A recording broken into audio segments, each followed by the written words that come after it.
What was it?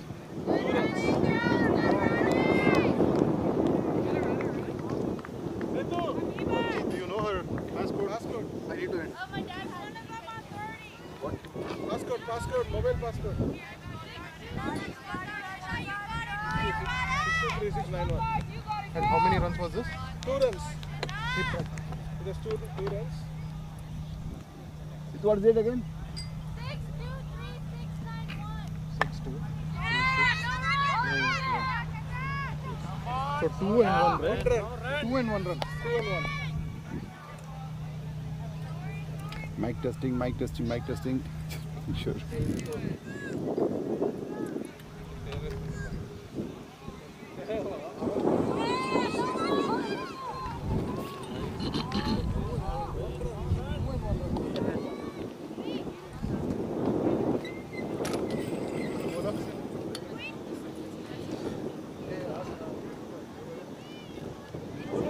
Good morning, everybody. Welcome to the finals day of the National Women's Cricket League 2025 Stride Atlanta Open.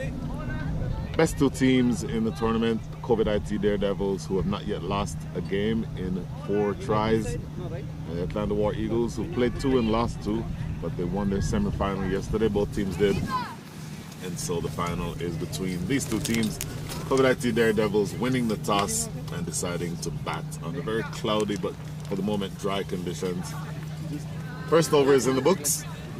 Openers are Ayushi Singh and Sainavi Kambarapalli. Darshana Karthik bowling the first over for the Atlanta War Eagles. And the score is 5 without loss. 5 runs on the first over. And you'll see, I think, a very exciting match here. CovetIT Daredevils, again, the class of the tournament. But as of right now, do not think that they've been challenged as much as they will be challenged today. Of course, there's always the pressure of the finals, and that's something to pay attention to, because you find those sorts of pressures under these circumstances. Having said that, the CovetIT Daredevils are a really strong side. 2 players on their team are international level caliber, both playing for the US, those being Ritu Singh, the captain, and Javana Aras, excuse me, opening pace bowler and lower order batter. And the tremendous talent on the team, not just from those 2, just a very strong power pack team from top to bottom. And so I believe that the CovetIT Daredevils would probably fancy the chances here. But you don't assume anything, you play the game the way that it needs to be played. So the second over here being bowled by Deepanjali Pokala. First delivery was a wide and then a dot, so a couple of deliveries into over number 2. 6 runs on the board. Again, very cloudy conditions. There was a little bit of rain earlier on. I tell you what, that ball is swinging. A little bit of outswing. That actually looks like it will cause some consternation here. Sainavi Kambarapalli looking to play that through the offside, but that outswing taking the ball away from her. You might consider, if you were the Atlanta War Eagles, fortifying the field behind point, because in theory that's where it would go. Now this one is a little straight. Look at this. Oh, I'll tell you what, quick single taken there. The ball was a little bit straight. Clip the square leg and they run for a quick single. Now the running between the wickets is always going to be something that has to be paid attention to, because teams in this tournament, for the most part, have shown maybe some hesitance running between the wickets. With a high caliber team like the CovetIT Daredevils, I don't think that you'll see that from them. So very aggressive running. For the most part, seem to be on top of their game in that way. Speaking of being on top of your game, you're going to have to be very accurate with your bowling.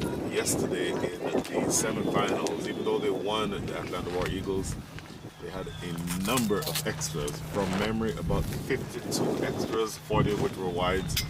So they'll need to clean that up. A couple in this over already. Make that 3.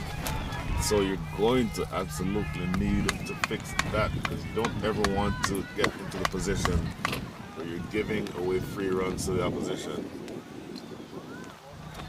And the CovetIT Daredevils bat very deep. The leading batter in the side, no question, is going to be Rito Singh. Excuse me. 172 runs in the tournament so far. Average is 57, so that gives you a sense of how dangerous she is. But not just the average, the strike rate is almost 180. High score of 68. Second leading batter in the side is Sanavi Kabalapali, who is right now at the non-striker's end. And my goodness, you have seen a number of wides already. And so the point I was making is for a team that bats that heavily and that deep, you do not need to help them score. So you've already had a number of wides, 3 of them in this over already. And if you put yourself in the position where you're conceding runs to a team that scores heavily in any event, it's going to be something that you have to pay attention to. The over adjustment here results in another wide. So 4 wides in the over already. CovetIT Daredevils, for the most part, have been the class of the entire team, or the entire tournament. And looking at their results, I said earlier that they've not yet lost a game.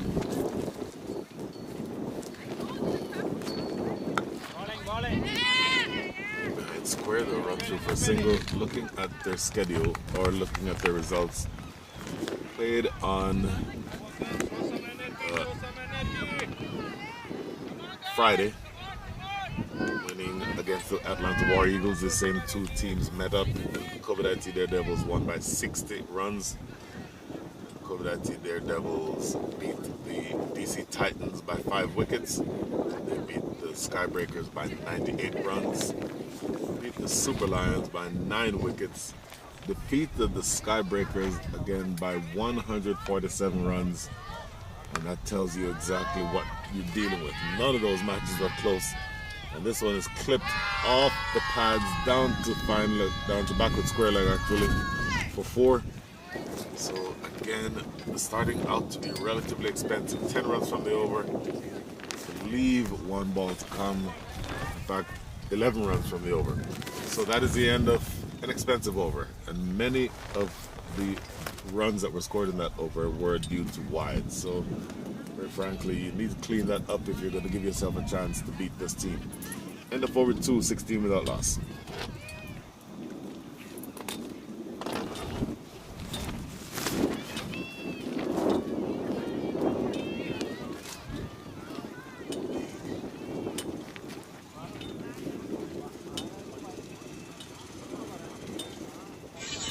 End of over 2, 16.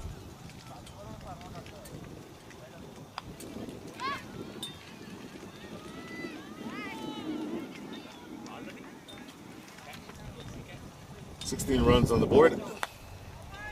We are 2 deliveries, make that 2 overs into the finals. Final being played between CovetIT Daredevils and the Atlanta War Eagles.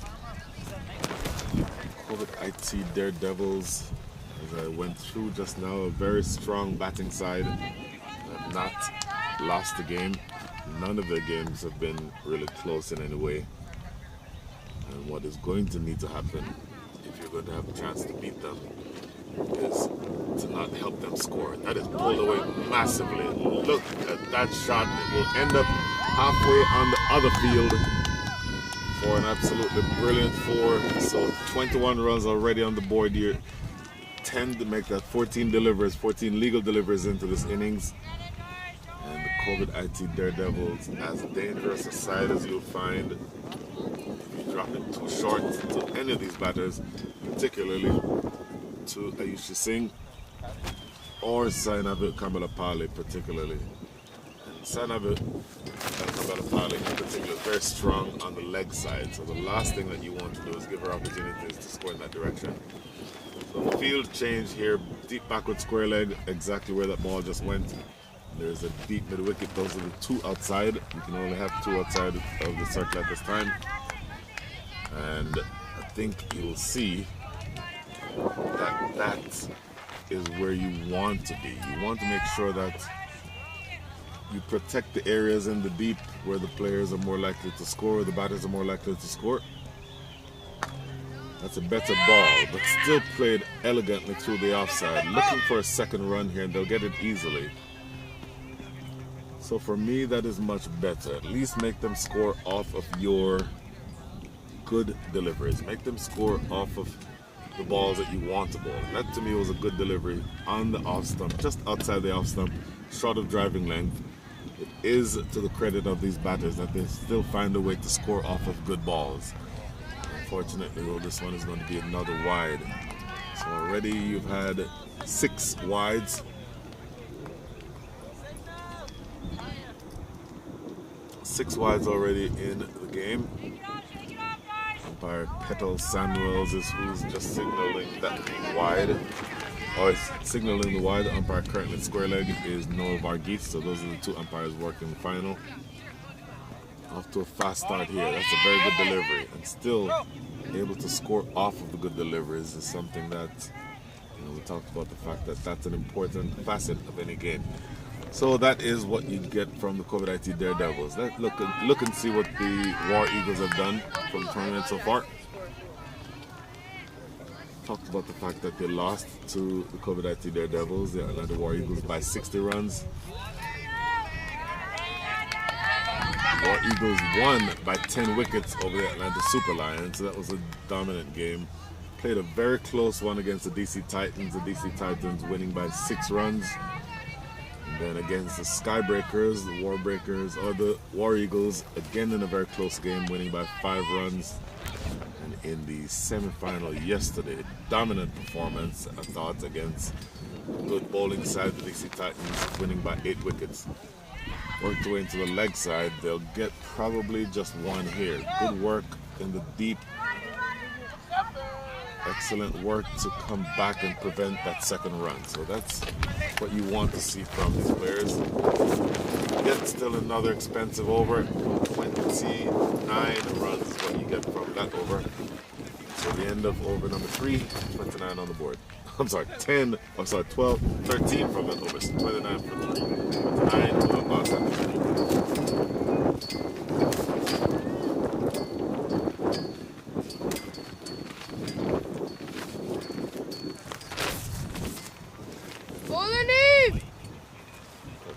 Scorecard has moved around a little bit on us. It appears as though the actual proper score is 26 for 3.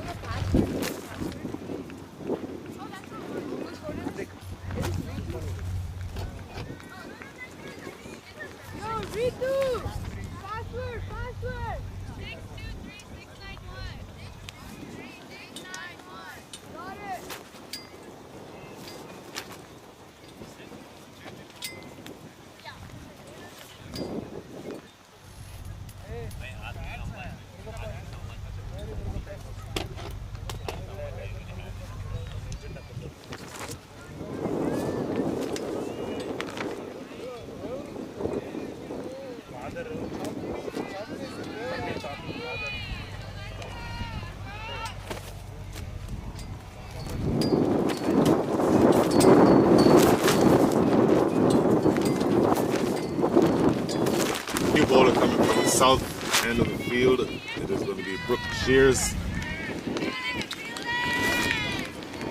Brooke Shears, who has proven herself to be one of the stalwarts in the side, opened the bowling yesterday in the semi-final and is a tremendous bowler in her own right.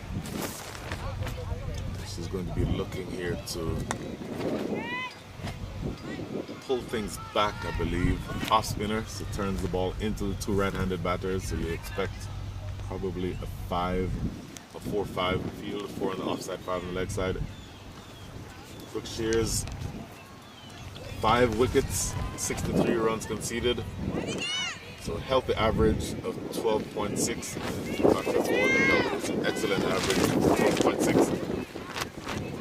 Economy rate is stellar, 2.52. So you need a couple of tight overs here from Brooke Shears to pull back the fast start that you've had here from the CovetIT Daredevils. she'll be looking to do exactly that. Not easy against this side. Oh, look at this. Gone! So not only do you have a huge wicket, you've pulled things back. You've done exactly what you needed to do when you got the off spinner in. Really slow through the air and tossing that one up, and I'll tell you that is an excellent, excellent delivery. Looking to dance down the track a little bit, Sanava Kambalapali. She has been dismissed. Unfortunately for her, that is the end of the day with the bat. She goes after having scored 16 from 13 overs. That for me was a huge bowling change. I think a really positive one. It's one that has worked in the favor of the Atlanta War Eagles. Again, you're looking to pull back the side. The way that you pull them back is first by bowling tight overs. And then secondly, it's always an advantage to your side if you take wickets.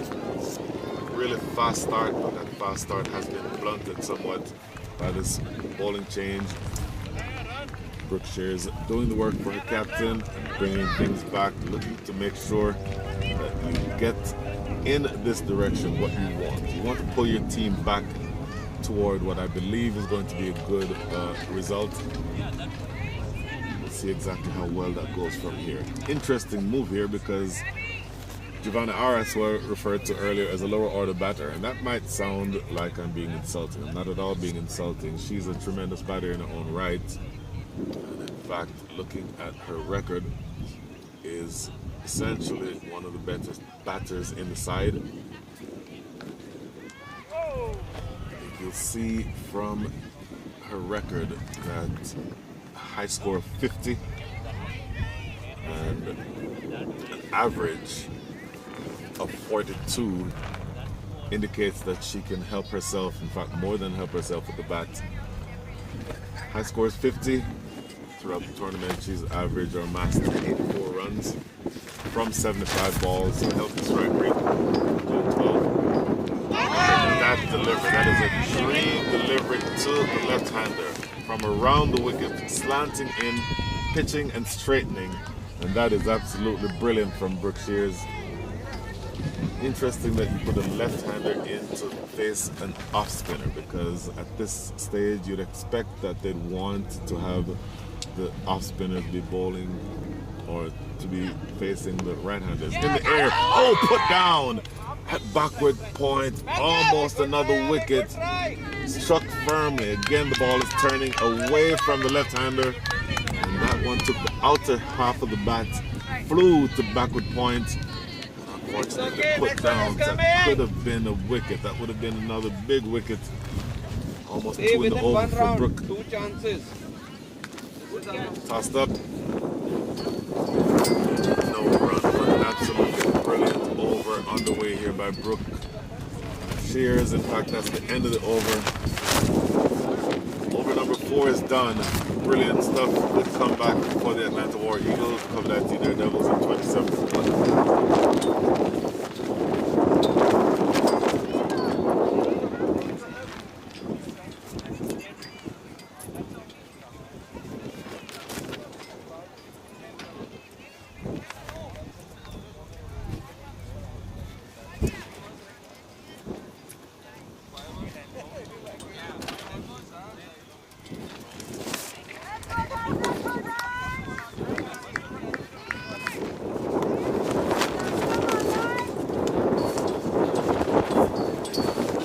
Game has slightly different flavor as of right now as compared to 6 deliveries ago. 6 deliveries ago, 26 runs on the board, 26 runs scored after 3 overs. Last start the Daredevils, but one tight over, including a wicket from Brooke Shears, has brought things back a little bit.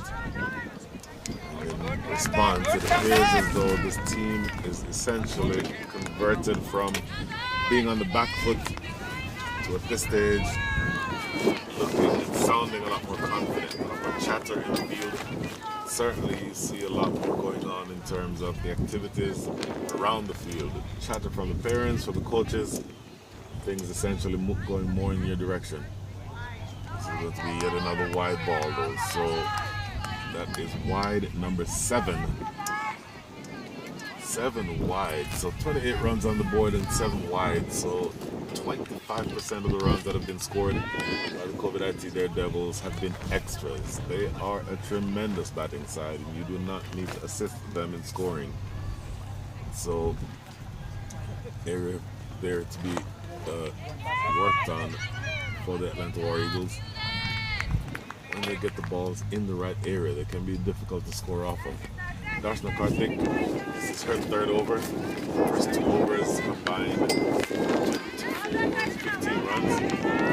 5 from the first, 10 from the third, or second, if that makes sense. And now Darshna Karthik looking to make further inroads into the side. The noise that you heard was the bat hitting the ground. Good decision by umpire Peto Samuels to not give that out. So in this game, just feeling a little bit differently. Ritu Singh, as I said, is the leading batter in the side. 172 runs. Sanavi Kambalapali, who has been dismissed, with 126 runs. Played into the offside. Get 1 of that. My apologies. Sanavi Kambalapali, 168 runs from 126 balls. So the second leading batter in the side. Giovanna Aras is actually the 3rd leading batter in the side with her 84 runs. And Ayushi Singh, who is the other opener, who's still at the crease, coming into this game with 43 runs against her name. Average of 8.6. She's a better batter than that average would suggest. A score of 22. That's more what you'd expect for her average to be. In any event, we'll see how this pair can go here. Giovanna Aras, easily one of the better batters, but for me, it's going to be interesting to see her play on the leg side, because immediately a deep mid wicket and a long on have been put in position. It's a very good ball played into the offside. So it's always interesting to see the work that these players and these coaching styles have done in the opposition, because immediately as Giovanna Aras has come to the wicket, deep mid wicket and the long on are both in position. So they're expecting for her to play the big shots on the leg side. That is well played and well called. Good call, and immediately going for that run. So you certainly can score big, and that's essentially what you expect when you have a long on and a deep mid wicket. But you certainly also can go through the gears and pick up those singles when they present themselves. So it will be interesting to see how you go from here. End of over number 5. 1 remaining in the power play. The score is 30 for 1.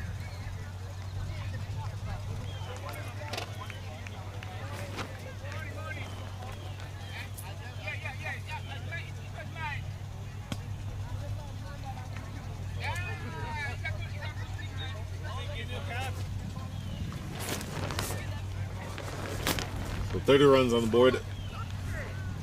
CovetIT Daredevils winning the toss and choosing to bat. Brooke Shears pulled things back magnificently in her first over. Now the second over, bowling to the left-handed Giovanna Aras, and that is important, as I said, because the off spinner is turning the ball away from the left-hander. A stroke into the offside, run out opportunity here. Oh my goodness. Throw was a little bit offline. Had that been a little bit more accurate, you may well have had a run out of Ayushi Singh at the non-striker's end. So eager to get down to the other end, probably to make sure that she faces the off spinner, have the ball turning into her. Tossed up. That is a good strike down the ground. It's going to land in front of long on. Set a good strike. In theory, you probably want to be playing that ball on the offside because it's tossed up. As a left-hander, the ball is turning away from you, so you sort of played against the turn, playing it toward long on. And that will be something to see how that develops the rest of the way, because again, as an off spinner, the ball turns away from the right hand, away from the left-hander.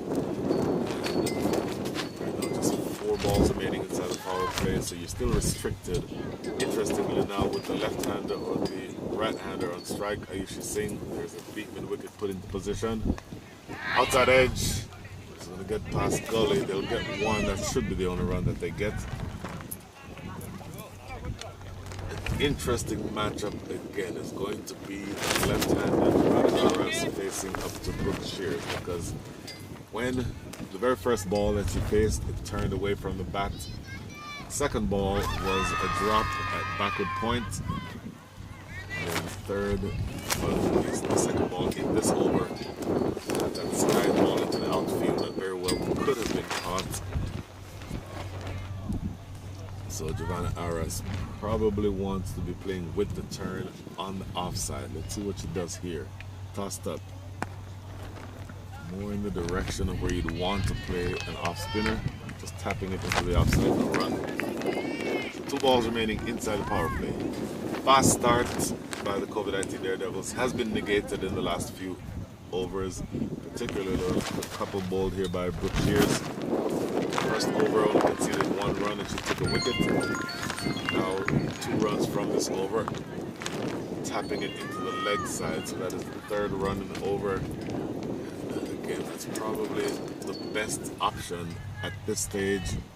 Just work the ball around and look for opportunities to pick up singles. Now, the last ball in the power play, deep mid-wicket again into position, because with the ball turning into the right-hander, that's likely the direction that the ball would go if she chooses to play a big shot. So the last ball here in the power play, you can choose to be more defensive after this ball if you'd like, up to as many as 4 fielders outside the circle. As of right now, just 1 outside, so very aggressive view. Here's the last ball. Flat, pushed through at pace, goes past the outside edge. Yet another brilliant over by Brooke Shears. End of the power play, 32 for 1.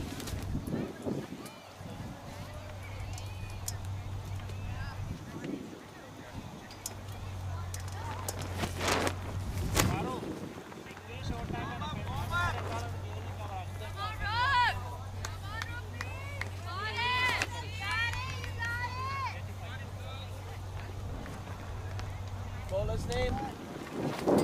Is it Rupri? Yeah.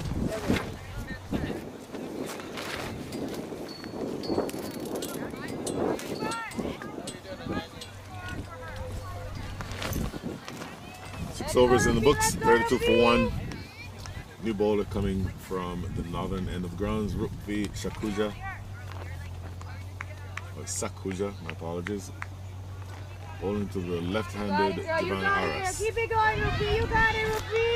So, an interesting matchup continues again. The first 3 overs, 26 runs were scored. The next 3, only 6. So, brilliant comeback with the ball for the Atlanta War Eagles. And for the most part, they've eliminated the extras in the last few overs. So, certainly something to be encouraged by. The very strong batting lineup. Best thing that you can do is be more conservative. You've had that change in the momentum of the game. Giovanna Aras defending here, so she's taking a little bit of time to get going with Giovanna Aras. 3 from 9. Ayushi Singh opened the batting, 7 from 14. Giovanna Aras now 3 from 10. Yeah, I'm a fielder. I'm a fielder.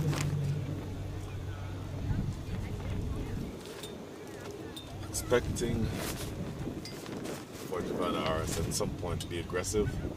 Oy. Shot that she rehearsed after the ball was passed is probably a better shot than the one she actually played. Wanted to go big. Balls on the off stump, outside the line of off stump. Probably just work that one through the offside. A bit of an option. Full toss. Put away in the direction of the wicket. 1 run and they'll get a second here, I believe. Throw coming into the non-striker's end. So a bit of a release shot. Seen where if you get the ball wrong, get the line and the length wrong, then this batting side can hurt you. That was the first loose delivery that we've seen from the one. swing attack.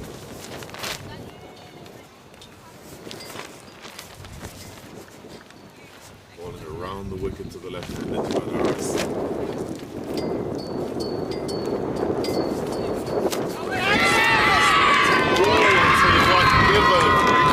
Almost going down, but umpire Petal Samuels thinks that is in front of leg stump. Decision is given. Giovanna Aras looking to work the other one away on the leg side. And Petal Samuels thinks that this is crashing into leg stump. So the second delivery or the second wicket goes. And all of a sudden you are looking at 34 for 2.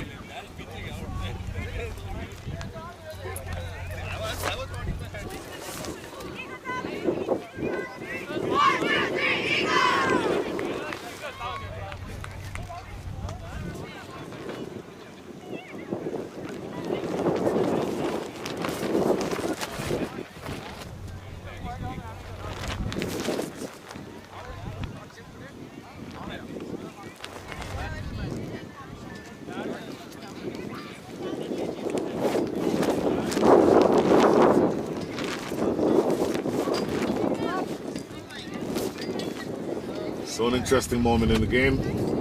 35 for 2 is the score. That's it, 34 seconds ago. 35 for 2. I say an interesting moment in the game because the batter who is now at the crease is the leading batter for the side, the one who I've been talking about for the entirety of this match, Ritu Singh. National level player. Tremendous batter, tremendous bowler. Batting under these circumstances will be, I think, something to be aware of. More particularly, the spinners in the side, the off spinner. I'm thinking particularly about Brooke Shears would be turning the ball into Ritu Singh as opposed to away from her.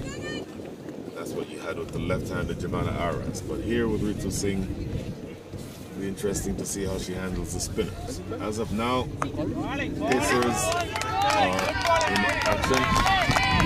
You see here where, for the most part, momentum has been taken away from the fast start provided by the CovetIT Daredevils. As of right now, just one ball remaining in over number 5. Make that over number 7.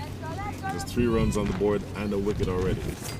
How would it buoy the spirits of the Atlanta War Eagles if they were to get this wicket? Last ball of over number 7. Solidly in defense, brilliant over. 3 runs coming from it. 35 for 2 is the score.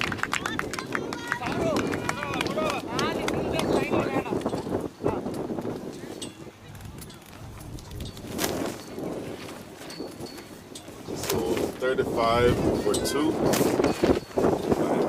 Here in the commentary area.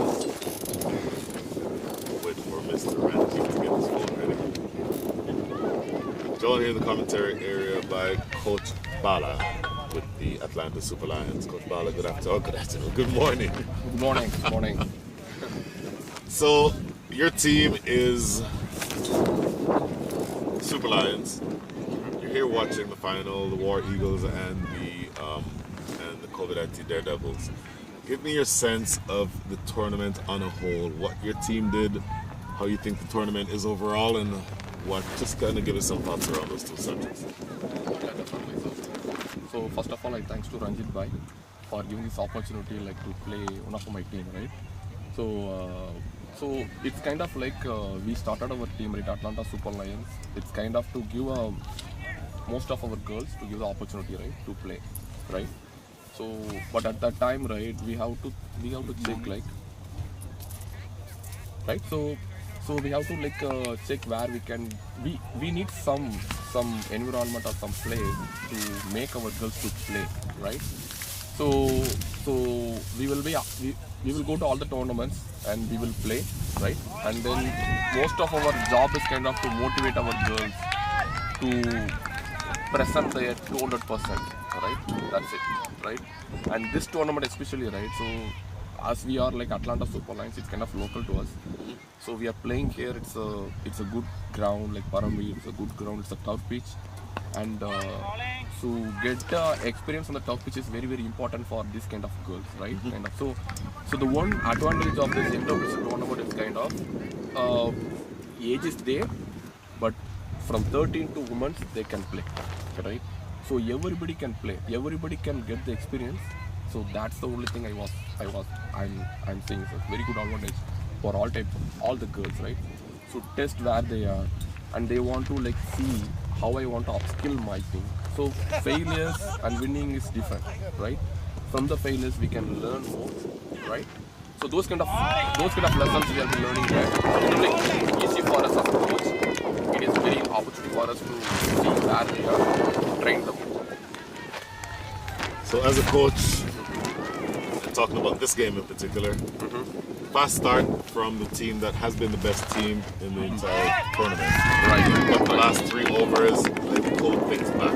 Right. If you are the coach of the Eagles, 3 good overs, you have 2 relatively new batters in the middle, one of whom is a national level player. Yes. What are you telling the players in the field? How do you approach the next several balls? So look at that. Okay, yeah, so how about not balls to reach the Singh's pads? See, at the situation, right? What I could say, right? It's not opportunity game. I mean, we cannot try any new things, right? At this time, you want to bowl at tight balls, no extras, right? No wides, nothing, right? And every ball should be tight. Every ball is important at this crucial final, right? At this particular stage. If they get 2-3 more wickets, that will automatically build the confidence for the Warriors too. They can be easily win, right? Okay, so fantastic. So I'll ask you a question. I just asked about the bowling side. Now if you're the batting side. Yes. 42 runs on the board, you're 8 overs in. Scoring rate 5.25. The projected score there is 131. Yes. In a final of this magnitude, what sort of target would you be looking to set? As a batter or as a The batting side. batting side? Batting side, I could say more than 150. Okay. It can be achievable, right? At this ground, I'm saying especially because this ground, right? You see, the getting boundary, it is little tougher. You can do only by sixes.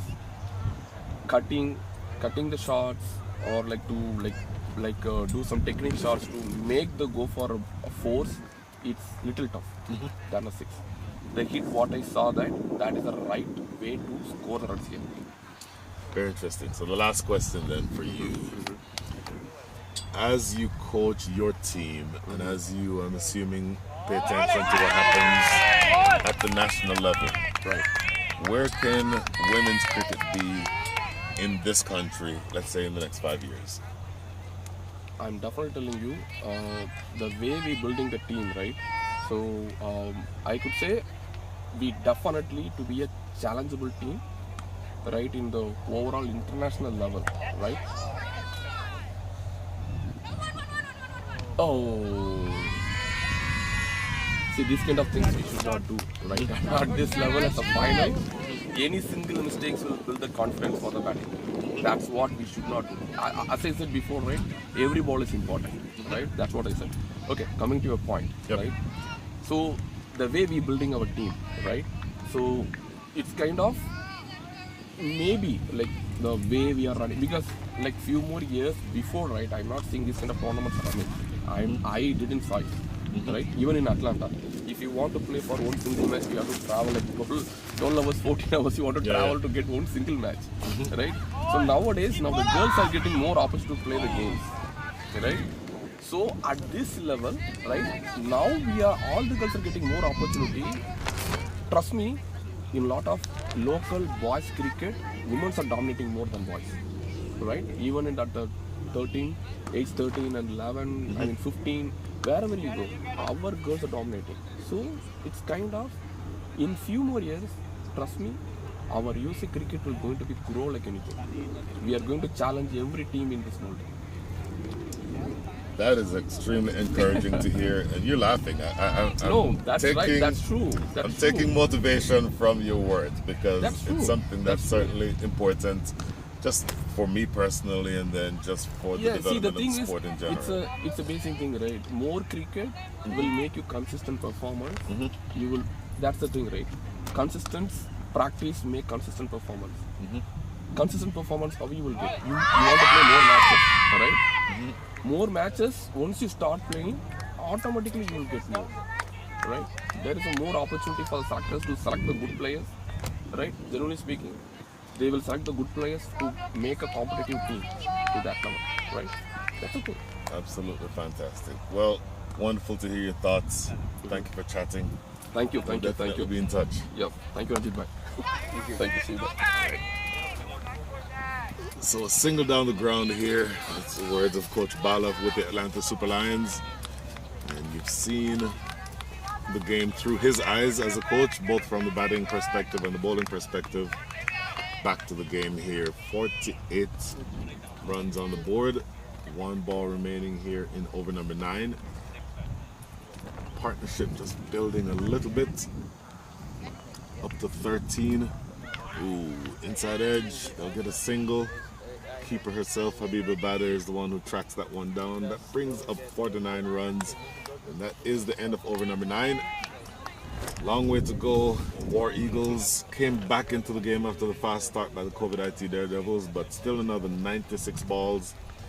One team will have to be dominant one way or the other. 9 overs up, 49 for 2.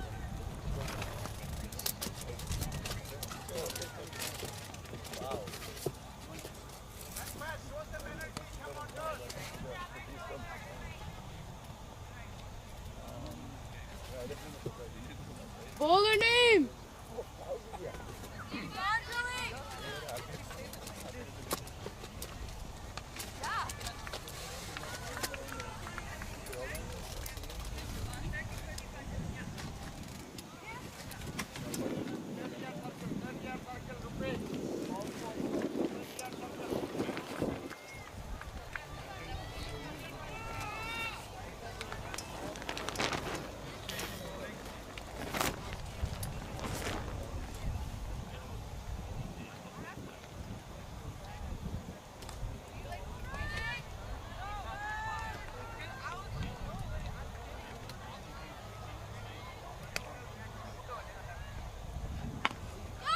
Dipanjala Pakala back into the attack.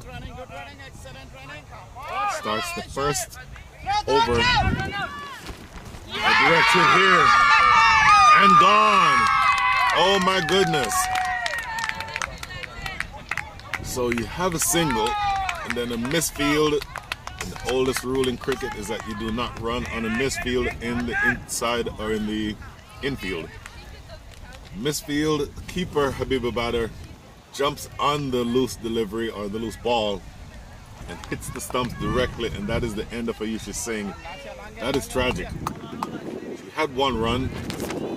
Should have really settled for that 1 run, because if you tried to run on a misfield in the outfield is one thing, but a misfield on the infield is almost always asking for trouble. That's exactly what you have here. So 1 run to the good, that brings up the 50, but then you have the run out of the opener Ayushi Singh, 14 from 21. Make that 15 from 21. That will absolutely hurt. So he certainly got 1 run here. And with the run out, that leaves Ritu Singh at the non-strikers end. My apologies, it was actually 14 is what Ayushi Singh ends up with, 14 from 21. The new batter is going to be Lasya Bandaru. For the first time, probably since I've seen them in this tournament, CovetIT Daredevils look a little vulnerable. Great delivery, full and straight, bang on target. Well played by Lasya Bandaru. So, you know, these things happen in a final. If you look to be a little bit more dominant up front, but then 2 wickets fall and things get tricky.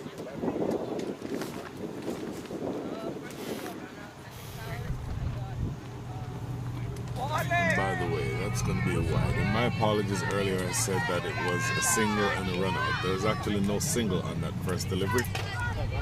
It was a run out. Then that delivery that you just saw is a wide that does in fact bring up to 50. So 50 on the board. Scoring rate is 5.36. Projected score based on that scoring rate is 134. The Daredevils have scored as high as 194 in this tournament, so they're tremendous batting side. Here is yet another wide. So we've seen no wides for a number of overs, and then you've had a couple of them here.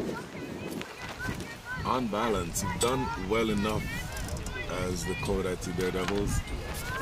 The War Eagles.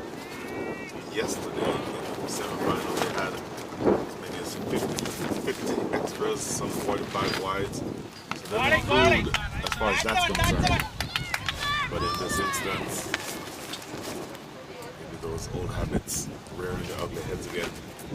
3 deliveries remaining here in over number 10 as they pinch a quick single. Now, how does the captain, Ritu Singh, play it from here?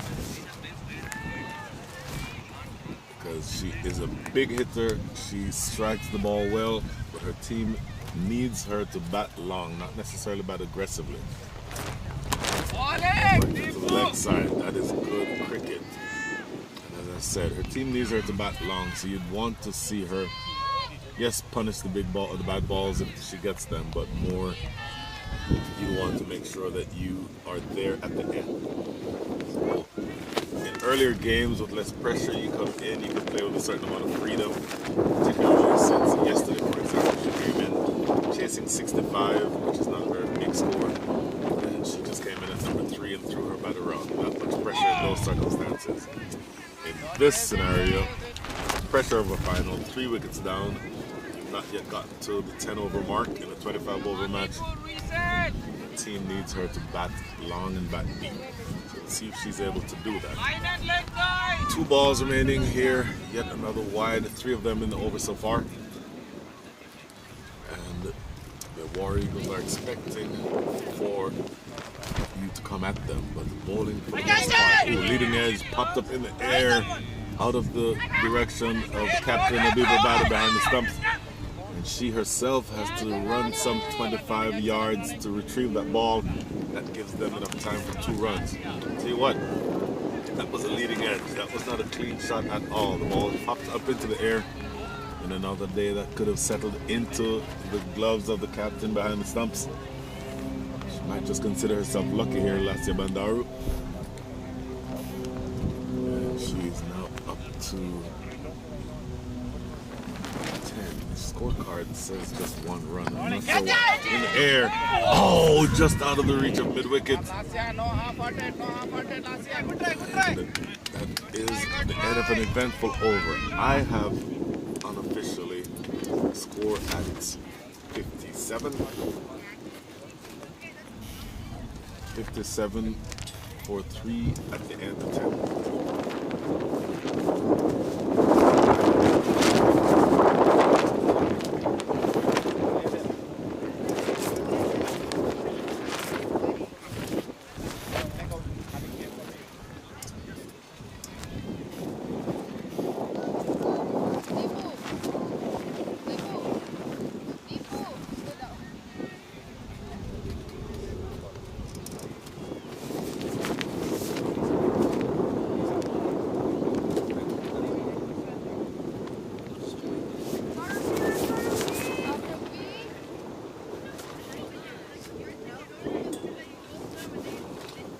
The Sakuja to continue. 10 overs in the books, 58 runs on the board. Tossed up, well played. Down to mid-off.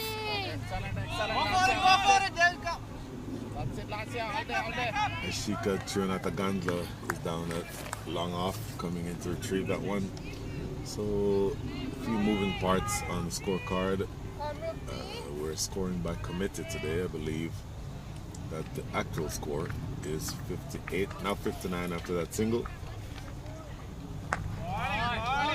Instant replay down to Ms. Tirunatagandla. A couple of singles to start over number 11. 60 runs on the board. Projected score sneaking upward. Projected score is now 145. And 145 certainly would be a challenging score for a final. Let's just see whether or not the Atlanta War Eagles can pull things back. And how would they like to break this partnership? Partnership now worth 25. Oh, my apologies. Partnership now worth 11. They'll be looking to capitalize here, and particularly they'd want to see the back of the captain. It's going to be another wide. You really want to make sure that you eliminate those wides, and we've spoken about that before earlier. It was a full 25% of the runs that were being scored in wides. That percentage has come down a little bit, but still 11 extras means that 18% of the runs have been scored in wides. That's going to be something that needs to be fixed. When you get the ball right in that area, you're much more effective. And with 3 balls remaining here in over number 11, I would imagine that at over number 12 you take a water break. That has been the pattern so far. But at the water break, it'll be interesting to hear what the respective coaches have to say to their teams. Very full. Played down the ground again. And it is Ashika Chernatagandla at long off who does the cleanup work. But this is an interesting passage of play. You're getting singles. You certainly want to do that. But you're also having an eye toward what happens next. In other words, do you want to get through the water break and then reassess? Or do you just stroke the ball through the covers like Ritu Singh did there? Looking for a second run. That's a good aggressive approach that gets them 2 runs. And full credit that time to Lasya Bandaru. She recognized the opportunity for that second run. Immediately took off running. She's the one running to the danger end. She made it relatively easily because of the fact that she was so aggressive. So that's certainly something that the batters really on both sides can learn. Last ball. Ooh. That one is going down. Appeal for a leg before unhanded or underhanded throw is not in time, so they'll get a leg by. Nope, it is bat. Apparently no signal from umpire Peter Samuel, so obviously that came off the bat. Single that closes over number 11. 7 runs come from the over. The score is 65 for 3.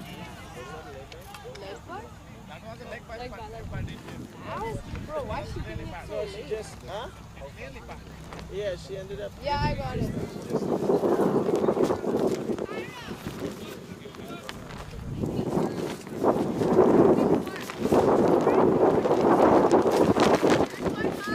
So, signal eventually from umpire Peter Samuels that last delivery was a leg by. So 65 for 3 doesn't make a big difference as to the total, but scorers just need to know exactly what flavor of runs we're talking about.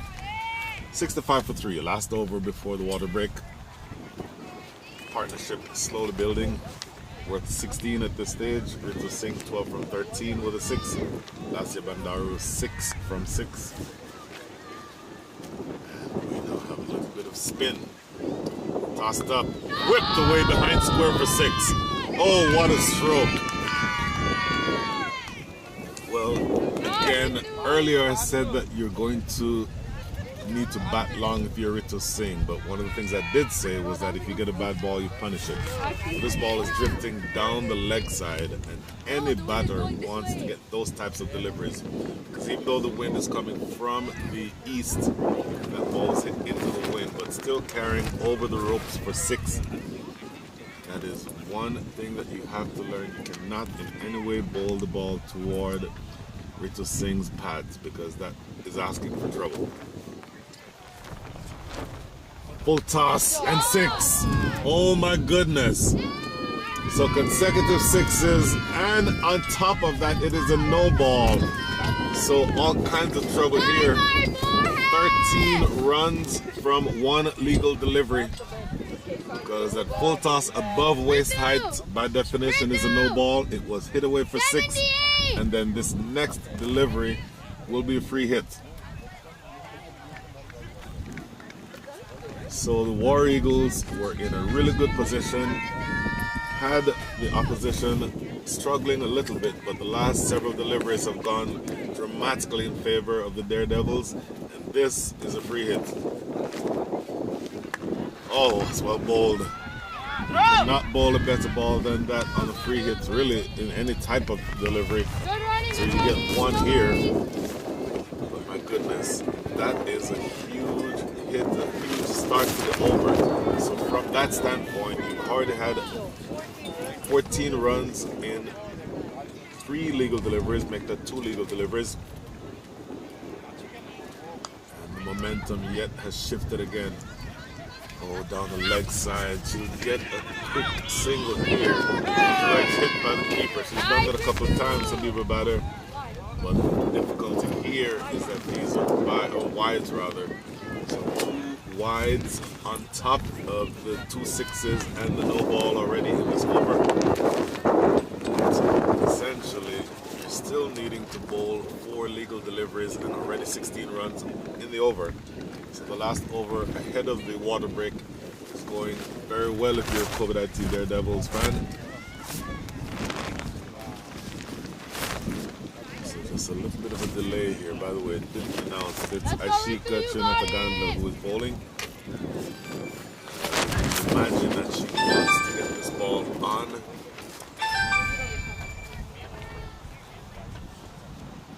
The off stump.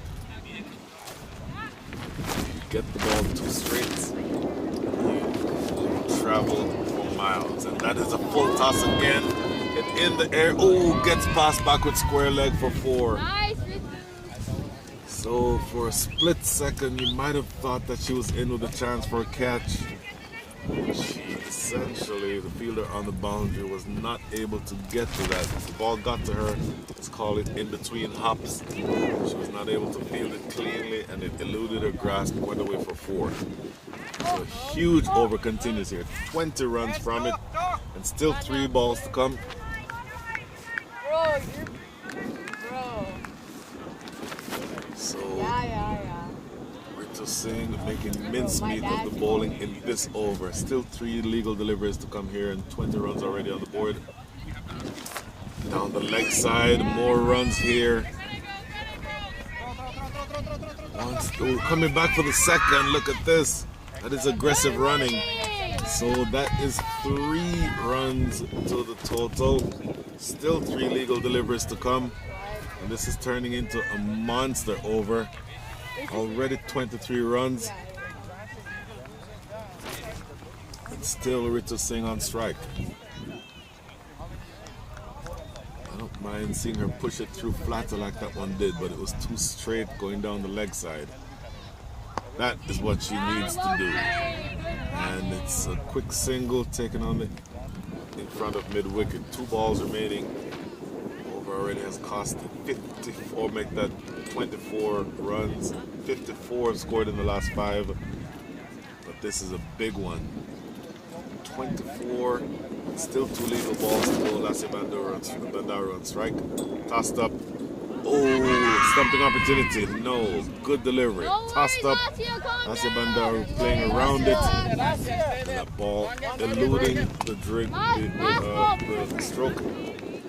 This now is going to be the last ball of the over.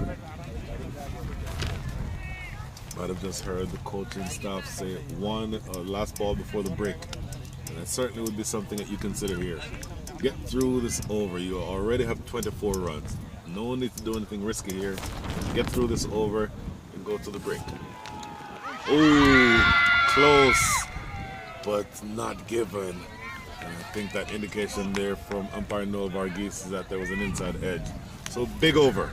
Closes well. Last couple of deliveries of dots, but 24 runs from the over. CovetIT Daredevils have had a switch in momentum. They look like the more dominant team at this stage. Water break is here. Take a break along with the players. Score is 89 for 3.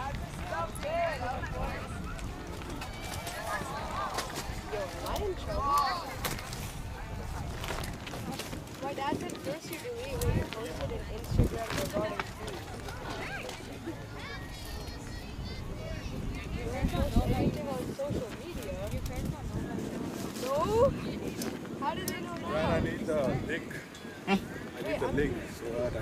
Son. The problems we don't have. How is it bad? I posted on my page. 404. Hold on. 404 324 Exactly. 892. I like It's a private account. I like blocked it on my phone. And it's a private. You got it. Is it a private account? Yep. This is your number, right? Yep. Wait, I'm like, Just text me from it. No, maybe there is an official number kind of. We don't know, right? Just text you.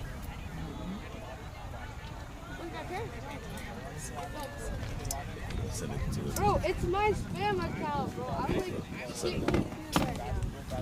Bro, Is it a one of my private account? cousins- Is it a private account? I think, I don't know. If it's not that anything. Either one of my cousins ratted me out. Or hello Treesa அந்த link பார்த்தேன்னா YouTube நான் தான் நிற்கிறேன் okay I'm not gonna get clicked when I go. இதான் அந்த final live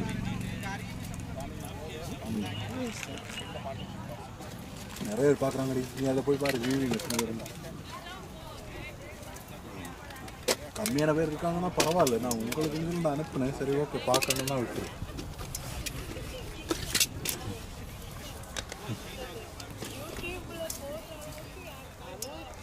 இது பயங்கர final D இது No, I'm lost. சரி ஓகே அது யூடியூப் கிளியராக இருக்கா இல்லையா எனக்கு தெரியல முதல்ல இங்கே ஓடுங்க ஸ்டம்பு மட்டும் தெரியும் 8940 சரி ஓகே ஃபைன் இன்னும் உங்களுக்கு நான் போடும்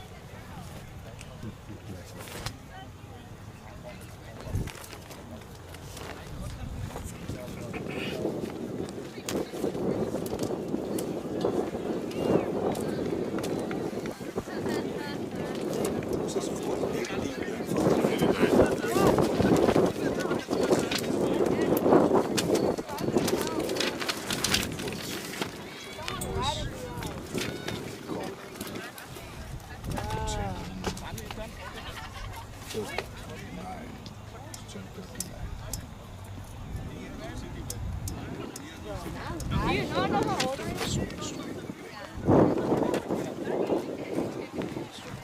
I'm actually pissed. What? It wasn't even that bad.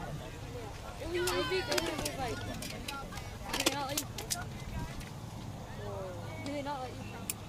What? Do you know what it is? Okay, so basically, my parents don't know how social media. But then, like, I think my mom knows. Like, they know, but it's like on and off, you know? So they don't know for sure. And I don't know why they, like, just told me not to post it out too. Like, it's not a fan account. I post every morning.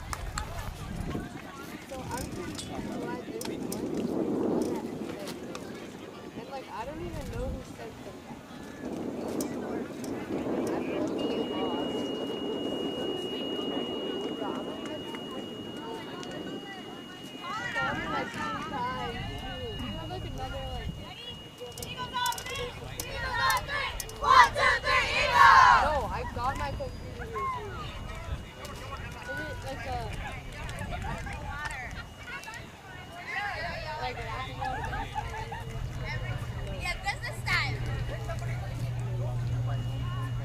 You don't have any secrets.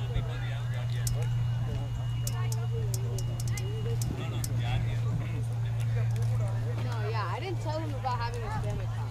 He probably doesn't know what Instagram is. Yeah, exactly. No, he knows what Instagram is. but he doesn't Like, know- yeah, no. My sister said Yeah, he doesn't know I have like, a spam account. Bro, why is Meg just pulled up with So this game has seen a few swings in momentum. Fast start by the CovetIT Daredevils. War Eagles came roaring back with several good deliveries, several good overs. And then the last couple of overs, in particular the last over itself before the water break, went for 24 runs, and that put the CovetIT Daredevils firmly back in front. Interestingly, there is now a bit of a delay. The reason for the delay appears to be that one of the fielders who came onto the field is wearing white pants. In fact, she was about all set to keep, and umpires do not like that. Obviously, you want to see the players all in the correct uniform, but if you're supposed to be wearing black and you're wearing gray, or you're wearing blue, dark blue, that's allowable. But you can't be wearing white, particularly as a keeper wearing white. That becomes difficult for the umpires to approve. So that fielder who was supposed to come in to keep is now off the field, and Habiba Badr, who is the keeper for the first 12 overs, typically she keeps for the first half of the innings and then bowls or is in the field for the second half. But she will need to continue keeping here because, again, you cannot have a fielder, or especially not a keeper, wearing pants that are that far out of the norm of what's expected. Again, if you're supposed to be wearing black and you're wearing navy, that's okay. If you're supposed to be wearing black and you're wearing gray, that's okay. But you can't be wearing white if you're supposed to be wearing black. The uniform and the ball definitely can't be the same color.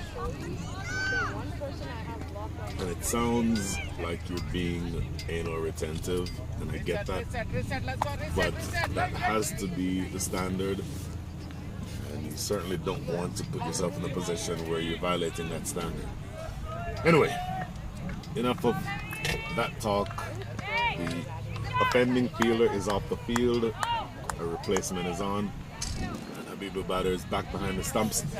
Go for the second half of this innings.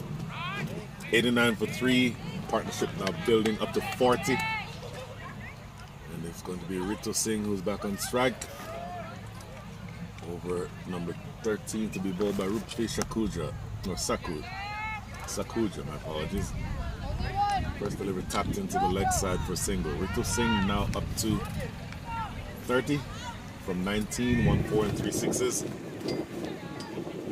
I think she's taking the proper approach here to Singh, as you'd expect from a player of her caliber. Just, it is more than acceptable to work the ball into the gaps, pick up singles, and then if you get a loose delivery, you can put it away. On the edge, that goes down toward the third. They'll get a couple of runs here. No, yes, they are coming back for that second run. Asya Bandara was the one who was running to the danger end. She hesitated at first, but then decided that she could make it. Even with that hesitation, you still get there pretty easily in the end. So, looking to see if you can get a couple of tight overs in. The last few overs before the break certainly went in the direction of the CovetIT Daredevils. So the War Eagles looking to recapture the magic they had in overs 6, 7, and 8. Just down the leg side. I don't think that hit anything, so this is going to be, a couple wides. The older bugaboo bites again. 20 extras is what you have now. You saw a lot of that yesterday. As I said, yesterday they had 52 extras in their game, 45 of them being wides. We already have 18 wides here today. Great shot, running through the offside. Won't go all the way to the boundary, but you get a couple more.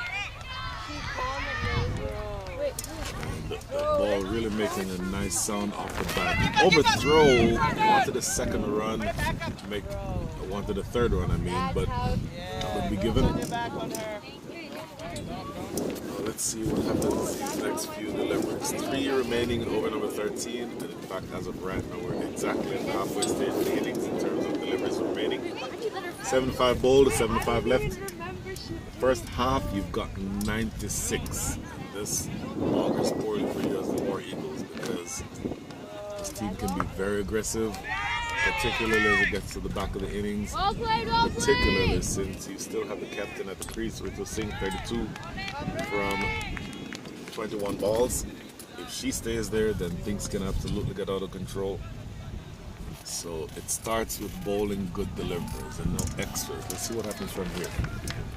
Looks for the big swipe. Again, we're talking about more extras, I believe. Good call, good Just call. a single here. Well, a single run, but they get two because of the wide. Now, as you stand, 9 already from the over. As a reminder, 24 came from over number 12. Before that, over number 11 went for 7. Over number 10 went for 9. So, healthy scoring rate the last several. In the air, this is catchable. Oh, in the gap though, between deep mid wicket and long on. And it goes for 4. That brings up the 100. 102 on the board, and they have not gotten to the, maybe they're in 4th gear, if you will. They can't accelerate beyond this. And again, with the scoring that they're doing, 102 runs on the board, 80 runs are off the bat, and 22 are extras. So this augurs poorly for you if you're the War Eagles, because your standard at this stage has to be that you cannot have any more extras. That's a Bandaru, 12 from 10. You saw the first boundary that she had there. That's a good delivery to close over number 13, but still 13 runs coming from it. End of the over, score is 102 for 3. Wait, are you going? Everybody around the stadium was winning, and he No, was they saying were good winning shot, the good four. shot, I No, they was giving us 100. good shot. I couldn't good hear job, what they were everybody was saying 100. Right, girls, you guys know that one? Oh, yes, yes. Put on that color. You're fine. You're not talking about. Huh? Wait,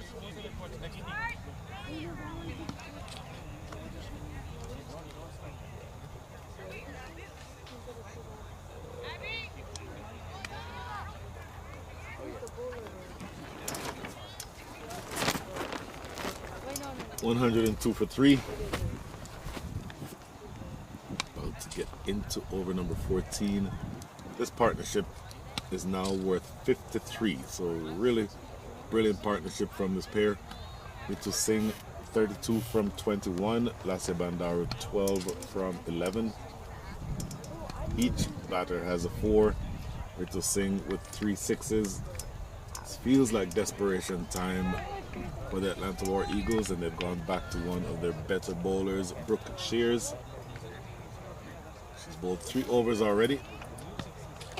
3 excellent overs, but it's a different situation now as compared to when she was first bowling, because this partnership has borne fruit.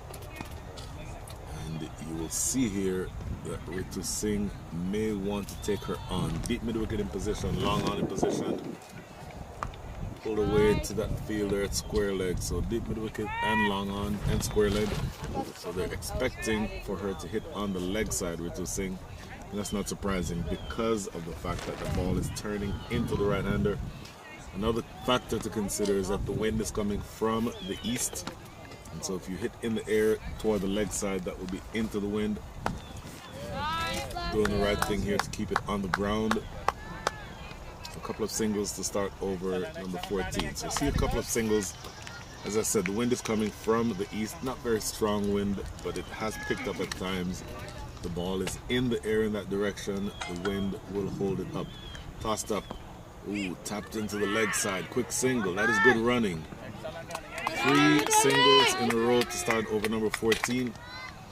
And just to go further into that point about the wind, the boundary on the eastern side of the ground is the largest boundary in terms of distance. It's 57 feet, or 57 yards rather.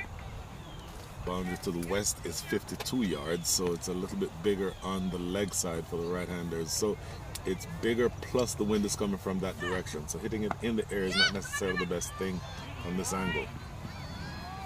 I think CovetIT Daredevils are doing the right thing here, just keeping the ball on the ground. 4 consecutive singles to start over number 14. You would expect if they want to hit the long ball, they'd fancy their chances better from the other end. In other words, batting from the south, hitting toward the west. Good delivery here, defended for no run. This should be the last ball Well of the played, over. Mr. Well played. Notice a bit downshift here. Downshift is because of good bowling. This is outside the line of off stump. Crash through the offside. Should get 2 runs here. Long run. May look for a third. No, in fact, they'll settle for 2. Productive over. Just 6 runs coming from it. And ooh, look at this. 1 short. So that is going to hurt. So just 1 run from that last delivery. So just 5 runs from the over.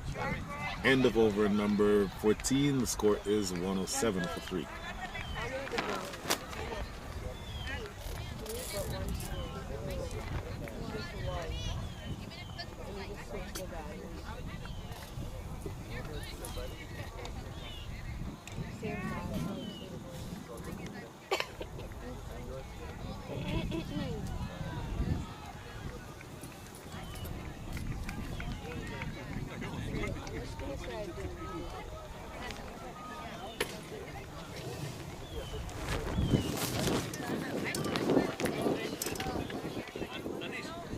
Bro, see, she's like a huge like team, bro. That's good.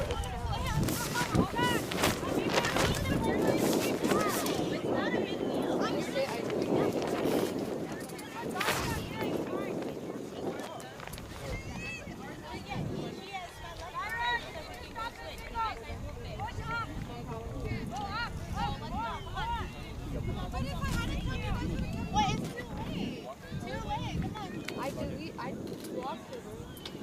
He forced me to. Yeah, I'm sure. I just blocked her. Good shot.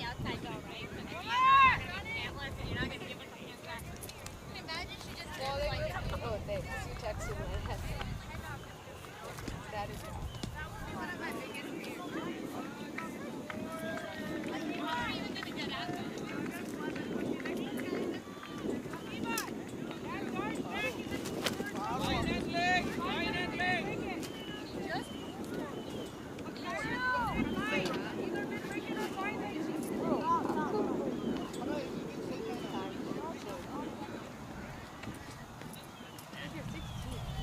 So Rupvi Sakuja continues bowling her last over.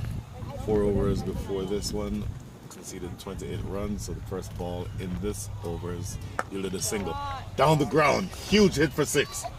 So that's what I was referring to earlier. You stand a better chance of hitting big from the southern end of the ground, hitting in this direction, because first of all the boundary is small. The straight boundaries are relatively small. 46 yards plus 22. So that's about a 68-yard hit. But it's easier from this direction because the wind is coming, essentially helping the ball in this way. So that becomes something to consider. A single and then a big 6 down the ground, and watch Rito Singh the rest of the way here from this end. Around the leg side this time. Appeal for leg before, not given. So you're going to have to be very careful as a bowler from this end. And I don't know that you don't want her playing maybe square on the offside. And you might want to think maybe just full and wide Yorkers outside the line of off stump. Because if it is too straight, then she'll do great delivery. She was winding up for the big shot. This is perfectly placed in essentially Yorker length. So what I started saying is that if you are committed to bowling full and you bowl that length where she cannot get under it, that's a good delivery. Problem there is that there's a very small margin for error. If you miss that length by a yard, it travels out of the park for 6. Played into the offside. Should just be 1.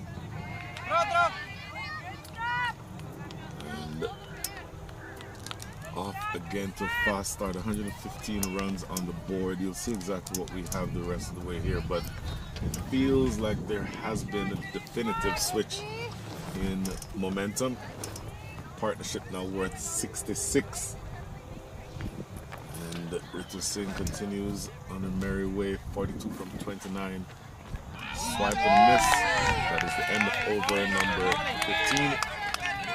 And you're still going really well here if you are the Daredevils. 115 for 3 is your score.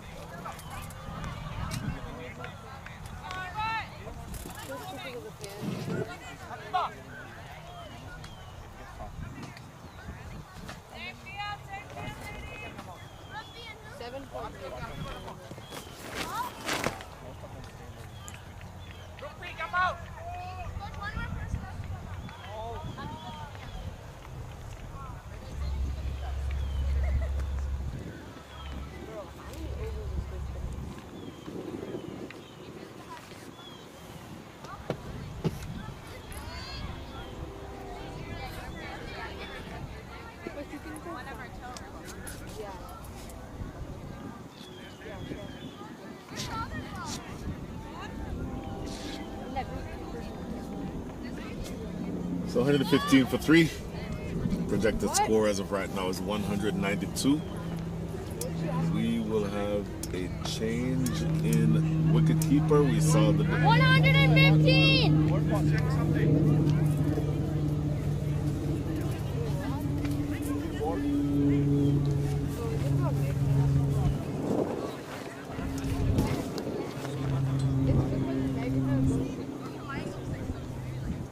Javia, where are you going?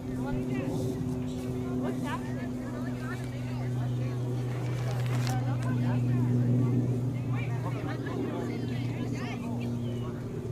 Yes.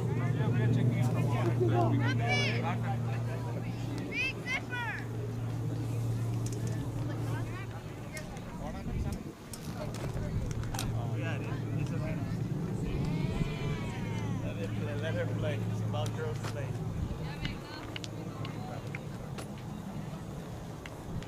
It's about girls playing the game. Let her play.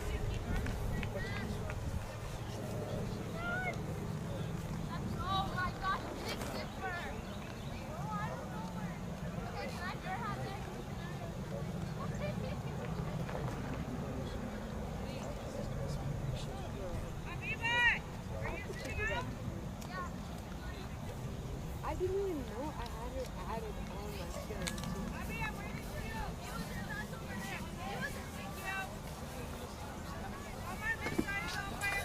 So, brief delay. Let's just call it administrative differences, but we're back ready for the cricket. 115 for 3. The last 10 overs coming up. Partnership worth 66. Considering the fact that you are now using Brooke Shears, and you've seen that big hitting from this end is more challenging. And I think the right thing being done here by the CovetIT Daredevils. Number one, you want to see off Brooke Shears, who's been the best bowler on the day easily. 4 overs so far, 1 for 16. So this is her last over. And then number two, you're batting from the end where it's more difficult to hit big.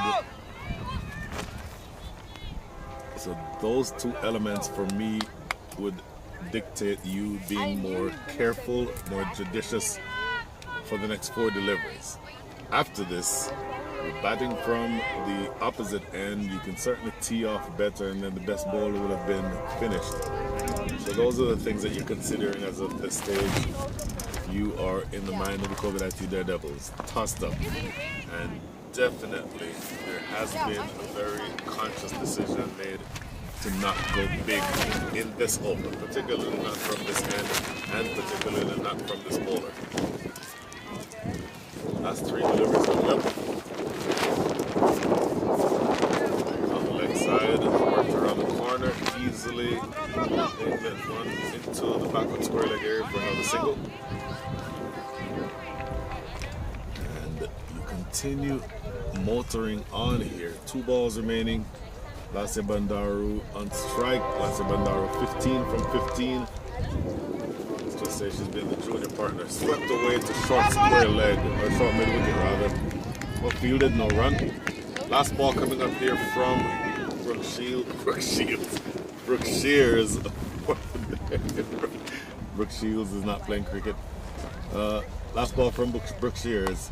In the air, just over the head of the bowler herself. We'll get a single. Lassie Bandaru will keep strike. Excellent spell by Brooke Shears. whether Brooke Shields or Brooke Shears. She's done excellently with the ball, but she is done for the day bowling wise. And 119 for 3 is the score after 16.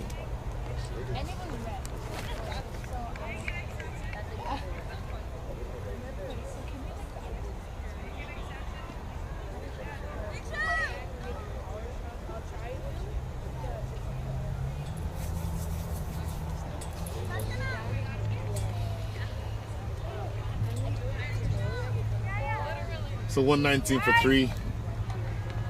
Last 9 balls coming up.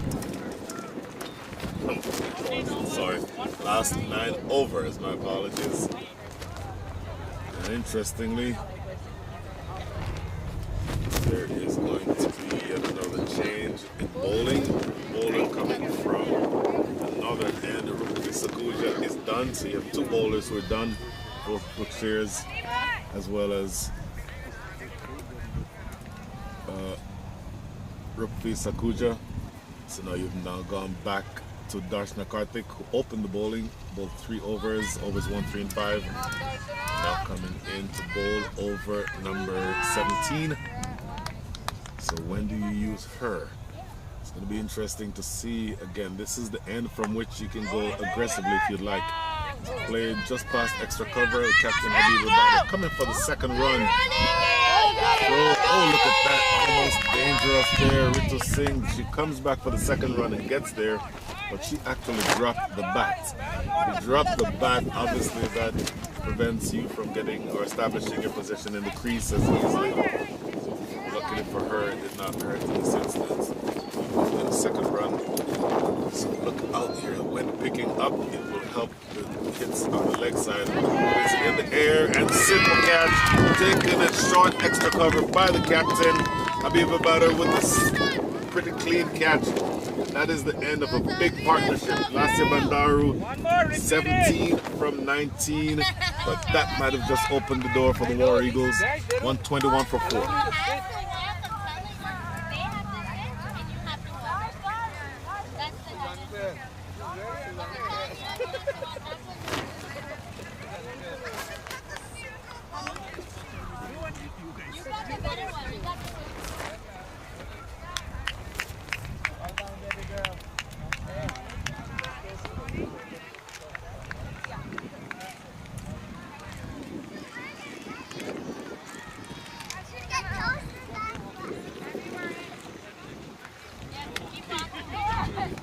New batters in Sanvi Javia.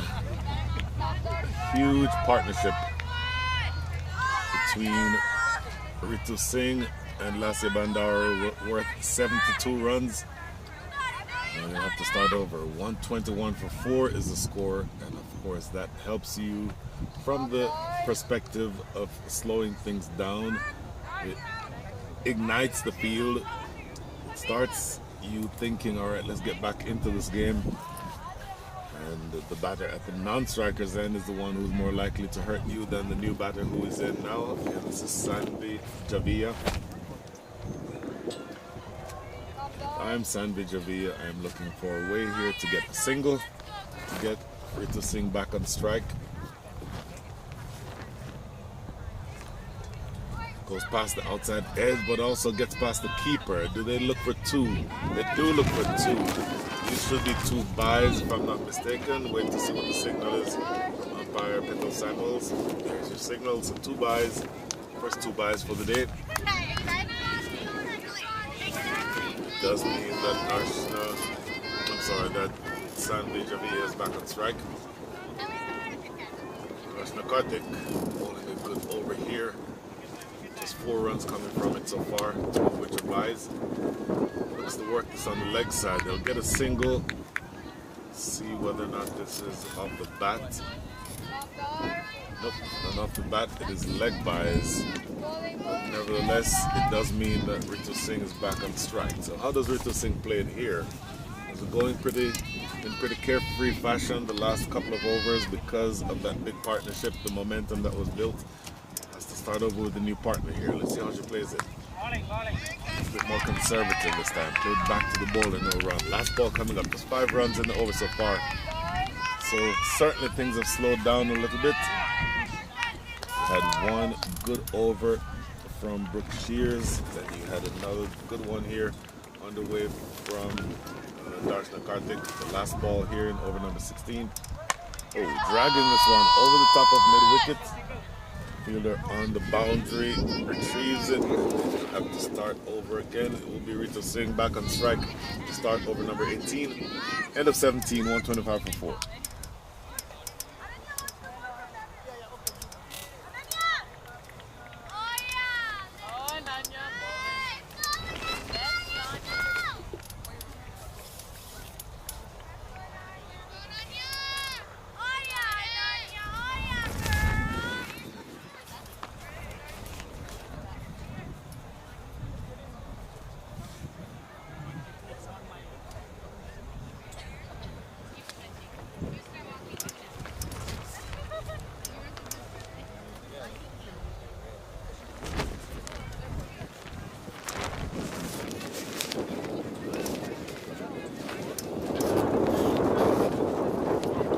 Interesting passage of play here.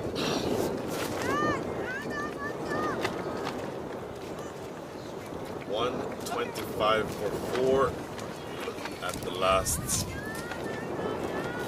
8 overs. Sandy Javia on strike. I'm sorry, Rita Singh on strike. 46 for 35. Oh my goodness. I am in the presence of greatness in a way that I never would have imagined. When I woke up this morning, I was not thinking that I'd be sitting talking to an international level player, but here we are. Giovanna RS, good morning. Good morning. I'm doing all right. Oh, full toss, skied. Catch is put down. Certainly a no ball. Full toss above waist height. But boy, that ball stayed in the air for a really long time, and that tells you how strong the wind is from that direction. That is into the wind by Rita Singh. On most days, that clears the rope. But it is a no ball. Rita Singh did not take the single there, did she? Wait, she took the single. She did take the single, my apologies. Thought she would want to get the free hit. So, having said that, let me start with you, Miss Giovanna RS. Yes. This is going to be a free hit. Well, she backs out of the runner. But anyway, back to you. You came in today 1 down. That surprised me. What was you thinking there? I mean, I came in 1 down yesterday. I mean, I started off well yesterday. I think we wanted to keep that momentum going. Didn't go the way we planned it to go, which is unfortunate, but I think our middle order can carry us through the end. Okay. In addition, you came in, you faced a very good over from Brooke Shears, turning the ball away from you. And look, when I played, I'm a left-hander, so when I played, I hated off spinners. Do you hate off spinners as much as I did? I love leg spin. Completely. I don't necessarily hate off spin, but I love my leg spin. So you are. I know you more as a bowler. That probably is the 3rd or 4th time I've seen you bat. Oh boy. So what is your preference? Do you prefer bowling or batting? How do you think you impact the game better? I love bowling, but I love batting in T20s. Like T20 batting is so much fun for me. Sure. Oh, well played. Work the way down the legs and for 4. I'll just say it, I like both of them equally. All right. But I don't know. I like them equally. I would just end it there. I'll ask you this, different question, a different focus. You as a player who have played at the highest level for your country. Last time I saw you play internationally was in Dallas when you're playing against Zimbabwe. Yes, that was me. Yeah, I forgot about that actually. But what does it mean to you as a national level player when you're playing in these tournaments against players who are not necessarily at that caliber yet? What does that mean to you? I mean, it means a lot. It means there's cricket that's growing. There's going to be a lot more girls raising the standards and being able to show through these national formats and everything, the nationals that we have for the pathways. That's what I'm trying to say. Sure. Through USA pathways, I mean, it just makes me want to perform. as well as I can, do what I can, show the girls that this is where you have to be able to make it, try and inspire them. And also just challenge myself, try not get out, but it's cricket. I can only do what I can do. Sure. But I think that's my thing. For me, it's a challenge to push myself, to, like, do what I can, and express myself in cricket, and then also try and support these younger girls coming through. Wonderful. So remind me, you're from the upper, like northwest, right? Seattle? Seattle. Okay. Yep. I think I've known you about 5 years, I think. Something like that. What are you doing these days when you're not on the cricket field? If I'm not on the cricket field, I'm at school. Where are you at school? I go to University of Washington. Okay. So I'm at UW. I mean, I also coach a bit. I coach a bunch of girls. So it's either school, practice, and then coaching. And then sleep, repeat, class, homework, everything else. Sure. Do you ever... Wait, what conference is that? Like, West. You ever play against University of San Francisco? In any sport? Okay, so we have a cricket team, but unfortunately last year when our cricket team was going to a tournament, somehow, I don't know, I double booked. And I already promised Pranati Natkarni and Sushil Natkarni I'd play for their team for Houston Open.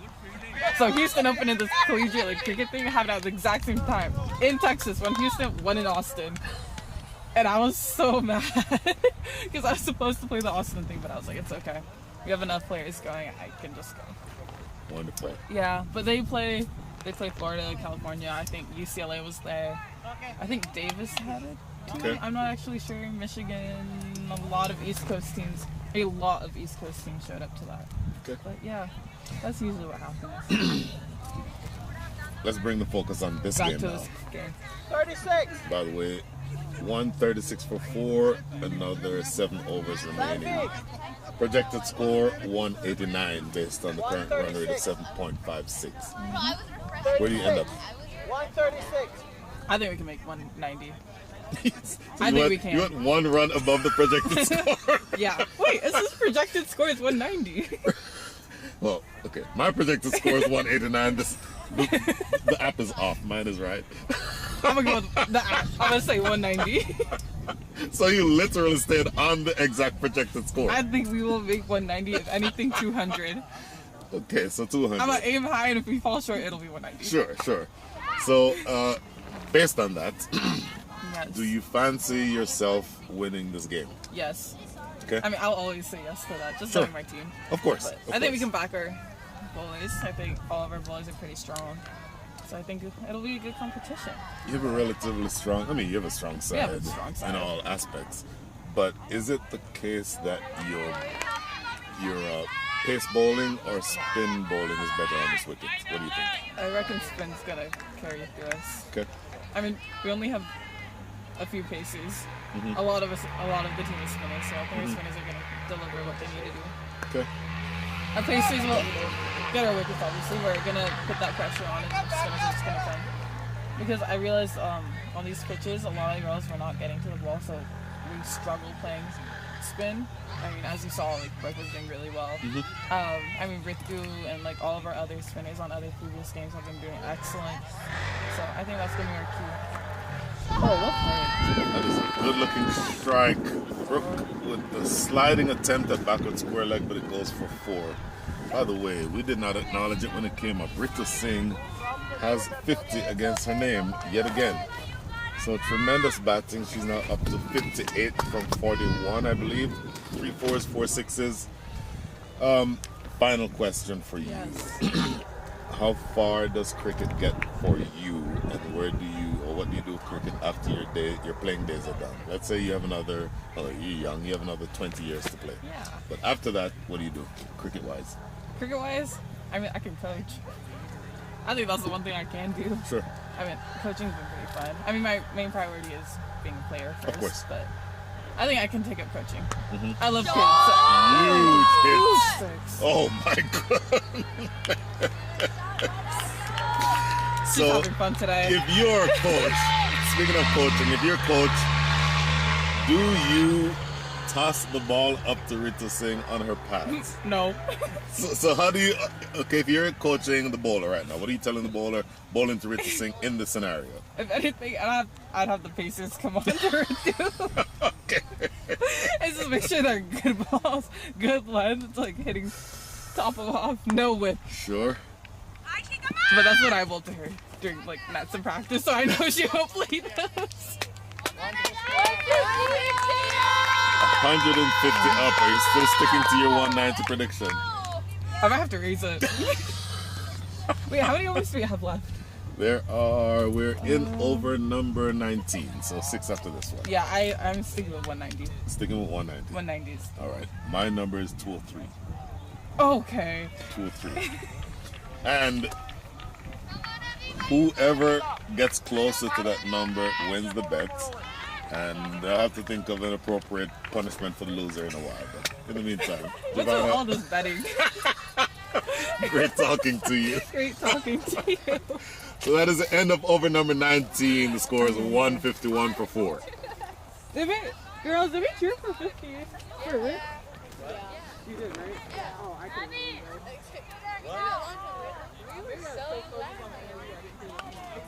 You were mesmerized by Brian.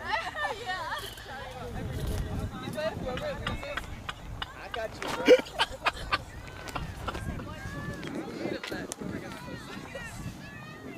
I said 190. And I realized that after you didn't see what you started.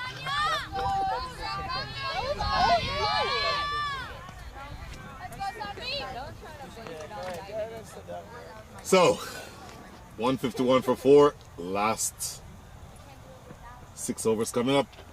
Lifting this one down the leg side. And 15 runs came from over number 19. So, you've gotten back a lot of the momentum that was lost.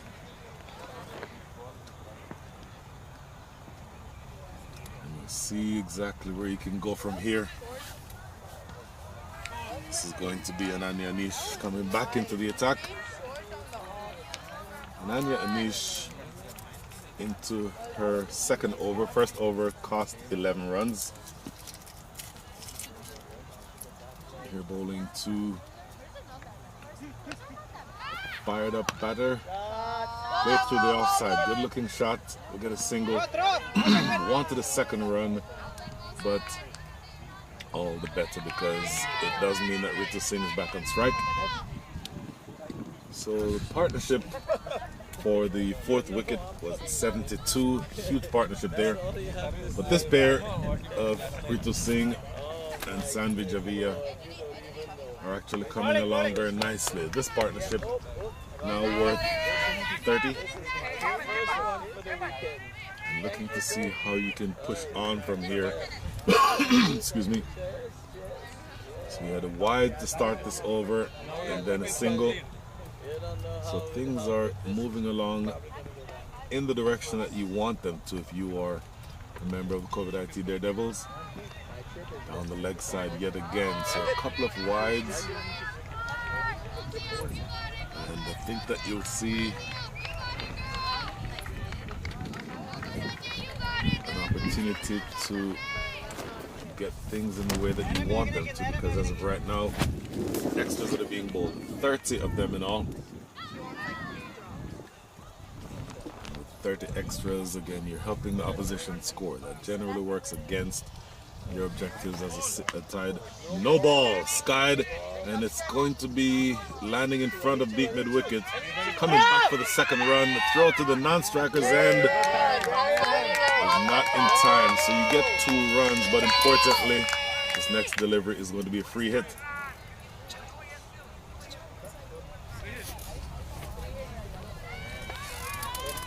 So a free hit coming up, and Ritu Singh is the one on strike. You don't necessarily want to have her facing in this direction if you are the War Eagles.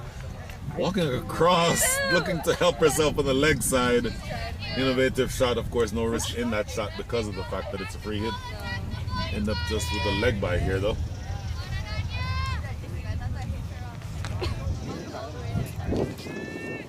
So a single leg by, have a simple number of runs in this over already, just 7 of them. Popped up in the air on the offside.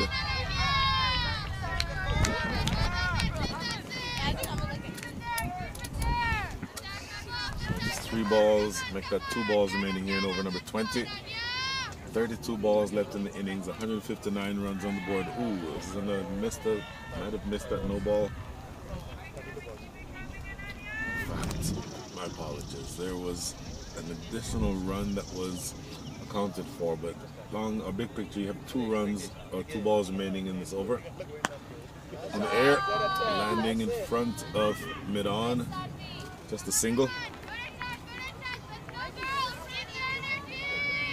And in this situation, you will see probably a flourish toward the back end of this innings, particularly from the southern end. In other words, when the bowling is coming from the other end, you'd expect that the batters will be a little bit more adventurous. Very wide, and given as wide, so that is wide number 25 on the day. And let's see exactly for the remaining several overs how things go, because this easily could get out of control if you're not careful. Good delivery. Yorker length, played to mid-on. Rita Singh will not get to the second run here because she will be on strike to start the next over. And on strike from the southern end of the ground means that the scoring opportunities are much more in your favor. End of over number 20, last 5 coming up, 162 for 4. Make that 161 for 4.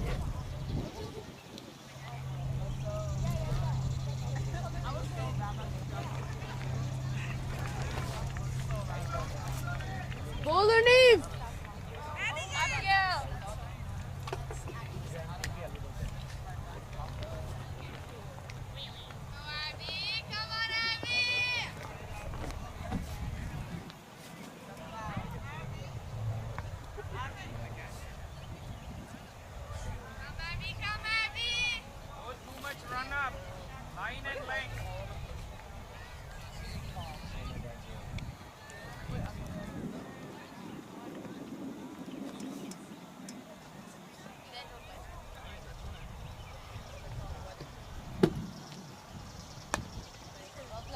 New bowler to the attack. It is Abigail Joel. She bowls 5 more deliveries like that. She concedes 6 singles. I think she'll be happy. Cannot give anything too loose to either of these batters, but particularly not to Ritu Singh, who's on 68 from 47, 3 4s and 5 6s. Just inside the wide line.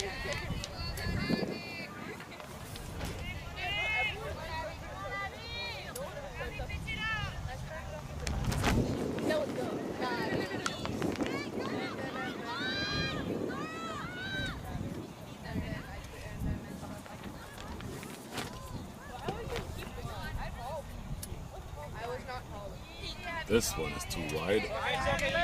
It is signal as such that is wide number 26. Extras total 34.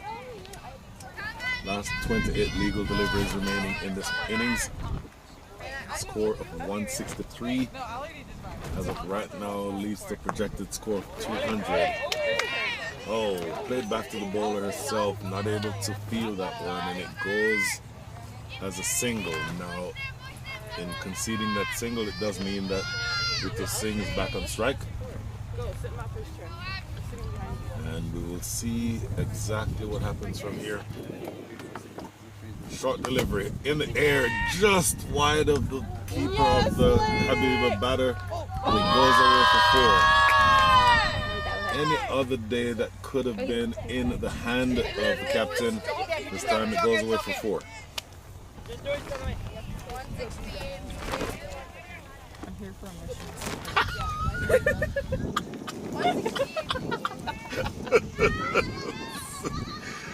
So, on the leg side, that's going to be more runs, and it's going to be 4 of them. So consecutive 4s here in over number 21. Ivana Aras, are you still sticking to your 190 prediction? No. No, not at all. Wait, what's the score? As of right now, the score is 172. You still have 25 balls remaining. 100. I agree. Oh, she said something. Sainavi Kamarapal, did I say your name properly? Yeah. Good morning, how are you? Good. I'm excellent. Not wide. You want to record. So,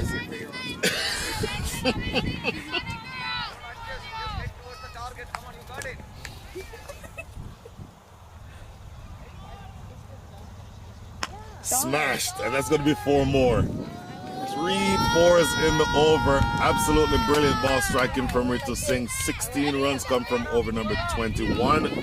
The score is 177 for 4. Giovanna Aras does not know cricket. Hey! Wait, that took me a minute to process. I was too focused on the game. I was wondering why that delay was there. Say when you're ready. Sai Navi Kamalapali. Earlier I talked about the fact that we had a number of national players, including this young lady. But you joined that rank not too long ago. Tell me about your trip to Trinidad, making your debut for the US. It was exciting. I got to meet a lot of new people, and it was a great experience. I feel like I could build from there. Okay, interesting. So, there is the actual cricket that takes place when you go to Trinidad. But tell me about the country itself, being in the country. What does that mean? I've been there before, and it has a lot of great cultural experiences. There's a lot of blended culture there, like Indian. There's a lot and I really liked it. Their food was amazing too. It's not as good as Jamaican food, but yeah, I take your point. So, in addition to that, tell me about the cricket itself. Obviously, Trinidad is a country with rich cricketing history. Tell me about the experiences on the cricket field in that country. Very competitive. There were a lot of spectators coming to watch us play. And they supported both sides. It's not like they were only supporting West Indies. They were supporting us too, telling us if we did good or not. They were giving us feedback, and they were oh yeah.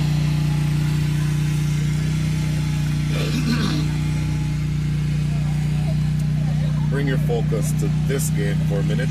You batted early. How much did you score? 20. What is a winning score for your team in this game? 230. A winning score is 230? She said way more than we did. Anything less than 230, you think you lose? No, I think 170 is winning. Okay, so Sandy, how was she? Oh, that was actually looking away. What happened? What did I miss? She tried to sweep the ball. Bull. Okay, so she did her part. A really good partnership in addition to, along with Ritu Singh. So the score is now 179 for 5. Partnership was actually worth 58. So that's a brilliant partnership. So back to you. Top order batter. You opened the batting, didn't you? Okay.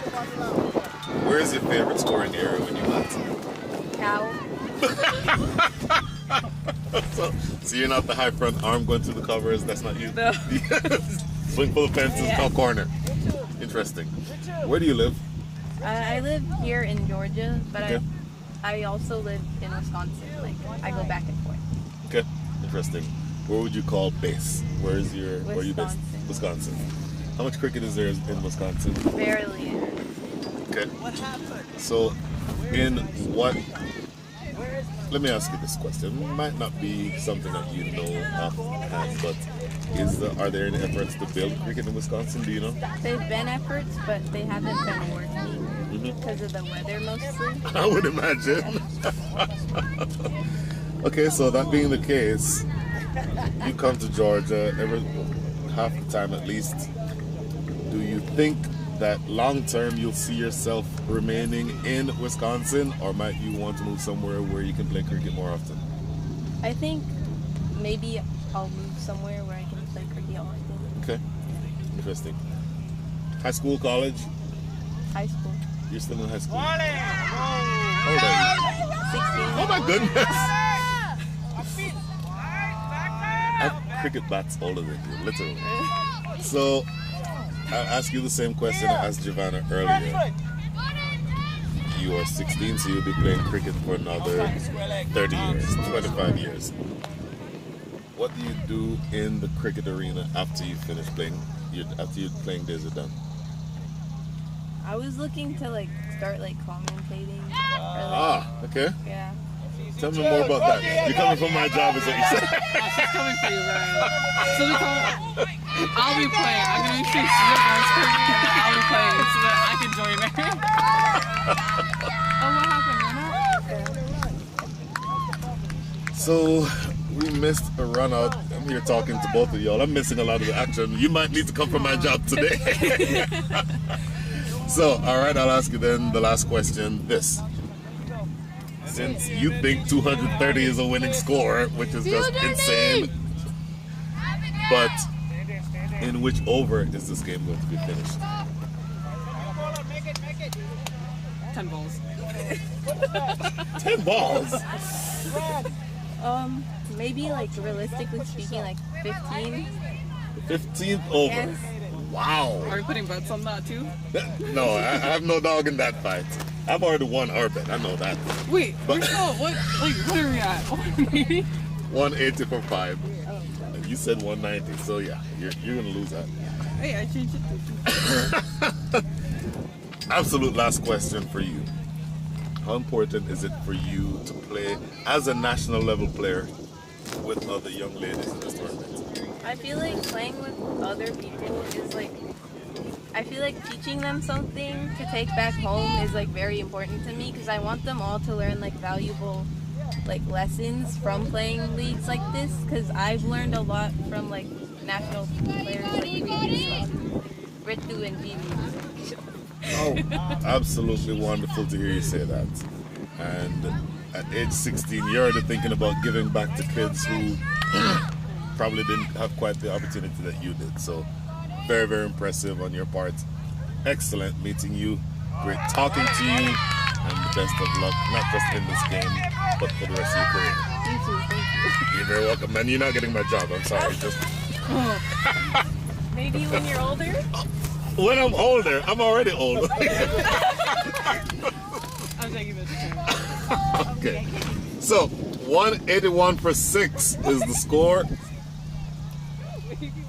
this is going to be interesting to see what happens from here. 2 good deliveries. The objective of the game from here is keep Ritu Singh off of strike. Exactly what you've seen so far. I believe that that's what they're trying to do.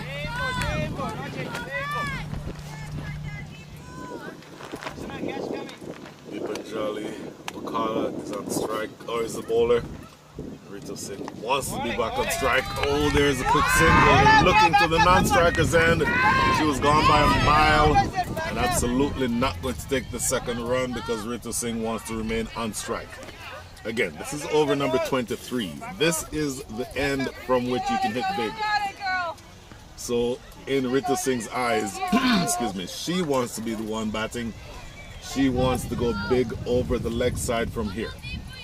And Dipanjali Pakala will probably know that. There is a deep square leg, there's a deep mid wicket, and there's a long on. Bang down the ground, that's going to be 4.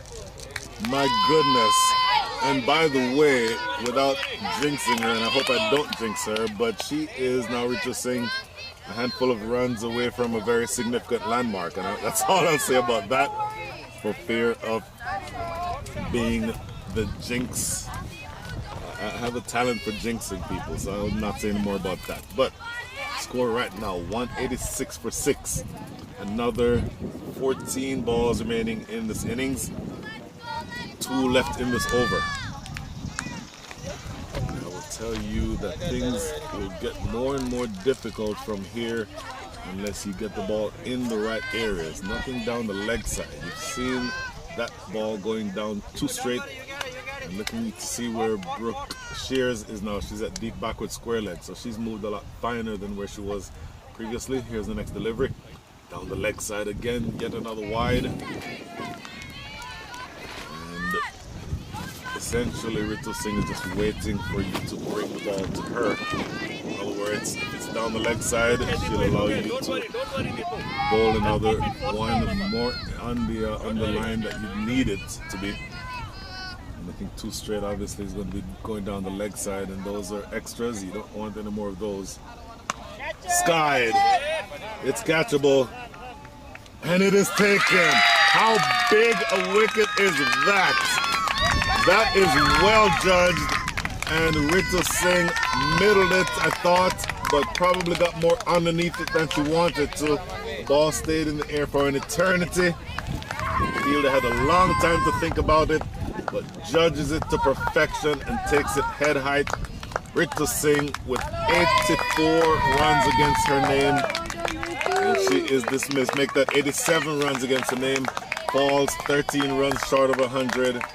Boy, that ball stayed up there forever. Thought for a second that she had misjudged it, but she ended up judging it to perfection. Absolutely well done. Ananya Nish, I believe, is who caught that ball. Ritu Singh balls 13 runs short of 100. So that is wicket number 7. And that would have made you feel a whole lot better if you're the Atlanta War Eagles. That made a huge difference in the game. So now the new batter is coming in. 186 on the board. 187 rather on the board. Let's see where you go from here, but my goodness, how big a wicket is that? I think that one wicket can make about a 20 to 25 run difference in this game.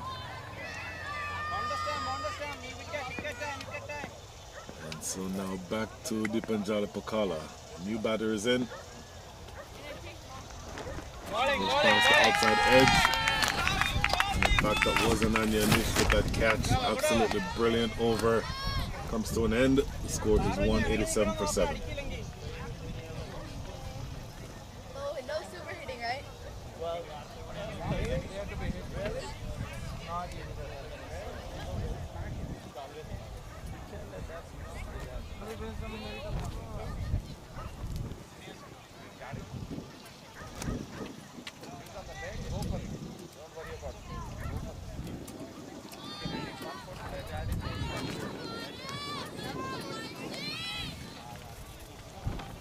So it feels like we're in a brand new game here.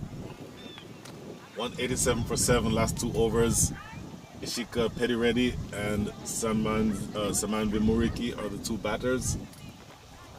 Big wicket happened in the last over, the dismissal of the captain Ritu Singh, 13 runs short of 100. And bowler now is going to be, I believe, Ashika. What happened here? Stumping opportunity, not given. And yes, this is Ashika Chiranatagandla, my apologies.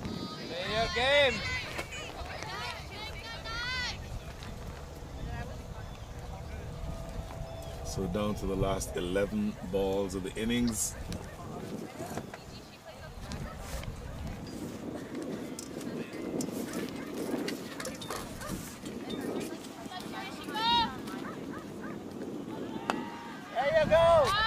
Into the short mid-on area, get a single.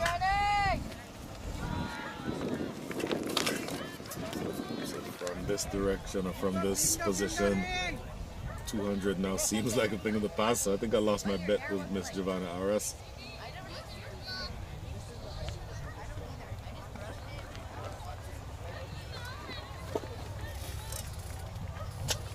$188 runs on the board.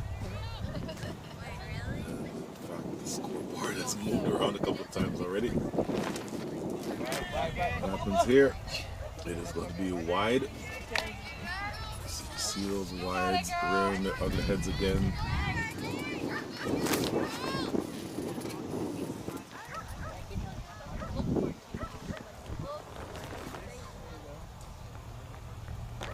Quicker, flatter, but still wide. All of 37 extras to include 29 wides. Excuse me. That's what you're having here. Very full, gets past the keeper. Gotta push for 2 here. Coming back for that second run and they'll get there. Throw, but not in time. It is just by, so timing didn't hurt you. It didn't hurt you from the standpoint that those are not the responsibility of the bowler, still the responsibility of the keeper. Not necessarily so much urgency in trying to retrieve that ball after it got past her. So 3 balls remaining here in over number 24. Last 9 coming up in the innings. This, I believe, is the biggest score in the tournament already. I think the previous score that the Daredevils had was 195. So this might be the second biggest. And of course, you still have 9 balls to go. So you might still get past that. Played away square. Should be 2 runs if they push for it. Pushing for that second run and they get there. That's good run. Love to see the urgency between wickets. Hear the encouragement from the team, from the teammates of the 2 batters in the middle. Of course, you don't expect much 4s and 6s from this pair, as was the case when Ritu Singh was batting. 11 4s and 5 6s is what you've had in the match so far. That's 2 balls here. Full toss. Played square, run. Umpire Samuels would have thought for a second about whether or not that was no ball, but sufficiently convinced that it was dipping as it got to the bat. So this is the last ball coming up now. Going over number 24. Straight down the ground. An opportunity. A direct hit there should have been gone. Get a single to close things out in over number 24. 1 over remaining. Score is 195 for 7.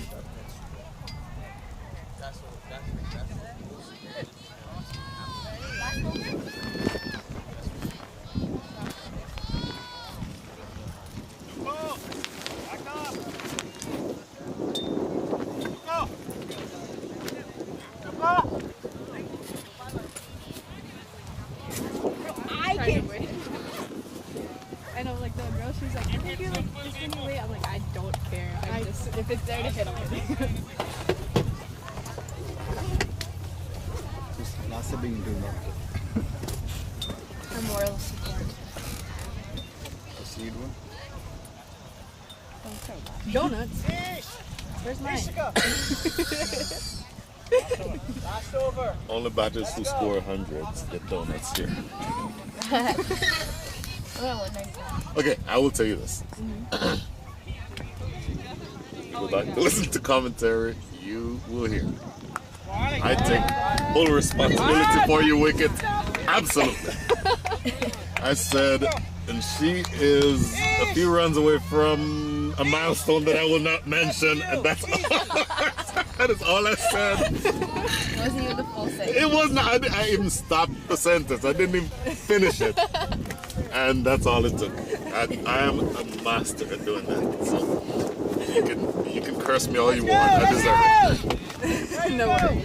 Okay. So, Miss Bandara. Good morning. Good morning. How are you? I'm good. How are you? I'm fantastic. You had a huge partnership with this young lady. Yes, I did. What is it? What is it like batting with her? Batting with Ritu is really fun. Like, me and Ritu have the same type of running style. Like, we try to run a lot of singles. And I feel like whenever we're in sync, it just makes the runs come way faster. That is an interesting point that you mentioned, because that's one of the things that stood out the most when you were batting. And I think I said this also. You can hit big, yes, but in the situation that you all came together. It was a little bit tricky. Yeah. I think it was like 32 for 3 or something like that. So when you came in earlier in the tournament, you came in yesterday chasing 65, just throw your bat. This morning was a little bit trickier. And so you had to sort of gauge your innings better. So the question then for you, Lassia, is how do you gauge just when to run singles and then how do you know when to hit big? Honestly, like, it's because the format is pretty short. I feel like any chance that you get to run the single, even if it's a little risky, and as long as you and your partner know that there is a run, then I feel like you should just run it. Because if you're not on the same page, that's when it becomes harder. Very interesting. So as far as this match is concerned, do you think you already have a winning score? Yes, we do. Anything above 150 is dependable. Okay. And 200 is out of question. Wow! Confidence is through the roof. 198 is where you are now. 2 balls remaining. My projection was 203. Yes. Let's see how close we get to this. Down the track. Interesting. 1 ball remaining.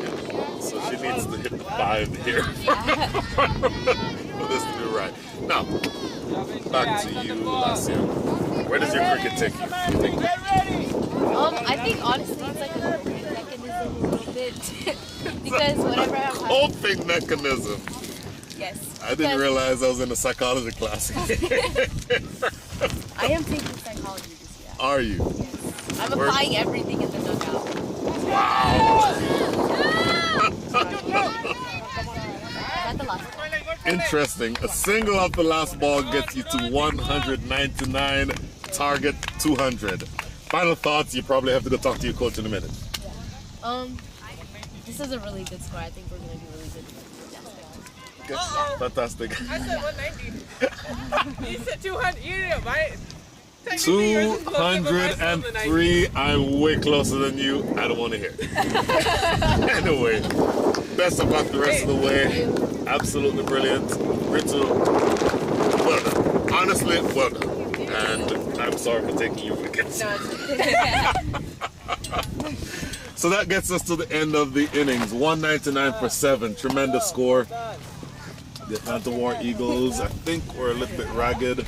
39 extras, and that led to 20% of the runs scored in extras. You can't do that. Batters, Sanavi Kambalapali, 16 from 13. Aisha Singh, 15 from 21. Giovanna Aras, 5 from 13. Ritu Singh, 87 from 55 balls. 7 fours, 5 sixes. Lassi Bandaru, who you just heard from, the psychologist, 18 from 19 with a 4. Sanvijavia, 8. The Prashant did not trouble the scorers. Ishika Pediredi, 5, and Samnavi Mariki, 4. 41 extras in all. I got that number wrong. But the bowlers, I think, were a lot more ragged than they wanted to be. 1 wicket each for Dashna Karthik, Dipanjali, Pokala. Brooke Shears, I think, was the best of the bowlers. Rupfish Sakuja. Then Ashika Chionatha Gandla got 1 wicket as well. We'll take a break here, about 10 minutes or so, and the target is a nice, clean 200. See you in a few minutes. Thank you. 99%.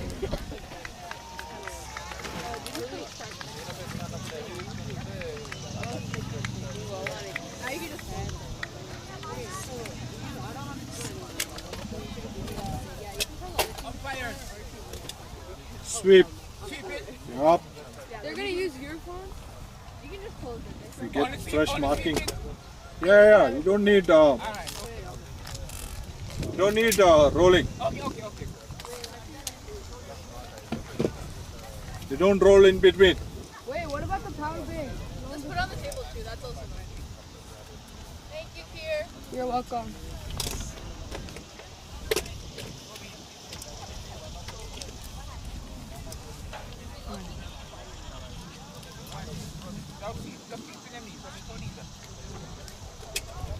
ചിരിക്കിതയാ പാട്ട് ಪ್ಯಾಂಟಿಗೆ ಮನೋಡಿ ಇಪ್ಪತ್ತು ಛೇ ಅಪ್ಪ ನಾ ನೀವು wire ನೀವು ಇರಕಣು ಅದು T shirt அப்படி ಇರ್ತೇನಲ್ಲ tea ಶರ್ಟಿಗೆ அப்படி ಇರ್ತೇನಲ್ಲ அப்படியா? நமக்கு மட்டும் தெரியல ஒரு நாள்.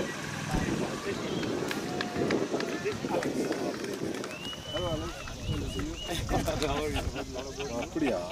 ஓகே, நடந்து வந்த போது தெரிஞ்சிருக்குங்களா பக்கத்தில்?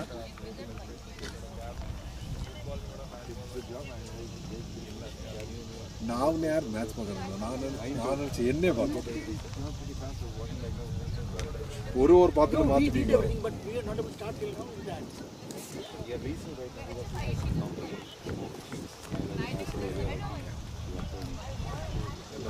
அப்பா இது பண்ணுது number. We can do it informally, but my neighbor won't. சரி சரி, நான் வந்து கம்ப்ளைண்டே பண்ணலடா, பிரச்சனை இல்லைடா, விடுறா, எனக்கு பிரச்சனை இல்லைடா. நான் லிங்க் கொடுக்கலாம், நீங்கள் பார்த்தே இருக்க மாட்டீங்கன்னு. ஸோ எனக்கே தெரியல, எனக்கு பக்கத்தில் லோன் தான் சொன்னாங்க. அவங்க தான் சொன்னாங்க, அவங்க ஃப்ரெண்ட்ஸுக்கெல்லாம் அவங்க லிங்க் கொடுத்தாங்க. அப்போ தான் நான் யோசிச்சேன், ஐயோ லைவ் போயிட்டு இருக்கா. அப்போ தான் பெட்டில் வந்து உங்களுக்கு லிங்க் இவங்க ஒன்றாச்சாங்க. இல்லை இல்லை,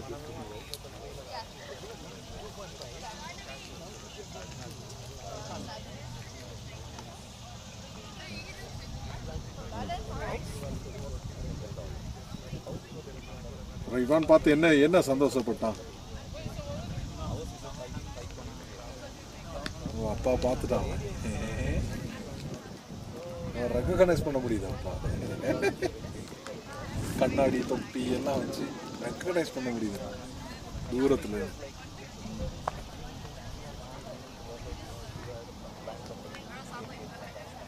இல்லடி இருந்தா ரொம்ப தூரத்தில் இருந்தேன்னா மேட்ச் வர நீ போட்டிருந்தியா? எங்க மொபைலில் பார்த்தீங்க?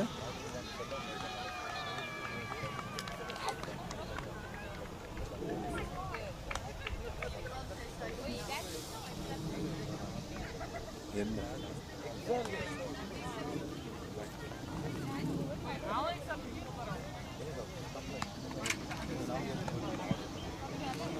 அப்போ நெக்ஸ்ட் இன்னிங்ஸ் தொடங்கும். நெக்ஸ்ட் இன்னிங்ஸ் தொடங்கும் பாரு.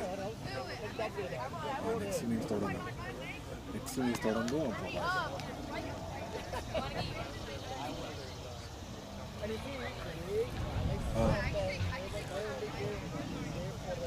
அப்போ அது அப்படி பண்ணக்கூடாதுடா, நாருண்டா.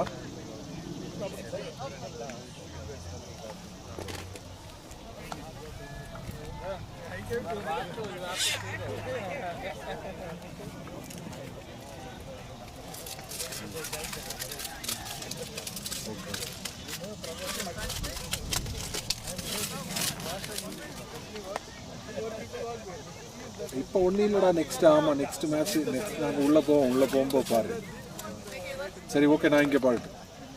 மொழ நான் இங்கே பார்க்கட்டும். சரிப்பா.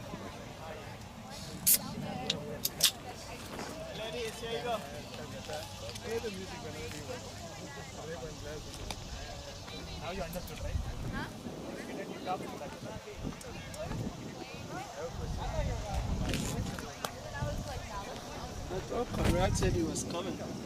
Conrad?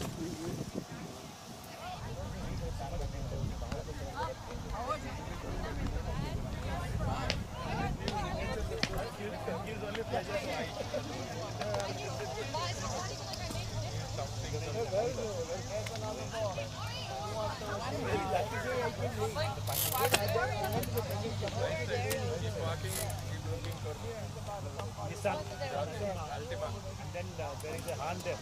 You don't find hand. Okay. Wait. No, don't do it now. It will hurt. Come on, get my phone. I need to put my jacket on. He knows.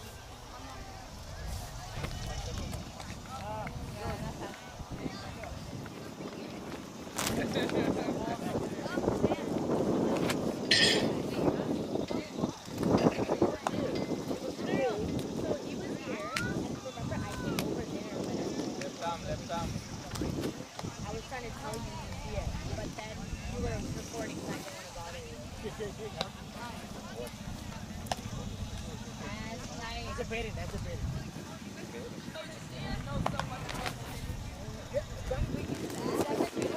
Thank you. I'm driving, so that's why I'm voice noting you. Do have a great day. Can't wait to see your face.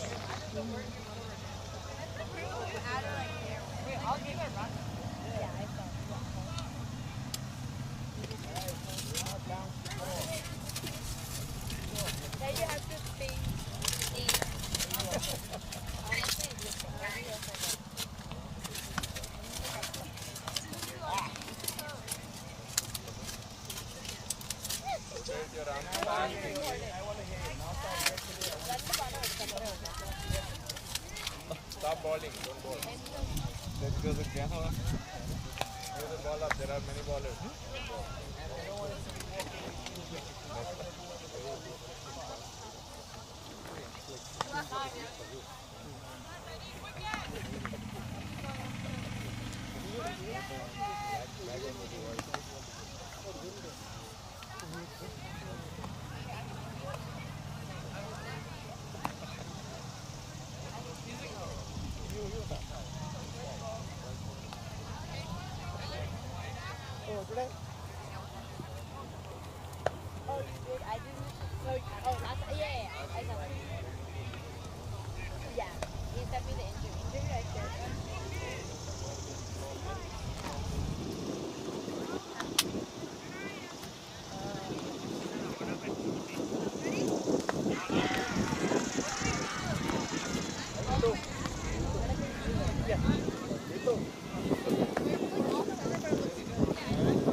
How much time I have?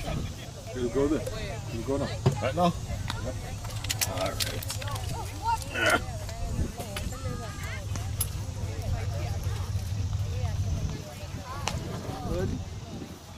Of course. Wonderful.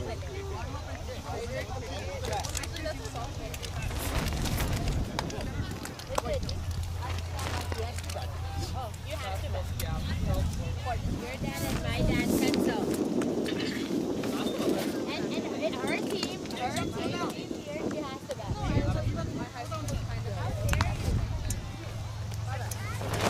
lot of.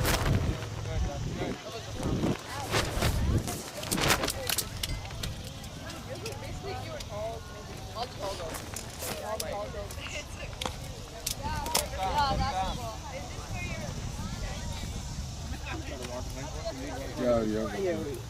Thank you, though. I'll take. Everyone asking my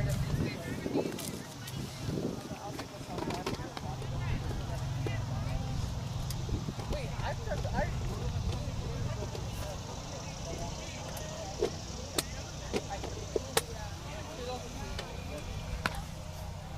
You have the ball?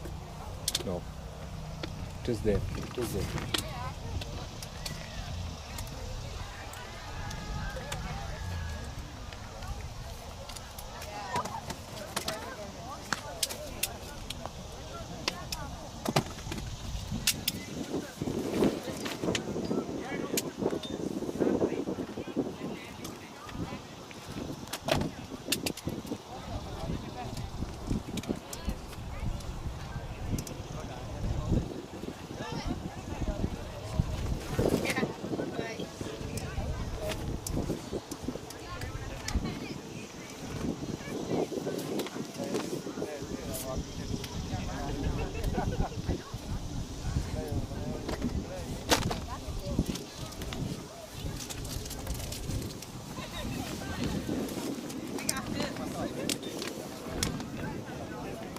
Died?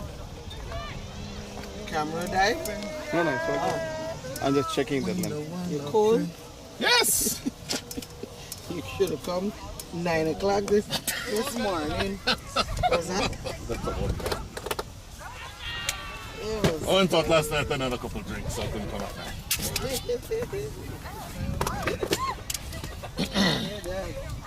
Alright, let's do this. One day thing and come back. Final, so that's the setup. What's this one? What's this one? Oh, yes! It's on a score. Just I watch it. I follow the thing. No, you broke his screen? Why you? Where are you I back missed to? you yesterday. You got it. Do you have your counter? Missed you Do yesterday. you have so your bowler's mark? Ah, you get to talk I early. told you that I'll come talk with you. I love want to it. get yelled at again. You know what? It's not on. I know.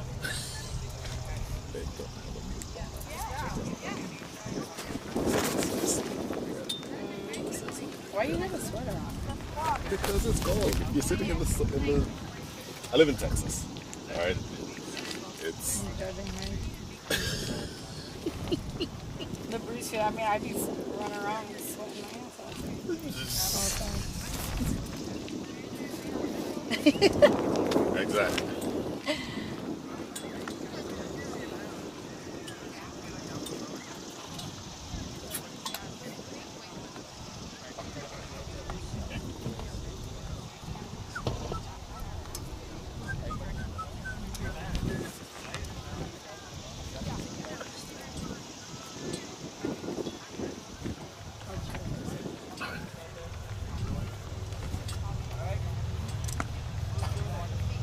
Devils on me! Devils on 3! 1, 2, 3, Devils! Ah!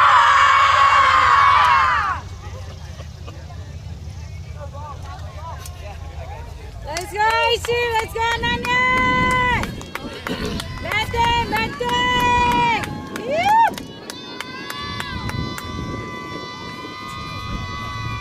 Maru, just stay.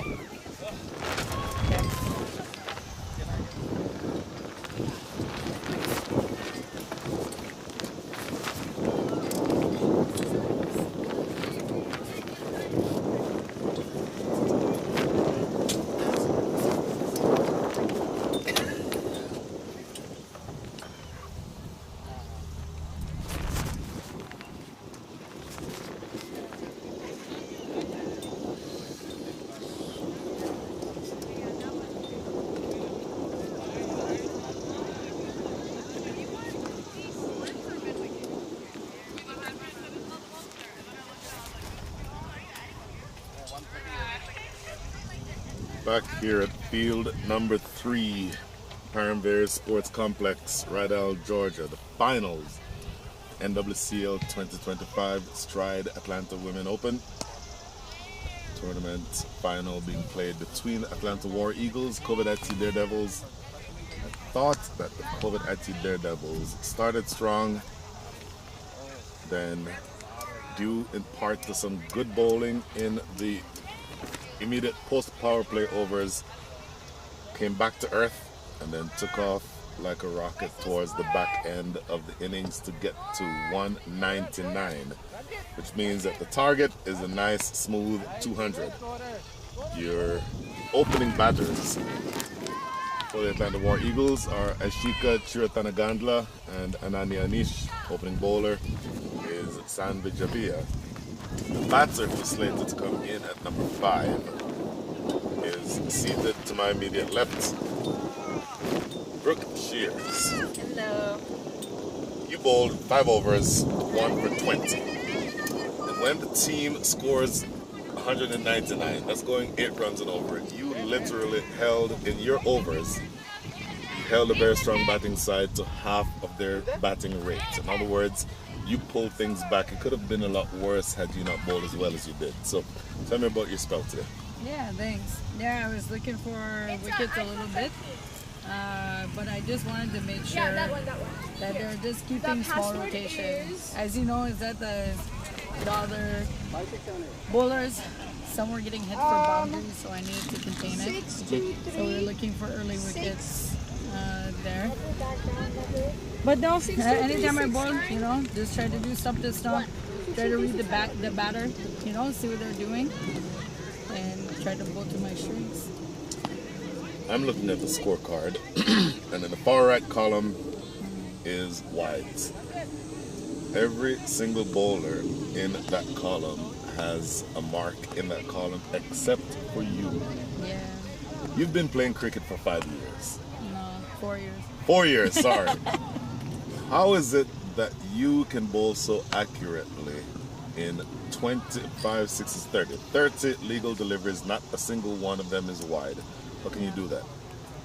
I mean, I just focus on what I'm doing at the moment, right? So if I want the batters to take a single, I'll give them a single, right? Every now and then there's going to be a bad ball. You just don't bowl there again. That's it.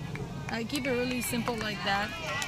Even yesterday's match that we had, it was a great example is that I wanted the person on strike to hit single. I gave her one. I pulled my mid-wicket closer to me. Then I lollied the person I wanted to get out. And then it was a straight catch. So things like that, but I was bowling, I had already bowled to the batter before, right? So it's simple things like if the front shoulder is opening up a little bit, there's a very high chance that whatever you bowl to them, they want to hit on leg side anyway. So just simple little things like that. You really have to read the batter a lot. Because if you bowl the same ball 6 times, even if it's really good balls, right? Depending if they're struggling a lot, you can keep hitting it, right? But if they keep on getting closer and closer and closer, they're going to end up hitting it, right? So you have to change it up a little bit. Very interesting. So 200 target, first delivery in the innings bowled by Sandy Jabia. Second delivery is going to be too far outside the line of off stump, but away with a miss. So the required rate is a nice clean 8 runs and over. 8 runs and over 25 overs is a pretty steep ask. If you were judging the team's chances to win this as a percentage, what would that percentage be? I mean, it's 50-50. Is any chance? It's just the start of the innings, right? Anything can happen like that. That's something that can happen. If it happens a lot, it's going to be good for us, right?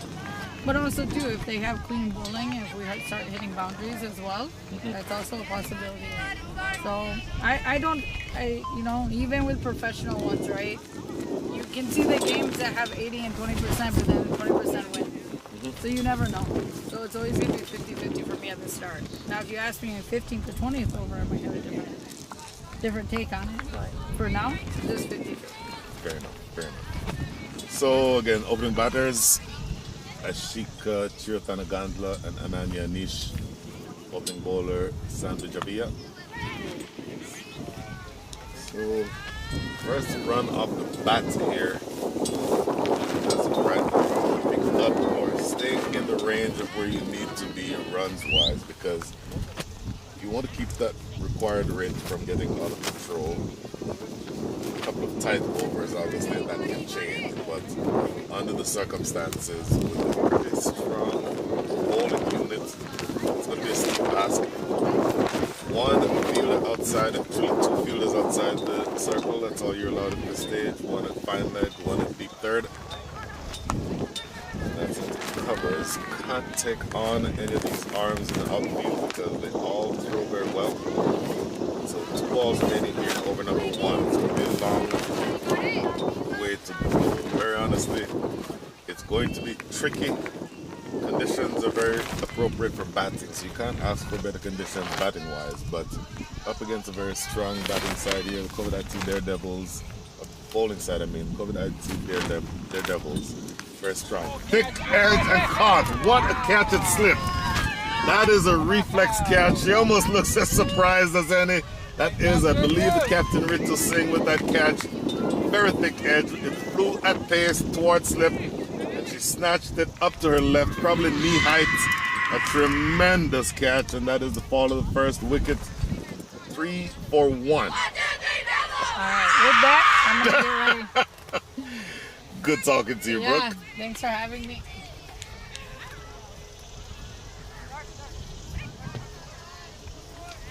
Well, that was amazing.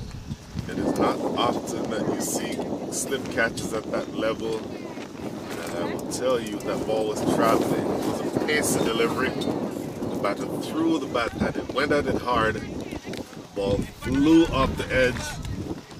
That was Ashika Chiratana-Gandla absolutely slashing at that one. That ball picked up pace coming off of the edge of the bat. And for Ritu Singh to snag that one the way that she did is evidence once more of the fact that she is an international level player. So coming into now the second wicket partnership, first wicket partnership only was worth 3. And you will now have a new batter. The new batter is Darshana Karthik. Saw her bowl earlier. She's now going to be asked to do it with the bat.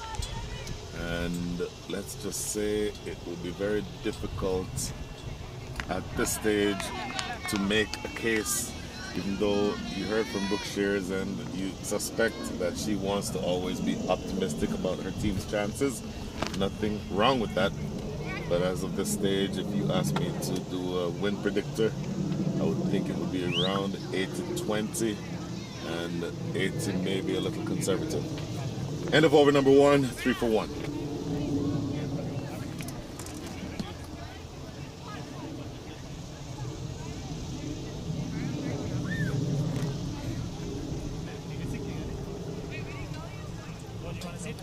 No. Joshi! Somebody help her.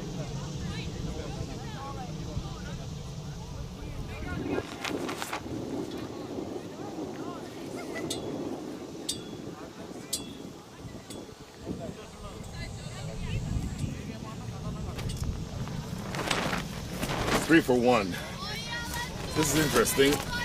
There are 7 fielders on the offside. A 7-2 field for a spinner in the power play. That's a bold move. Spinner is going to have to be bang on target. Lassie Bandaro herself, you heard from her earlier. And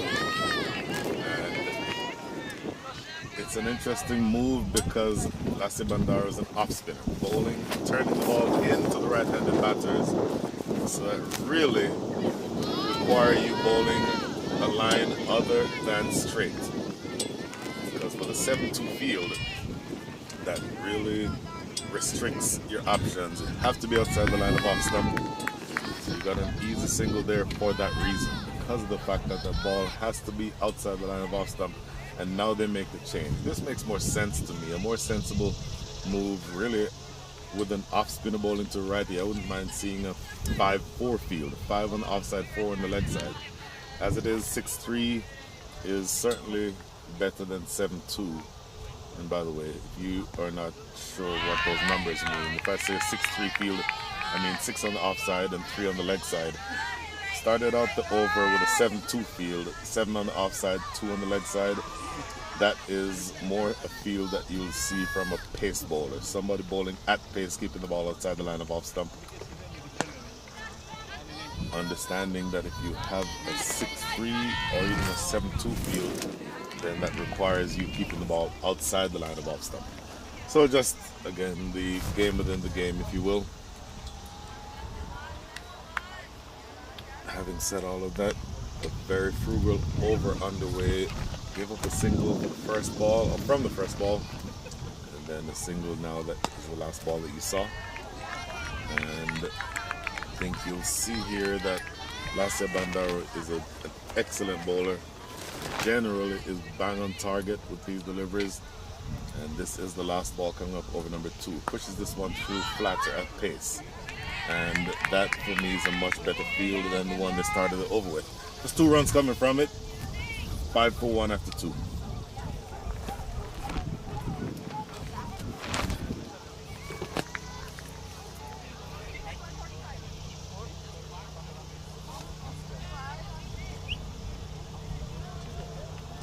Only 2. One more, this is in a second. Only 2.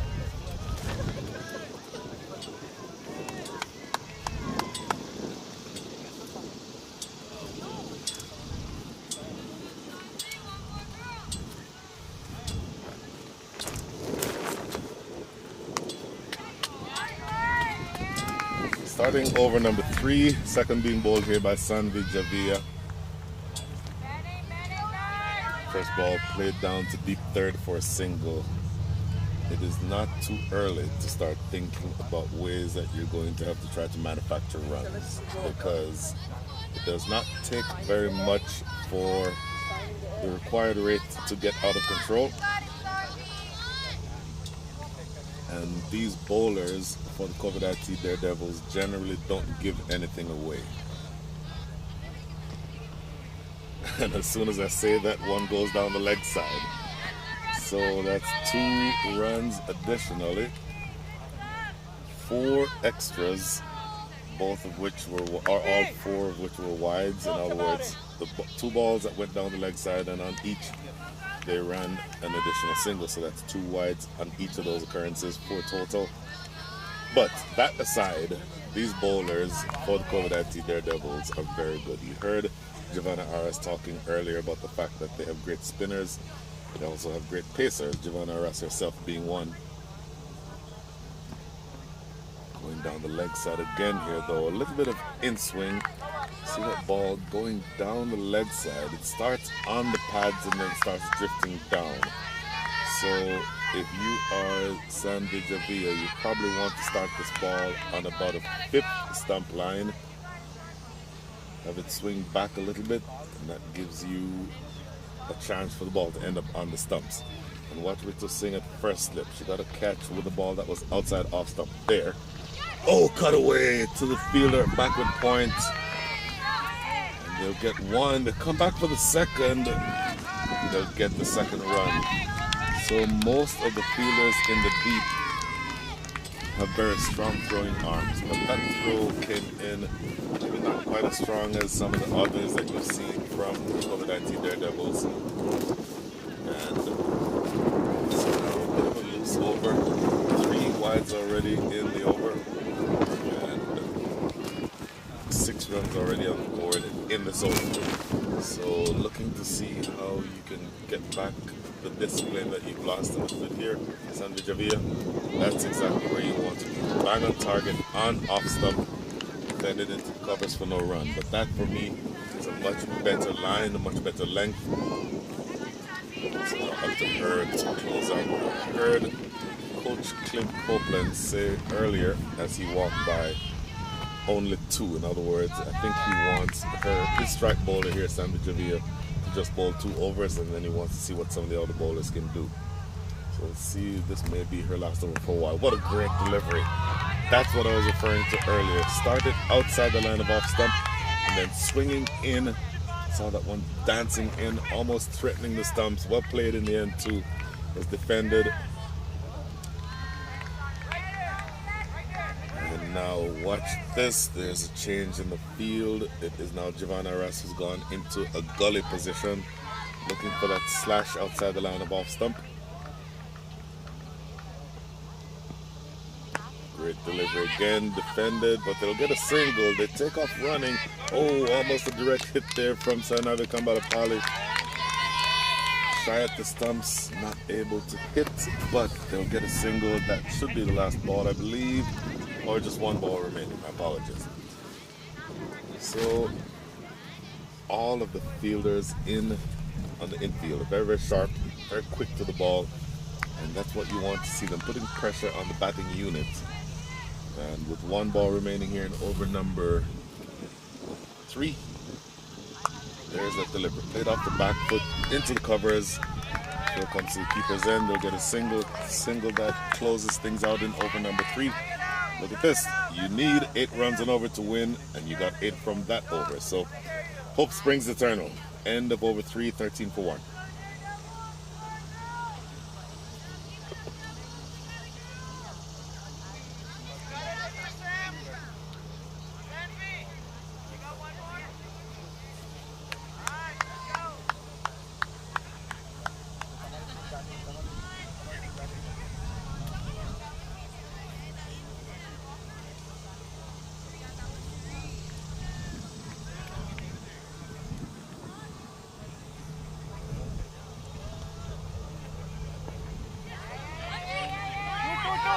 Starting over number 4, Lasse Bandara continuing. Still staying with that 6-3 field. For me, 5-4 field is probably more appropriate for an off spinner, turning the ball into the right-handers. If you bowl to 6-3 field, then it is imperative that that ball be outside the line of off stump. Otherwise, you give up easy scoring opportunities on the leg side. So the batter is Ananya Anish Darshana Karthik. That's more where you want to be as an off spinner. So Darshana Karthik 5 from 9, Ananya Anish 4 from 7. And a very steep hill to climb. The required rate started out exactly at 8. That's even 200 needed to win. In the air, wide up mid-on, and running toward the boundary and going over the rope now. So a good looking strike. Darshana Karthik looking to put the pedal to the metal. At some point you have to start chasing toward, or making progress toward chasing down the target. And that is a good positive shot. Dragged it from outside the line of off stump toward long on. Quicker, flatter. Pushed back to the bowler herself, no run. And 1 ball remaining here in over number 4. 5 from the over already, even just with the big shot, still on the 5 runs. So you still need to capitalize on this over. Lofted this one just out of reach of the keep of the bowler herself, down to mid-on. 6 runs from the over. And again, on balance, you're looking to get 8 runs and over. So that's the target that you have to establish in your mind. End of over number 4, 19 for 1.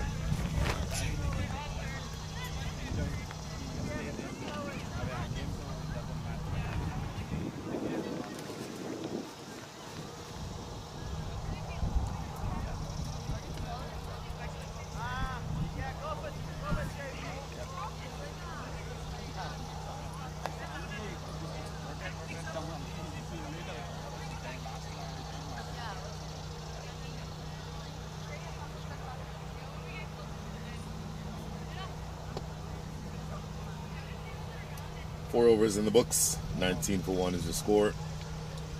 2 overs bowled by Sanvi Javia. And it is now the first bowling change of the day. The aforementioned Giovanna Aras coming into the attack. Right arm pace. Watch first slip, watch deep third. Those are the 2 fielders who I believe would be in play here. Because Giovanna Aras, again, national level player. And if that ball is outside the line of off stump, and she typically keeps the ball on that line outside of off stump, any slashes will go in the direction of slip or deep third. Right there. Great delivery. Goes past the outside edge. Starts with a dot ball here. Just 11 balls remaining inside the power play. I suspect even if they get through the power play that they'll maintain an aggressive field. I don't think they'll immediately push 2 more fielders outside of the circle. Great delivery again, goes right past the outside edge. A couple of dot balls at this stage.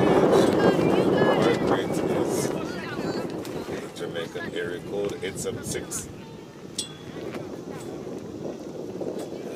As you sit and look at the chances here for the Atlanta War Eagles, you know that you have to manufacture runs. You know that you need to double your exact scoring rate right now. Solid in defense here. So the exact scoring rate is, or the required rate is exactly double what the actual scoring rate is. 4.38 is the scoring rate. 8.76 is the requirement.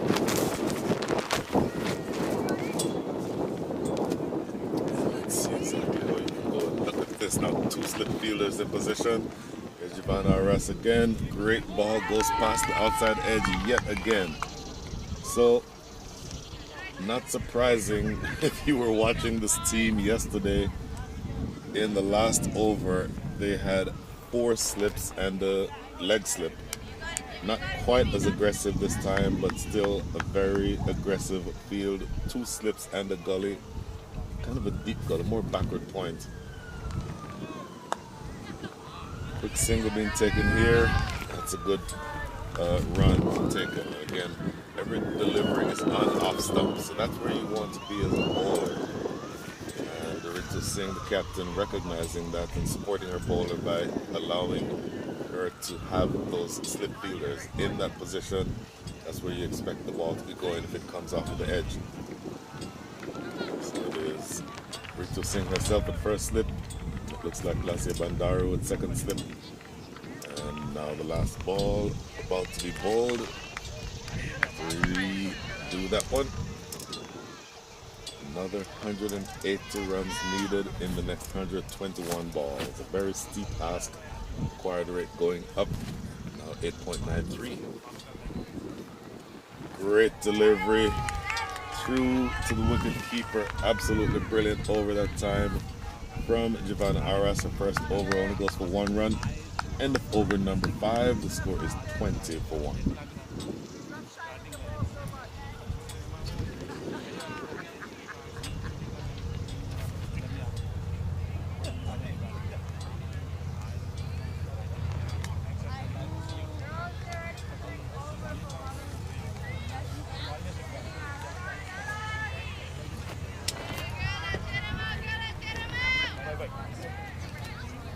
5 overs up, 1/5 of the innings is through. Lasya Bandaru back to bowl her third over.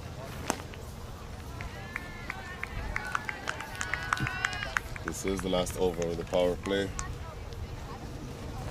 Practically might not make a very big difference because I expect that aggressive mindset to continue, keeping more fielders inside the circle than is necessary. Whip to square or to mid wicket. That is Giovanna Arras herself. A couple of dots, so this runs. They're finding it very hard to come by here, the Atlanta War Eagles.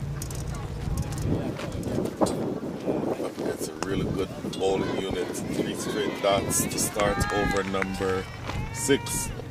Over number 5 only had 1 scoring shot and it was a single. So the runs for the most part have dried up at a time where you really need to be accelerating. This is a single down to long on. And in looking to see where your opportunities to get runs would be. For example, if you were to identify bowlers who would be more likely to get you the runs that you need, you certainly want to look toward batters among the likes of Ananya Nish, who's still there. She is the leading batter for the side. 124 runs is what she's generated for the for the tournament. High score of 41. Lovely shot over the top of cover. Should get a couple here. This is Sanadi Kambalapali. Get a couple of runs, so you'll need much more of that, but that was a good shot to end over number 6, end of the power play. And the score at the end of 6 is 23 for 1.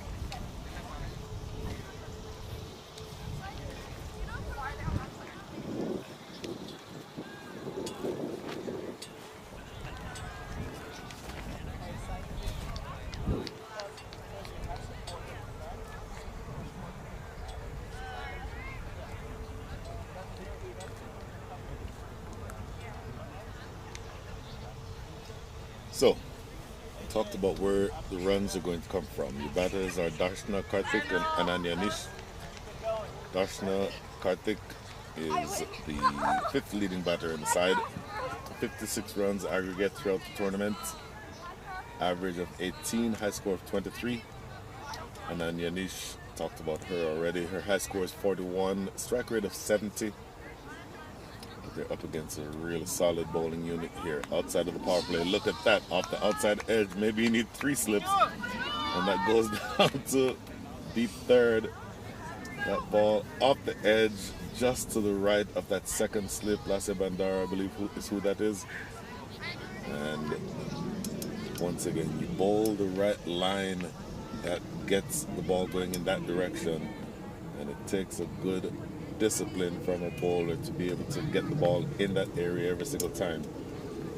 Again, 2 slips. At this rate, it really does seem like you could potentially have another slip there if you wanted to. work to mid-wicket, no run. So bowling wise, you have several different options if you are the CovetIT Daredevils. Leading bowler in the side with 9 wickets is also the leading batter, that's Ritu Singh. 9 wickets, conceded 24 runs, on average of 2.67 is otherworldly. Goes past the outside edge yet again. Lase Bandaru, who opened the bowling, has 8 wickets, conceded 55 runs. So her average sounds almost like an economy rate, 6.88, and her economy rate is 2.39, which is just insanely good. Ritu Singh's is even better, 1.85. And just really good work. This is clipped away square. Should get a couple of runs here. It's close to the boundary. I think that's all they'll get is that 2. Good strong throw too. And anyway, so Giovanna Ras, of all the bowlers on the side, 2 wickets, ranked at number 7 in the side. 2 wickets, best of 2 for 14.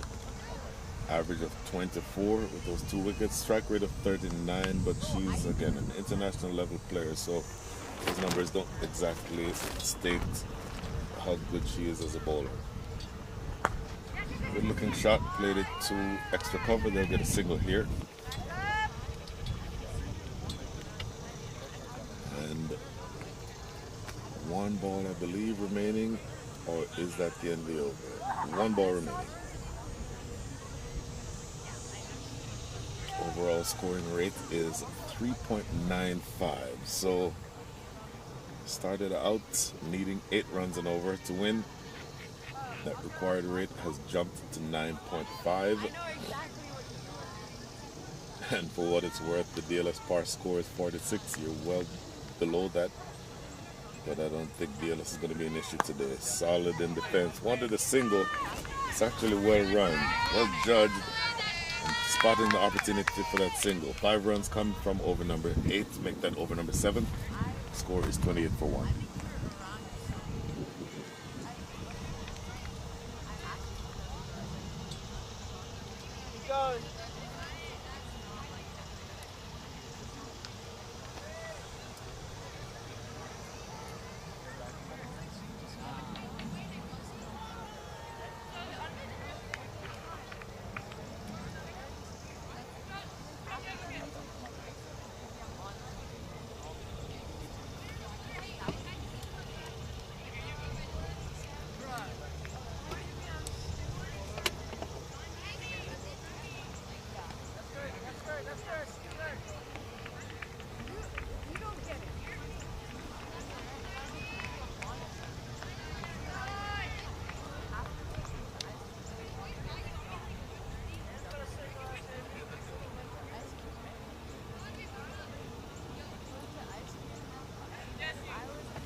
$28 for 1.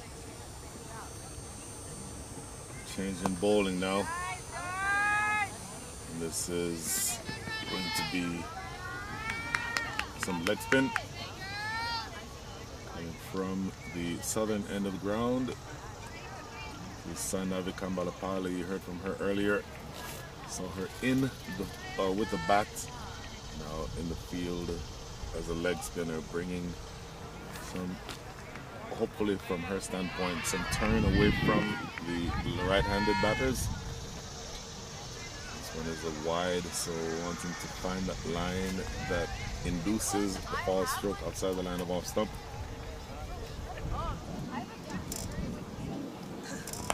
In the air, and it's just almost caught.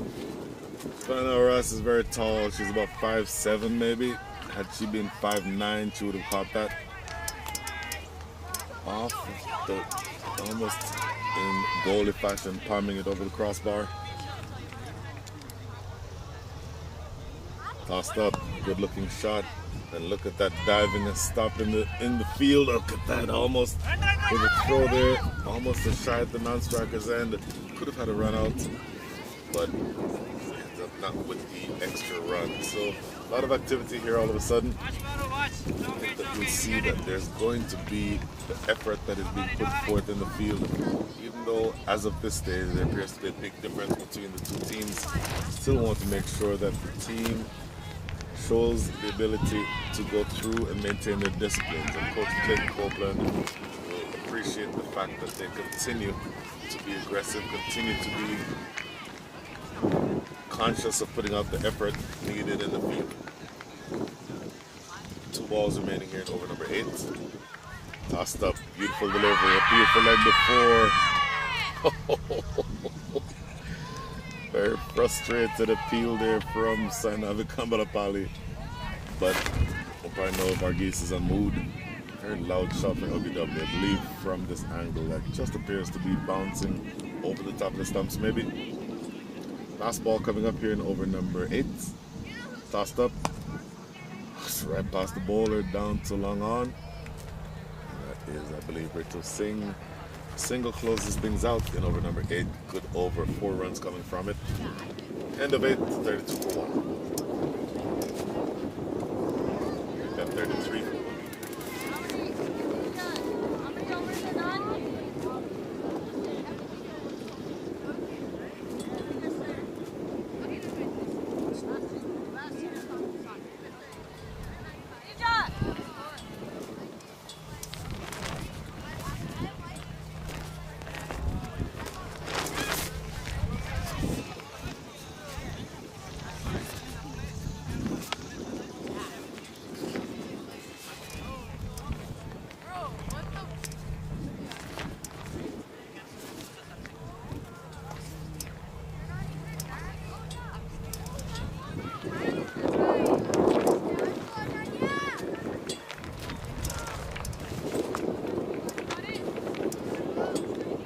This partnership building just a little bit. You go back to the pace of Sanvi Javia. All 2 overs earlier, coming back now to ball over number 9. And she has a similar feel to the one that was set for Giovanna Arras. 2 slips at gully. Giovanna Arras herself at gully. Deep third is very wide, very square, I should say.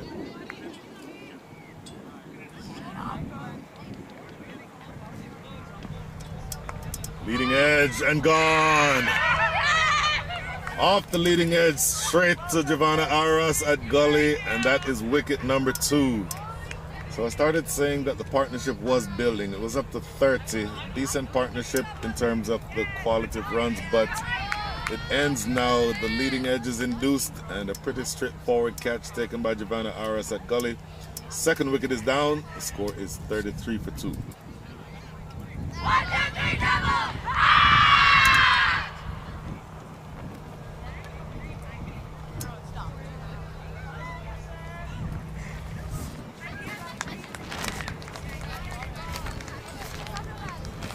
They may consider themselves to be in a little bit of trouble here. The War Eagles, the leading batter for the side, Ananya Nish, has just been dismissed. 124 runs coming into the game today, but she was only able to contribute 11 runs toward the target. And it's now going to be Brooke Shears, who you heard from earlier briefly. She's the 3rd leading batter in the side. Aggregate number of runs is 76. High score 45. Strike rate of 79. She does have her work cut out for her here. Darshana Karthik at the non-strikers end, 16 from 26. But this really does feel like it's going to be a stiff ask from here. So, staying with the aggressive field. 2 slips. That second slip has gone a little bit wider. And you saw where Giovanna Arras just took that catch at gully. She remains in that spot. Same feel overall. Let's see what we can get done here.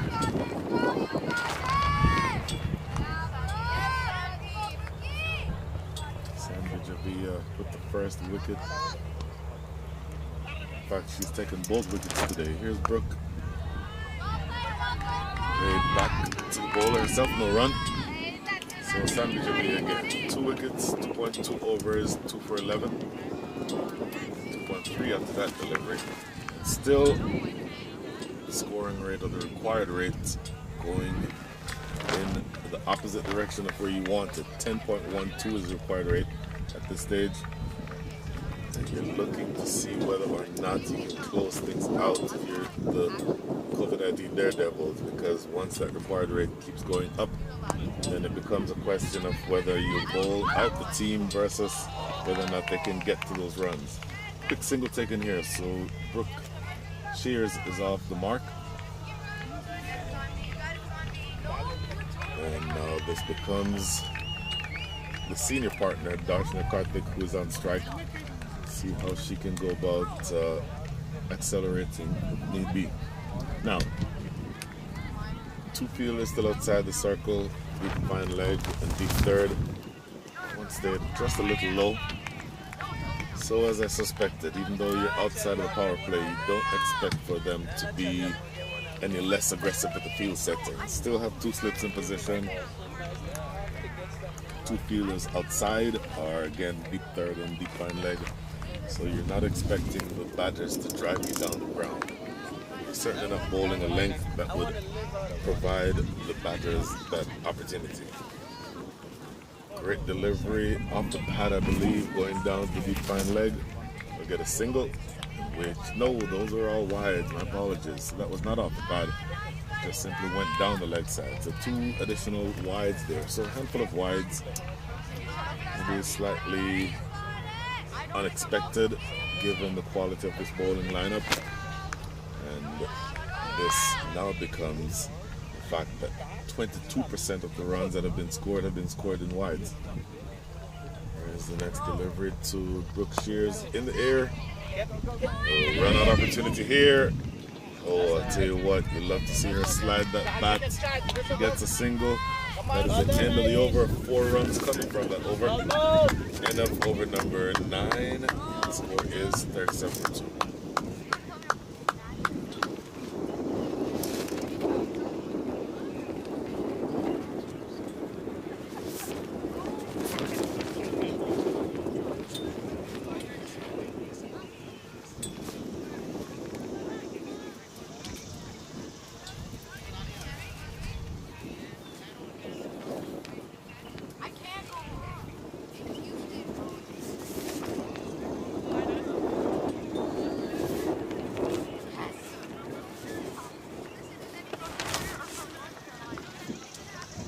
For 2, batters are Darshana Karthik, 16 from 27.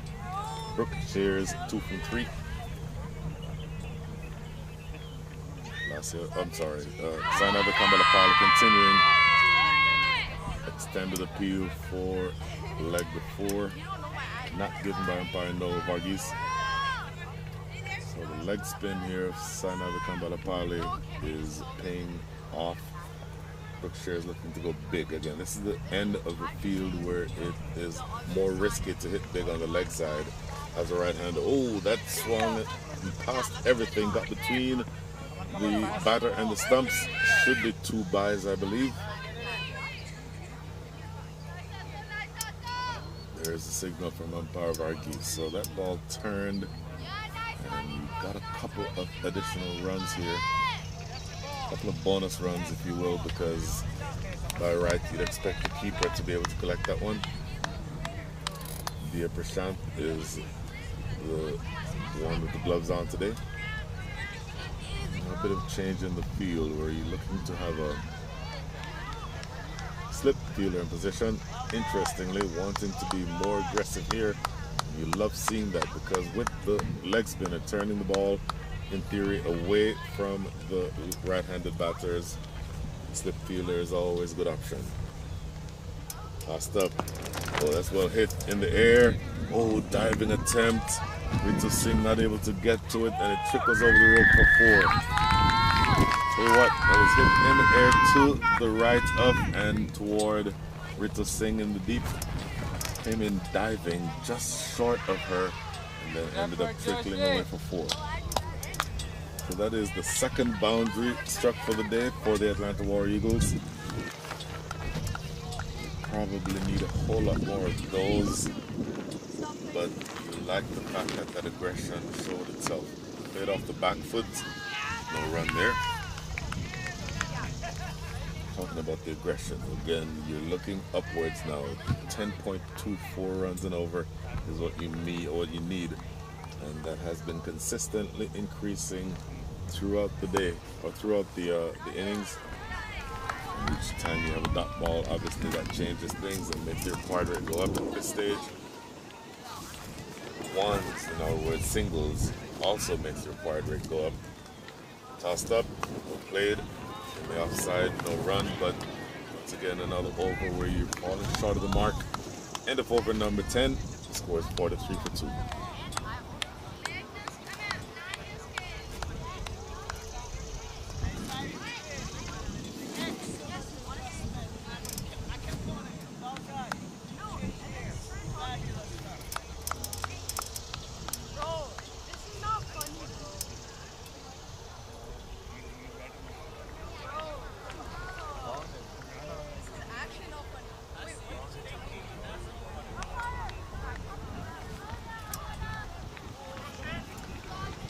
So interesting move here.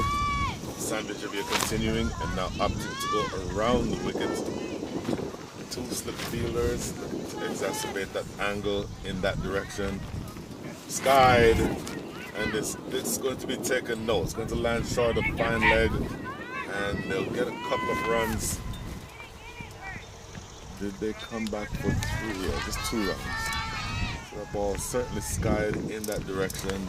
Beaten for pace from around the wicket. You don't mind seeing that, but you're looking to exacerbate that angle, and the ball probably want that ball to stand or to land in your middle stump, slanting across going towards slip. So that second slip fielder now goes much wider. It's almost like a gully, and then Giovanna Ross remains a backward point.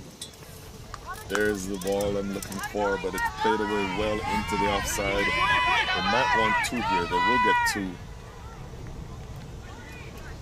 And in the meantime, good start to the over for the War Eagles. So 2 balls, 4 runs. You don't mind that at all. You need a whole lot more of that, but this is a good way to start. This is the 4th over being bowled here by Sandy Javier. So again, you have a maximum of 5 in a 25 over match. So the change going back over the wicket. Played into the short extra cover area. So your options for scoring become a little bit trickier now because you're looking at a much more defensive field. You don't have 2 slips anymore. Just 1 slip. That's Rito Singh at slip. And a little more defensive feel to the field, if that makes sense. But that also means that you don't quite have the opportunity to pick up quick singles as you would with a more aggressive field. It's played into the offside. Single.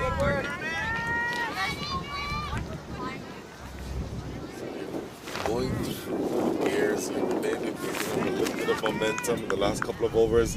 6 coming from over number 10. Already 6 in over number 11.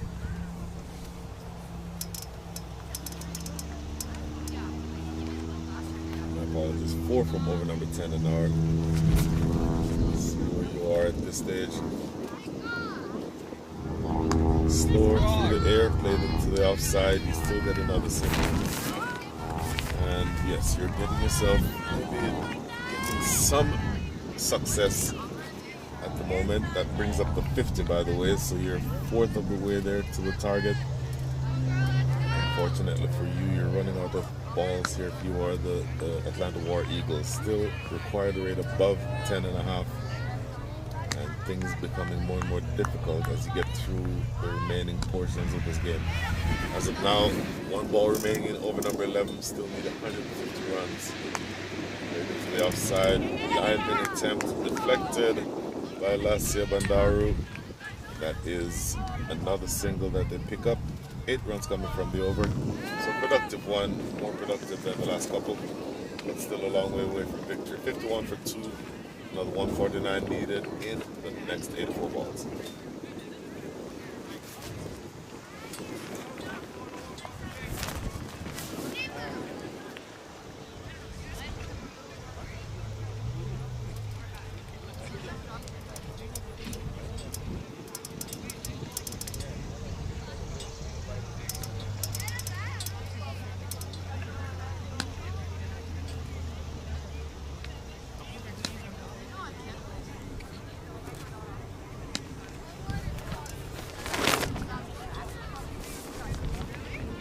Sanvi!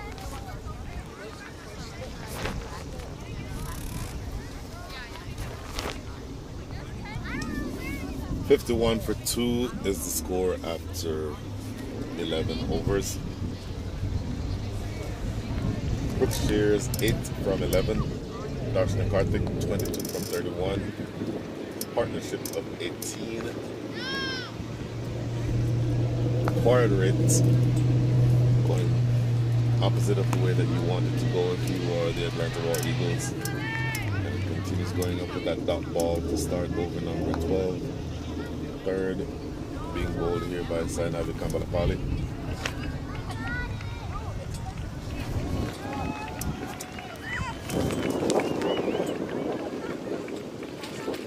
Tossed up. Ooh, look at this, way down the ground. A long run for Rita Singh. She dives, but will not be able to pull it back. So it goes for 4.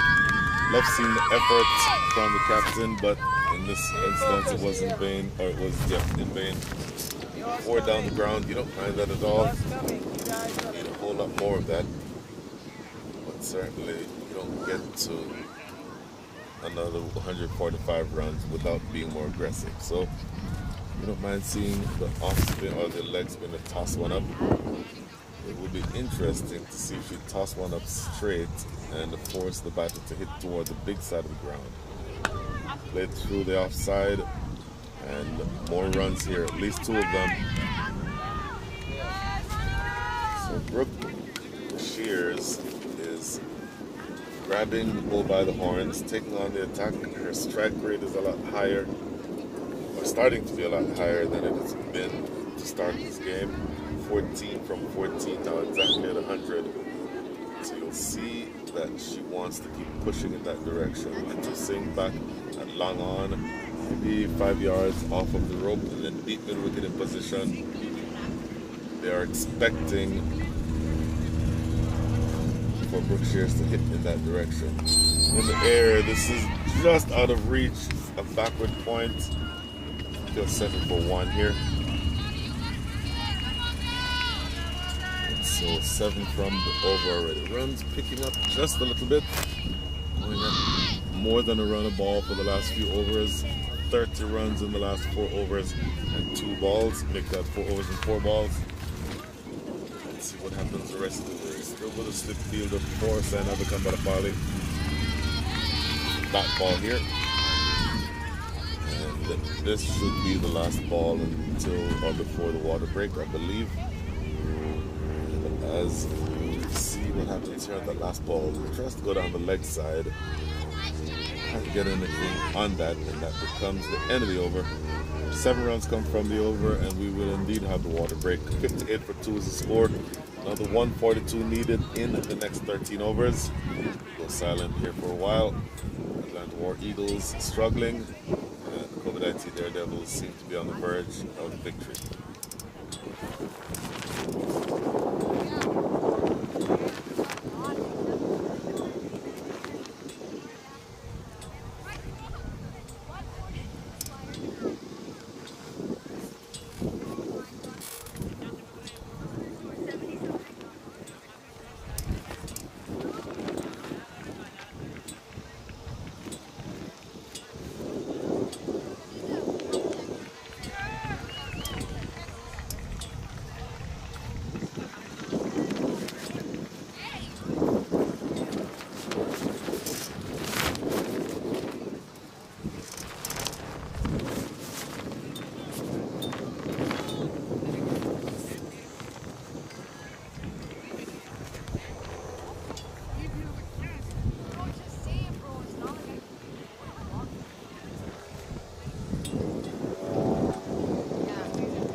So 12 overs in the books, last 13 coming up. Stride Atlanta Women's Open 2025 has a maximum of 78 balls remaining. Giovanna Arras, 2 overs already coming back out to bowl over number 13. And she's facing a slightly more defensive field. Once the field in position, they're down to mid-on. That's a good stop by Sarnavid Kambala-Pali. The ball was bouncing sort of at an awkward length. She did the right thing to get her body in the way to prevent it from getting by. So single starts over number 13. Brooke Shears 15 from 15 before that first ball. So she's now 16 from 16. Darshana Karthik back on strike, 22 from 33. Huge swipe and a miss. Gigantic gap out there on the leg side. No one outside the circle on the leg side at all. He's not behind or in front of square. There's a deep fine leg. Darshana Karthik was looking to access that area over mid-wicket. And again, if you hit the ball in that area, it's probably going to be 4 runs, whether to the rope or all run, because there's no fielder within 50 yards of that spot. Advancing down the track, trying to get exactly in that direction, but cannot get there. But certainly she's trying to aim at that huge gap again. The only person outside of the circle on the leg side is at fine leg. So you can run for probably days if you get the ball hit in that direction. Next delivery here from Giovanna Arras. Repeats the shot. Sarnavid Kambala-Pali, boy, she has such a strong throwing arm. Shy at the stumps and a good backup on the other end. So the opportunity here to get runs is going to be one that is challenging, I think, for the Atlanta War Eagles. Required rate almost sneaking up to 2 runs a ball at this stage. And the vice grip that the Daredevils have on this game is continuing as we get through the bottom half of this innings. Down the ground. Oh my goodness, that is off of Petal Samuels. And that is going to be difficult. Oh, smashed and off of her ankle. Has a wry smile and thinks she's going to be okay, but that absolutely would feel less than ideal. For what it's worth, that's probably headed for 4 if it doesn't deflect off of the umpire. But that's not, first of all, as an umpire, you don't ever want to come into contact with the ball. And it's certainly not in that area. That's happened to me before umpiring, and I can tell you that does not feel very good. So a little bit of a delay while we wait for some attention to be paid to umpire Petal Samuels. Hall of Famer, by the way, USA Cricket Hall of Famer, recently inducted, and really does wonderful things for cricket, particularly women's cricket in Georgia. And she's probably not thinking about that now. She's thinking about being attended to by Coach Clint Copeland. That magic spray comes out. Magic spray does wonders, and she'll definitely need that. So a little bit of a delay while we attend to umpire Petal Samuels. I would hope that she can continue, but in the meantime, we'll go silent while we take care of umpire Samuels.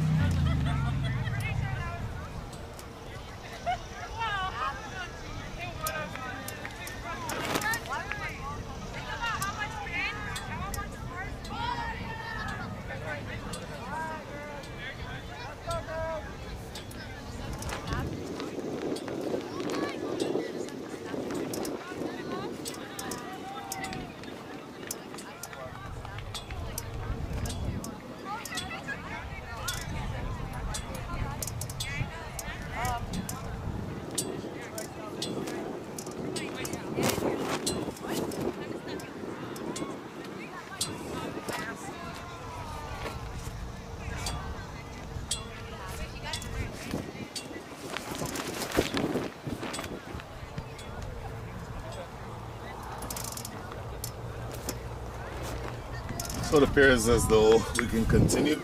61 for 2. And umpire Samuels will probably need to ice that ankle later on, but she's good enough to continue now. She has a dry smile on her face. She's probably feeling it. Once the adrenaline wears off, probably would think that she'd want to ice that. First wide here bowled by Giovanna Aras. This is her 4th over. Make that her 3rd over.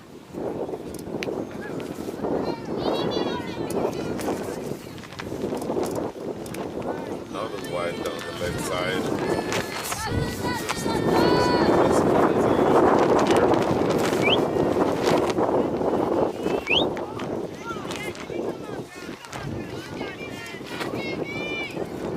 just runs on the board. I think that you'll see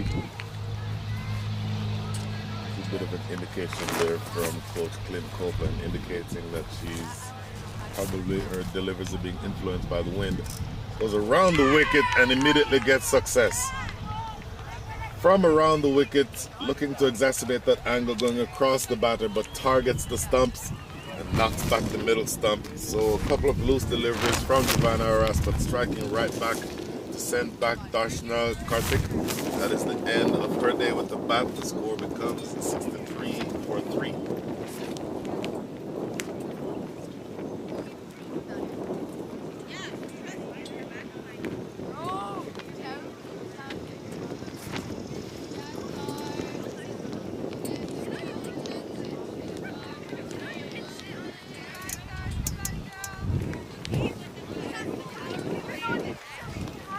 Success. 62, my apologies for 3, not 63, but in any event, CovetIT Daredevils are at the most 7-3 deliveries away from victory. And realistically, it does not feel like the Atlanta War Eagles stand much of a chance.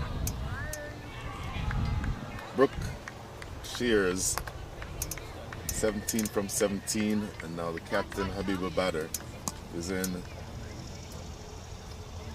So you do have the left-hand, right-hand combination here, so it requires disciplined bowling. In fact, that was the last ball of that previous over, so 62 runs on the board. About to start over number 14, and it is Ritu Singh herself who comes on to bowl her first spell for the day. Down the ground here, Shears trying to hit her way out of trouble, and she's doing it at the strike rate of 100, which is, under most circumstances, more than acceptable. But at this stage, the Atlanta War Eagles need 11.5 runs and over. So essentially 1 run every 2 balls. That loosely translates to a strike rate of 200, and that tells you that that's going to be very difficult. Now, the right-hander bowling, the right-handed off-spinner bowling to the left-hander is, I think, a really good ploy. Feet mid-wicket in position, that is Sarnavi Kambalapali. And what Ritu Singh is looking to do here from around the wicket is drift the ball into the left-hander and then have it leave her. That's what you saw when Giovanna Aras batted earlier on, when it was Brooke Shears herself who was bowling. And I suspect that she'll be trying to do the same thing here. Looking to work this around the leg side. A little bit too straight though, so that is yet another wide. Unofficially, that is 11 wides to go with or alongside 2 byes, so 13 extras total. Looking to see whether or not you can find some way to accelerate. Bowling to a 5-4 field here. Ritu Singh tossed up. Oh, look at that. That's the type of delivery I'm talking about. The one that turns away from the right-hander. And, oh, from the left-hander rather. And even if she gets bat on that, that goes straight up in the air. And that's exactly why you want the off-spinner to be bowling at this stage. And interestingly, there's now a slip fielder in position. That is Giovanna Aras herself. Again, a similar delivery, similar result. The ball is turning away from the left-hander. So a couple of dots, starting that ball on the stumps and then having it turn away. Now, Ritu Singh has the ability to bowl an arm ball, to have it go on with the arm as opposed to turning. Might also be an option. Pay attention to what she's able to get done here. Similar type of delivery, and that's well fielded. One coming off the under edge, and Giovanna RS had slipped, just making sure that there's no opportunity for a run there. This will be the last ball. Just one legal delivery remaining here anyway. In front and not given. That is the end of over number 14. A really good over from Ritu Singh. Just 2 runs scoring in it. One of those runs was a wide. And so with that over, the required rate is now above 12. And so it almost seems like it might be time for us to stop talking about the required rate, because it's becoming more and more apparent that the Atlanta War Eagles will finish second in this tournament. Score is 64 for 3.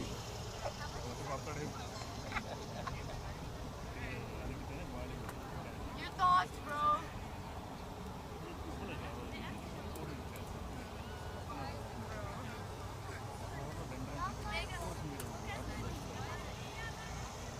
64 for 3. Giovanna RS to bowl her 4th over. Bowling to Brooke Shears. Oh, that just goes past the leg stump, boy.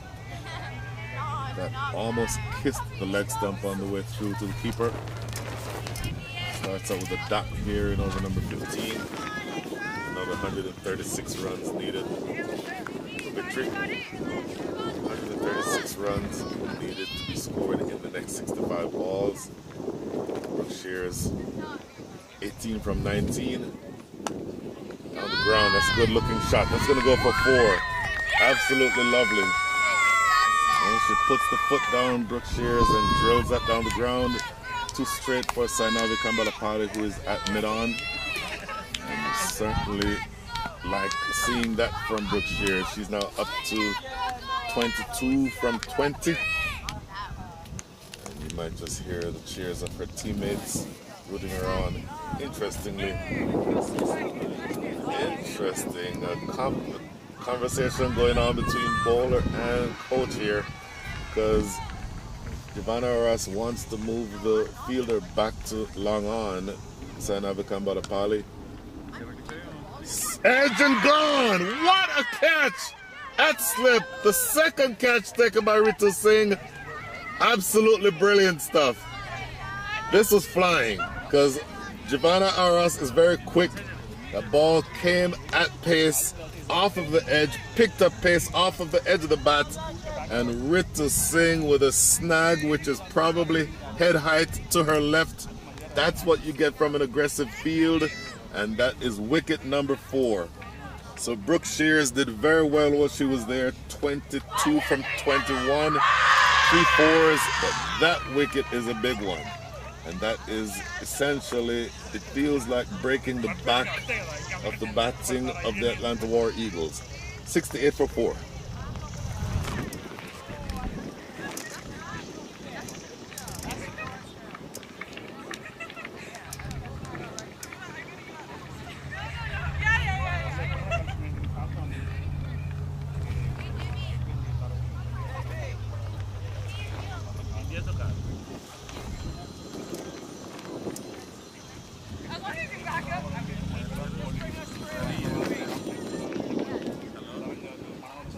Boy, it's an interesting passage of play here.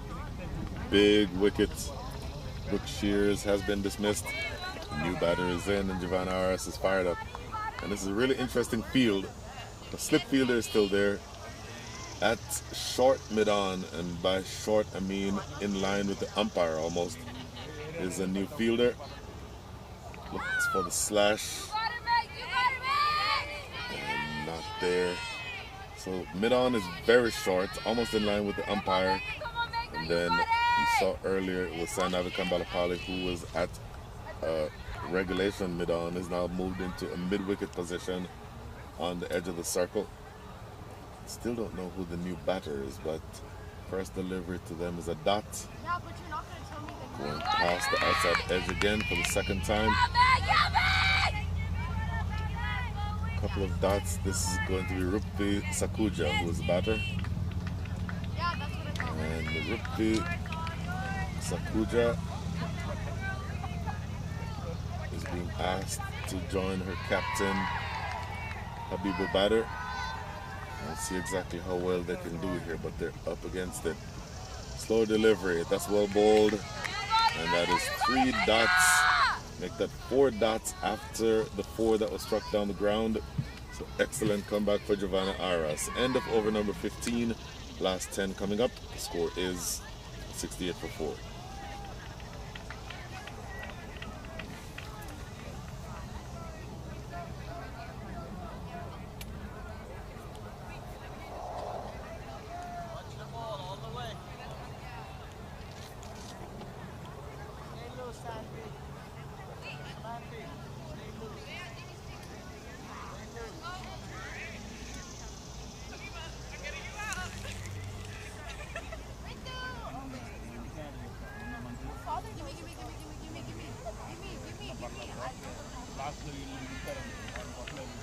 Ritu Singh continuing. Boy, she is absolutely dominating the matchup between captains. The ball is turning away from the left-handed Habiba batter, and she's not yet shown the capacity to handle it. Tossed up, pull her on the corner. As I say that, she gets one away. It's going to be going toward the square leg area. Wanted a second run. Look at that throw from Sainavi Kamalapali. And that tells you you don't get to run on that arm. It's going to be interesting to see how this develops the rest of the way. But you have a dot and then a single. And it's now going to be Rupvi Sakuja who's on strike. None from 3. Might find it easier facing the off spinner. And this is going to be wide number 12 on the day for the Atlanta, the CovetIT Daredevils. Score is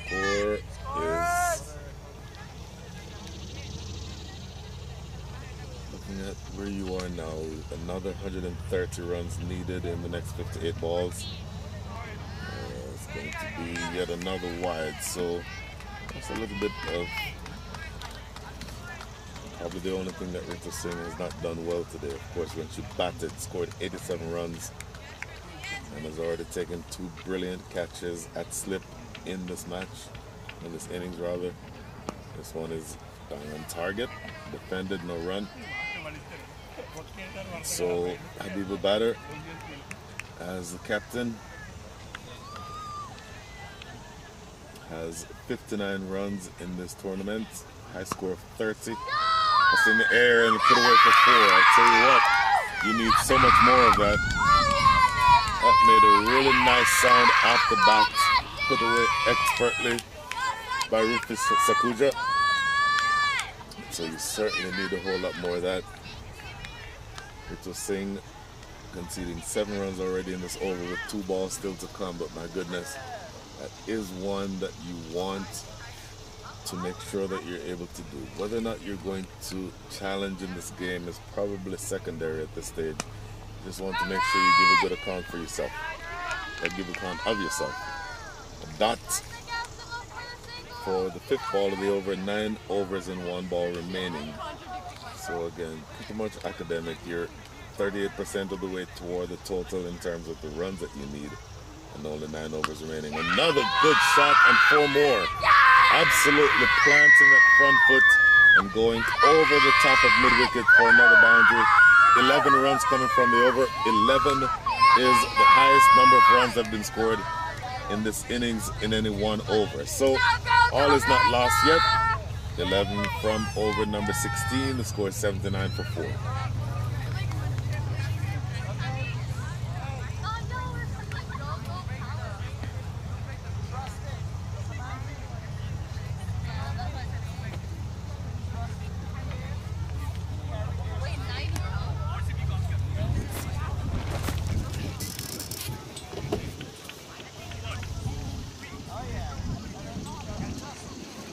So 90. My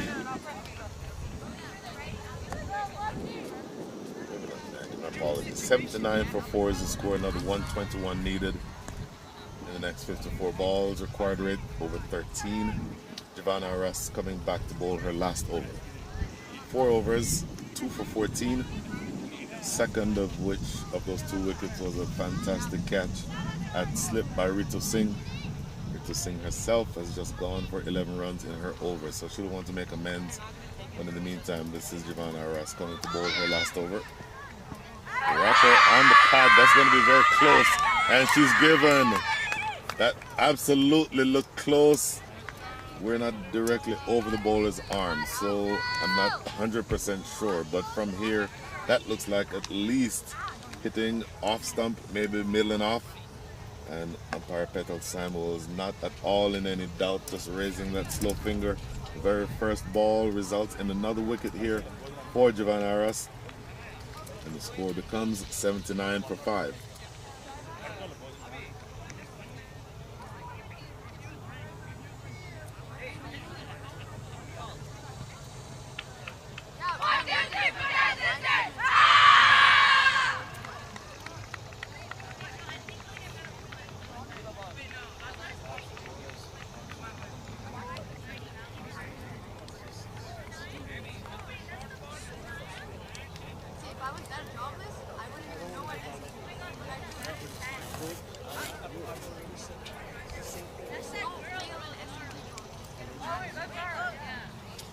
So 79 for 5. New batter is in. Dikshita Swaroop is the new batter. Rupi Sakuja, 8 from 7 at the non-striker's end after Captain Habiba Badr has just been dismissed. Giovanna Arras has 5 more balls left in her spell. Here's the first of those 5. Ooh, that curls away very nicely. A little bit of outswing.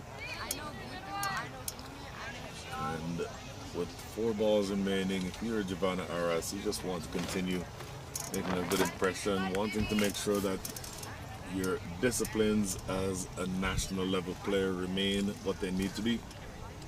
Another couple wickets would not hurt either from your standpoint, but really just looking to get through the next now 3 balls without much more damage. So 79 needed, 79 is the score, 121 still needed, 51 balls. Even if those 2 scores are reversed, even if the score was 121, you needed 79, it would still be a stiff ask with only 5 wickets remaining. And let's just say if you had a win predictor, that win predictor is probably 95 to 5 at this stage. Dikshita Swaroop goes for the drive. 3 straight dots to her. And in the next couple of deliveries, that will be the end of the day with the ball for Giovanna Arras. Again, dominating in the way that you'd expect a national player to do. And the other 2 national players absolutely looked the part. Sainavi Kambalapali, you saw her bat earlier. Then in the field, really with a gun for an arm. And bowled well. Then Ritu Singh, all she's done is score 87 runs and take 2 brilliant catches at slip. Change in action, going around the wicket to the right-hander. Oh, well played. Back to the bowler herself, though no run. And last ball. This might be a little bit intimidating if you are a young Dikshita Swaroop facing up to a national fast bowler. 1 delivery remaining here.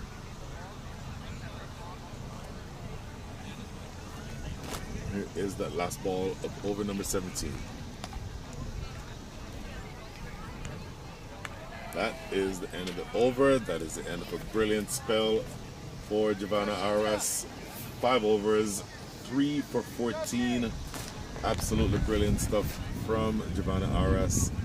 Last 8 overs coming up. The score is 79 for 5.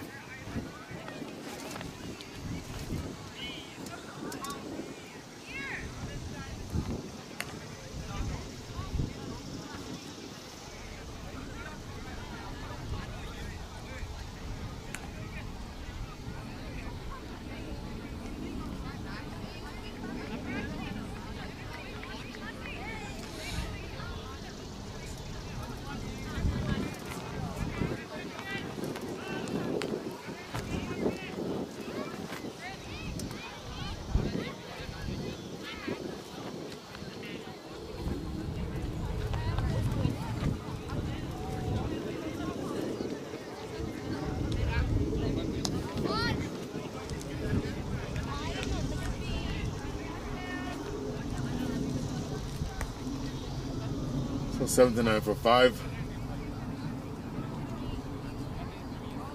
New bowler. Played back to her for no run. Scorecard says Ritu Singh. That is not Ritu Singh. It's actually Samanvi Mariki. Samanvi Mariki. For the first time today. Starts with the dot. Played to mid-on for a single. So Samanvi Mariki has been bowled a whole lot.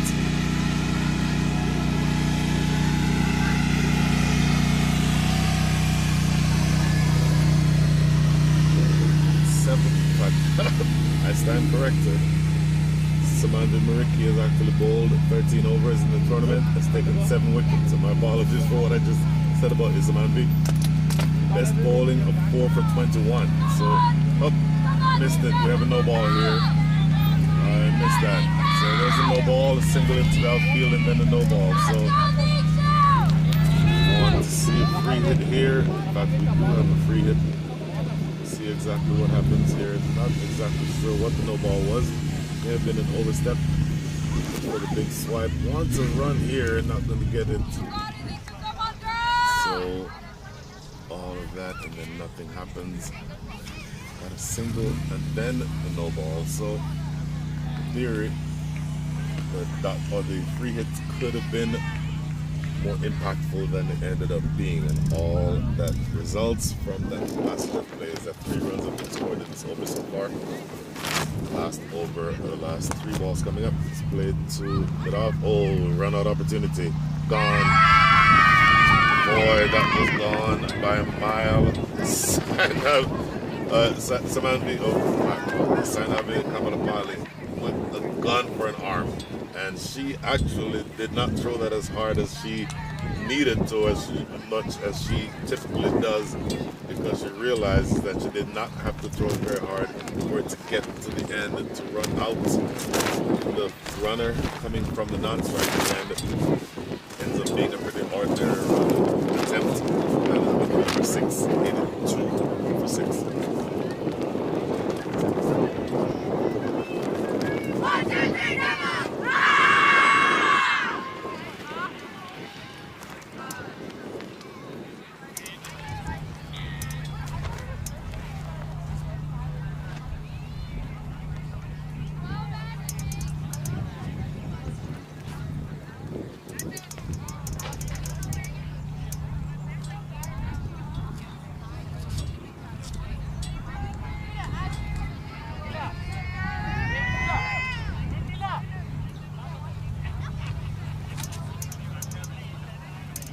New batter is in. Score is 81. My apologies for 6. Solidly in defense. And this new batter is going to be Dipanjali Pokala, joining Big Sheeta Swaroop.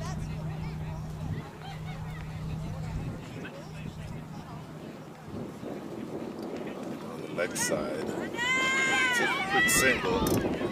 Not a clean pickup, so they eventually get there without difficulty, but it's going to be 2 more wides. Dipanjali Pokala and Deep Sheeta Swaroop are the 2 at the wicket. And a more difficult task cannot be imagined. Needing to score 117 in the next 43 balls. Probably not going to happen. Looks to play this to the offside. Cannot get anything on it. And I believe just 1 ball remaining here. We'll get to confirmation of that shortly. But just the magnitude of the task ahead of you is probably intimidating to the Atlanta War Eagles. Slow through the air, tossed up. That's going to be another wide, and you get 2 more runs on top of it.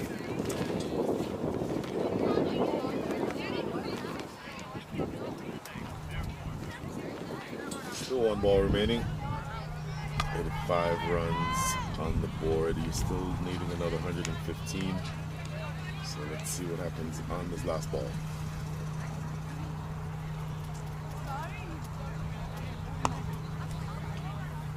terminated into the offside, no run.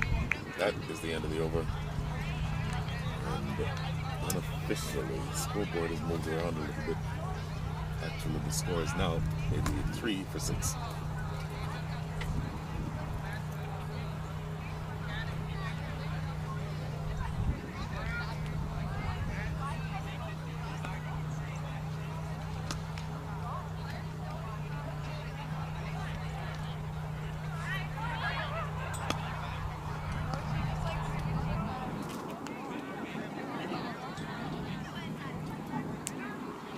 So pretty dominant performance continuing here from the CovetIT Daredevils. 83 runs on the board for the Atlanta War Eagles, but victory really just a formality at this stage. New bowler coming into the attack for the CovetIT Daredevils. It's going to be Joshita Jaganesh.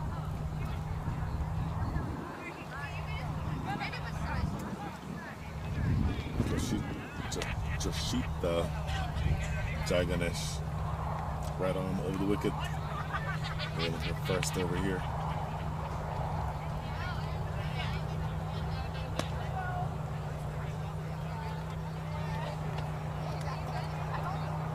And she'll be bowling to the pair of Dikshita Swaroop and Dipanjali Pokala. First delivery. Oh, bold. Putting it on. Run out opportunity. Oh! You can see every time Sainavi Kambalapali picks the ball up and takes a shy at the stumps, everybody, including the bowler who is supposed to be collecting that ball, absolutely flinch because that ball is coming in at pace.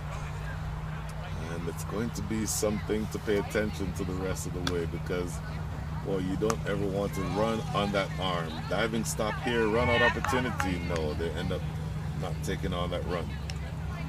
So you get a single from the first ball, but you certainly are thinking, okay, we don't want to hit the ball in that direction and take any runs because those throws are coming in at pace. Absolutely brilliant stuff from Sainavi Kambalapali.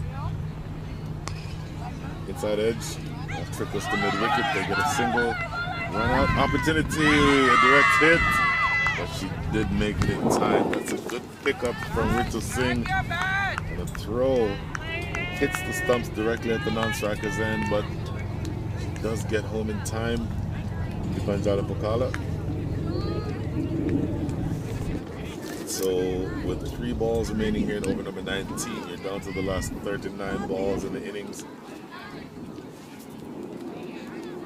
85 runs on the board. Next delivery. Oh, that's close. That's got to be close. Not going to be. Yo, she's giving it. Oh, she took some time. She took a lot of time, Petal Samuels, and then eventually raises the finger. It was very close from here. And again, we're not directly over the bowler's arm, so we don't have the exact right angle. But she, at minimum, it looked like it was going to be close, and she thought about it for a long time, Petal Samuels, and then raised the finger. So that is wicket number 7. 85 runs on the board, but at this stage, 3 wickets seems more likely than 115 runs. 85 for 7 with 2 balls remaining in over number 19.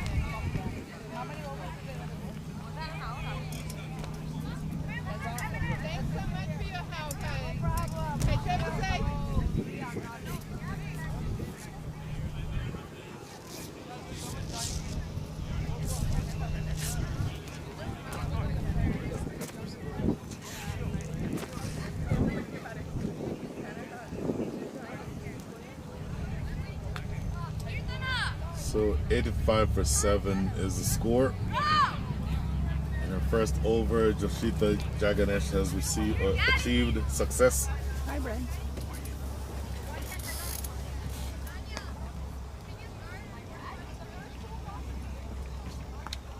First delivery to the new batter is defended for no run. 1 ball remaining, I believe, here in over number 19.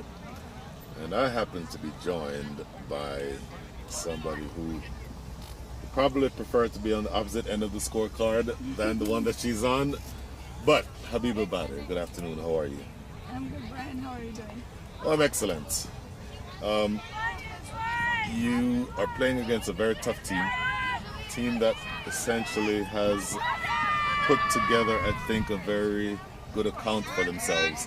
What are your takeaways from this tournament? This was an excellent tournament, organized amazingly. It has given chances to the youngsters, the experienced ones, and to see the talent across not just USA but Canada as well. We have few players from Canada, myself, my daughter. We have been thoroughly enjoying the tournament. Who's your daughter? Fatima, the one who's scoring there. Okay. Very interesting. So, talk to me about development.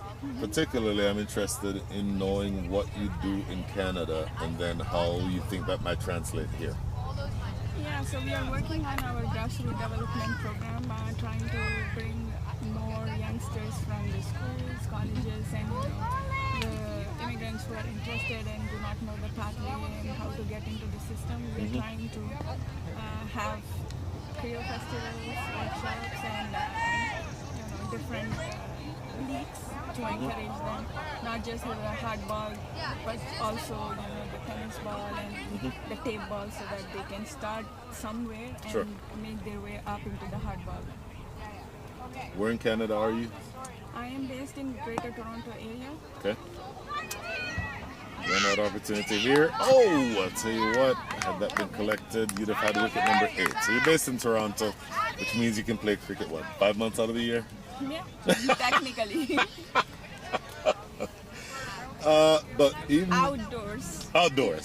What's the indoor cricket scene like? So we have been working hard. We have got some good indoor facilities, and we do practice during the winter season, and we often take soccer domes on a rental basis, and then try to have some indoor leagues and indoor games there during the winter. Interesting. I'm assuming you know Manali Patel? Yeah. Manali is a very good friend. Yeah. You can tell her I said hi next time we go up there. But even in the scenario where, and I like what you said about, even though if it's indoor, you still have the opportunity to, to play some form of cricket. It might not be ideal, it may not be this, but you still have the opportunity to play. So give me a sense of the size of the program that you're leading and what challenges you have. We have good amount of players across Ontario, coming from colleges, universities, and then the leagues that they play. You are being in a registered league, you might have 100 participants that play hardball. Sure. There are many that play softball, tennis ball, and tape ball.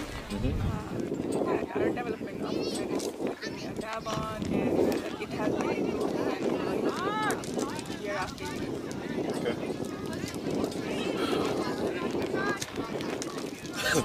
Sometimes, I'll withdraw that comment. I'll say this. I look at you all in Canada and look at us here and think, I will say that the output is less than the sum of the inputs in a lot of ways. But what is the top end of the potential for cricket for women in Canada? So top end, we do have the international team that participates in the World Cup qualifiers, as well as we go on international tours. Again, we are in the beginner stage. We think that USA is way ahead of us with a lot more opportunities and having good structure that builds the pipeline for the future. We are trying to build our under-19 pathways as well. We are not yet at the under 15, but we are also looking to develop that so that we try to bring in and attract more youngsters. Sure. So our future looks bright and the pipeline is full, and we do not have to rely on the same pool of players every single time.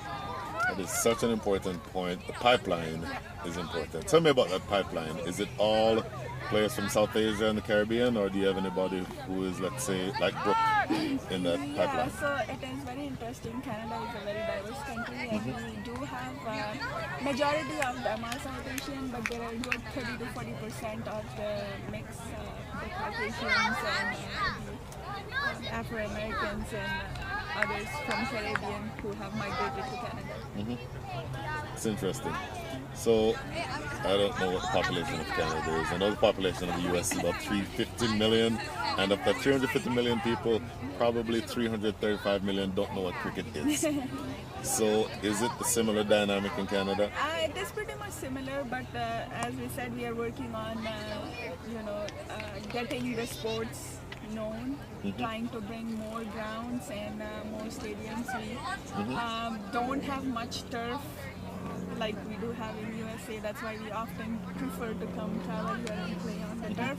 It's mostly Astro, so we are very good at Astro, and we need time to adjust on the turf. So that's one of the challenges for us. The popularity is growing. It is not there yet at the point where people can say, this is a very well recognized sport. So we did our cricket day with the Blue Jays, where we Did you? Tell me about that. Yeah, so we introduced cricket to the entire stadium of Blue Jays fans. So there have been a lot more going in. The TD Bank, which is one of the main sponsors for the Cricket Canada, they are doing the activation workshops, bringing in the national players who can teach and show the beginners how to bowl bat, just the basic drills, and then introduce them and have them in the database and follow up to see if they are still interested in pursuing the sport. That is amazing. So how did that relationship with the Toronto Blue Jays develop? So it was very interesting that we do on 31st of May every year that we have collaborated with the Blue Jays, and we wanted to have that cricket introduced. So baseball and cricket are very similar other than the technique and stuff, the bat size, the ball size. So if there are youngsters and youth that come to the game and they are interested and they might see an opportunity to go and participate in this one, why not? So this is how we started the collaboration. It's going well. That's amazing. If you were to, that's interesting. Look out. I'm going to ask you a question about this game. Needless to say, it's probably hope springs eternal, I get that, but probably a matter of your team finishing second. So what are you taking away from this tournament as it relates to the players under your control? Yeah, so most of the players in our team are youngsters. Some of them are beginners, some of them are intermediate who have been playing for a couple of years. It takes a lot of courage to face players like Ritu Singh. Most of them were very nervous when they were bowling to her.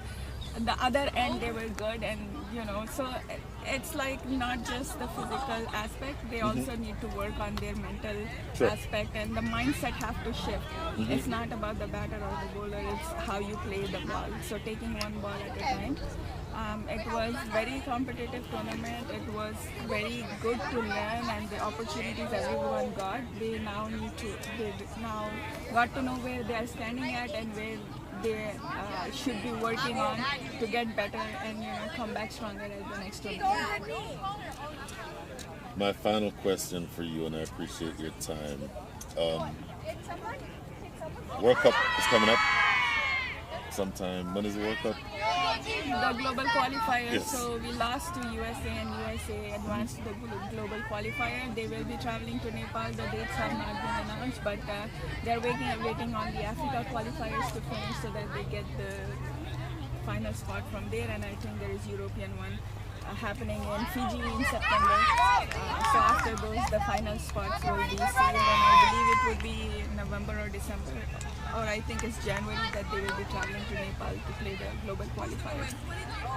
Would you, as the former opponent of the US, want US to lose, or do you root for US because you share a continent? No, we root for USA. We are sister countries. If one cannot advance, the other one advance. It's all about the opportunity we are getting. We are still representing the North America's region, and we want them to win, and we are always cheering and watching them when they are playing. It's such a pleasure to see at least one of them being there and representing our nation there. That gives me chills to hear you say, and it is really wonderful to talk to you. Thank you for everything that you have done and are doing, both in Canada and in the US. Thank you so much. Absolutely, absolutely. Brilliant. Okay, so 98 runs actually after that single. We are now at 100. That brings up to 100. And I believe we'll get the exact numbers here in a minute. Oh, look at that. Almost a catch, sinking as it got to mid-off. I believe it just fell short. No, you're up above 100. You're up to... Actually, I missed a few runs. You're at 103 with 3 balls remaining here in over number 2. Made that over number 22. Direct hit there would have been interesting, but there's still another couple of runs, another couple of wides. I've gotten a whole lot of those. And this is tossed up right back to the bowler overhead. And that also represented a run out opportunity. Not quite able to get there, but you're now down to the last 3 balls, make up the last 2 balls. And a number of wides already in this over. And now just 1 ball remaining, I believe. Just a couple of 6 sixes is what I just heard somebody ask for. 96 runs needed in the next 19 balls. Run out opportunity. Oh, gone. It's close. No, got home. Okay. Boy, umpire Pedro Samuels really is limping, and that's going to be something that I think has to be taken care of as soon as the match is finished. But in the meantime, that's the end of the over. The score is 105. Make that 106. 107 for 7.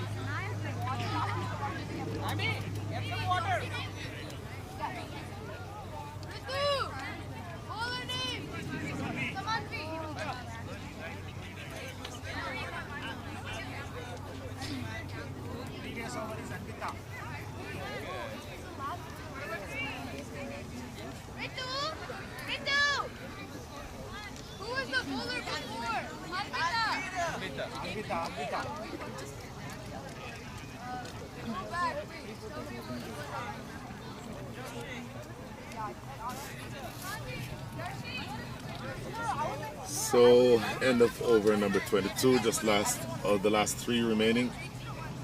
So this game will be ended when 3 overs go by, or when 3 wickets fall, 1 or 2.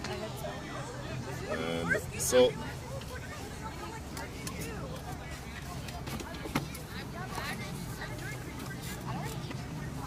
$106 for 7. Different bowler here. It's going to be Samandi Mariki. Samandi Mariki bowling from the northern end of the ground. Just another 17 balls remaining. Oof, almost an edge, almost a catch, but still a dot. So, I heard that phrase, so nice you have to do twice. Brooke. Hello, good afternoon again. This time you're on camera. How are you? Yeah, I'm alright. I wish I was out there, but you know, things happen. Earlier when we talked, you said, you know what, 50-50. I thought that was very optimistic on your part, but you know, don't ask me. It's not 50-50 now. No. But I'll ask you this. Yeah. When you go out there and you are staring up such a steep hill, what's your mentality? Do you just say, you know what, we're gonna swing for the fences? What happens, happens. Is that what you do? Ball for ball. If someone's gonna give me a full toss, I'm not gonna play defense. So, okay. It's just ball for ball, you know. Mostly I try to hit. The good thing is that the grounds are good enough here where if you hit a nice strong shot on the floor, you will get boundary. You will get rewarded for it, right? Okay. Not all fields are like that. So it's really good to play here in Atlanta. So I just, like I said, ball for ball. It's the same thing even if, you know, we need 2 and over, 12 and over. You just have to play appropriately, right? So once it started getting a little bit steeper, I let Darsh know that since she's a little bit more settled, that I can start hitting. But unfortunately, her wicket was taken. Sure. Habiba came, and I told her it's okay. Like, I'll start trying to do my best, you know, like that. But unfortunately, I just was a little bit early on my ball and got nicked out. Okay, no problem. I mean, it happens, and you're up against a very strong team. But for somebody like yourself who just started playing cricket 4 years ago, playing in a tournament of this magnitude, what's that mean to you? I love playing any tournament. Like I said, I like to travel, like to meet the girls. I'm always seeing new faces or even faces that I've seen like maybe 3-4 years back, and they have definitely fitness has increased. That's one thing, and just a skill set in general. So I think that's really nice. And also they're like trying different things. You know, maybe for 2 years they're doing pacer, but now they want to try spin. They're young enough where they can kind of figure out what they want to do and kind of explore and see. So that's always good to see, you know. Fantastic. How do you get more people like you to play the sport? I mean, I think it definitely goes to going into schools. I think that's a big one, you know. And then just reaching out to communities. Just, you know, trying to reach out to communities, cities. You know, you always have to start at what you're like around you at home. That's the way to start it, and then just try to grow interest from there. So I would see you as, if one were interested in development, you would be the target that people who are in a leadership position would be looking to get more of. What I mean by that is most people in this country, the overwhelming majority of people in this country, fit my profile. Born somewhere else, knew cricket there, came here, wanted to keep playing it. But there's a ceiling to that approach. I come from a very small town. Yes. So more people like you is who we'd be looking for. So I like what you say about going into schools and so on. And honestly too is like, even if you bring a couple of friends out or co-workers or things like that, I would say like people think that it's so difficult to explain cricket to someone that doesn't know cricket. I just tell them, watch the batting team first. Watch it fully. Then they'll kind of figure out, okay, run out's how you get out, catching is how you get out. And just kind of, you know, like the home runs, you know, things like that. And then once you're adjusted, automatically people start asking like, oh, why didn't they run? And then you can slowly start talking about the fielding like that. And then you just kind of focus on one team. If you try to explain the whole thing in one go, it is confusing. But even if you're, you know, talking about basketball, baseball, if you try to explain the whole thing, it won't make any sense to anyone. So just start with the batting side and then just focus on one team and go from there. Fantastic. Last question for you, and I appreciate your time. Of course. I'm going to ask you for win percentage here. What No, different question. Pass. Different question. Pass. What's the score? We need 90 runs and 7 balls. Okay, you need 0%. 88 and 6. That's a bad question. In I think a better question. You could have a lot of no balls, a lot of wides. No. Everyone falls sick all of a sudden. Rain starts falling. That's where Lewis comes into play. Anyway, Brooke, you're wonderful. Thank you so much. You're very, very Appreciate welcome. Absolutely. Thanks, buddy.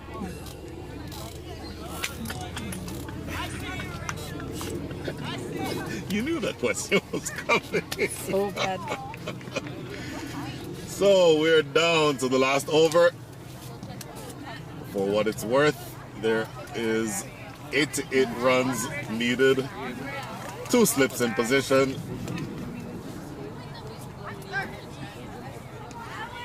Last 5 balls coming up, so we'll just go in the meantime through the full scorecard. As a reminder, CovetIT Daredevils batted first. That innings was dominated by Ritu Singh. 87 from 55, 7 4s and 5 6s.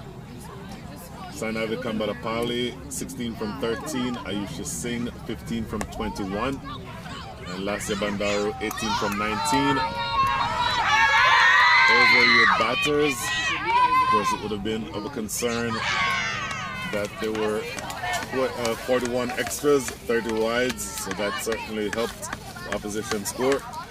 And then the Atlanta War Eagles facing up a very steep hill and never really challenged in this innings. Best batters for the day, Brooke Shears, 22 from 21 with 3 fours. Darshna Karthik, 23 from 37 with 1 4. Drupti Sakuja, 9 from 9, 2 fours. So those are the only batters who hit any boundaries, no sixes. And the bowlers were all excellent. Sanvi Javia, 4 overs, 2 for 23. Lasya Bandaro, 3 overs, none for 11. Ivana Aras, the star of the bowling unit today, 5 overs, 3 for 14. Sanabik Kambalapali, 3 overs, none for 16.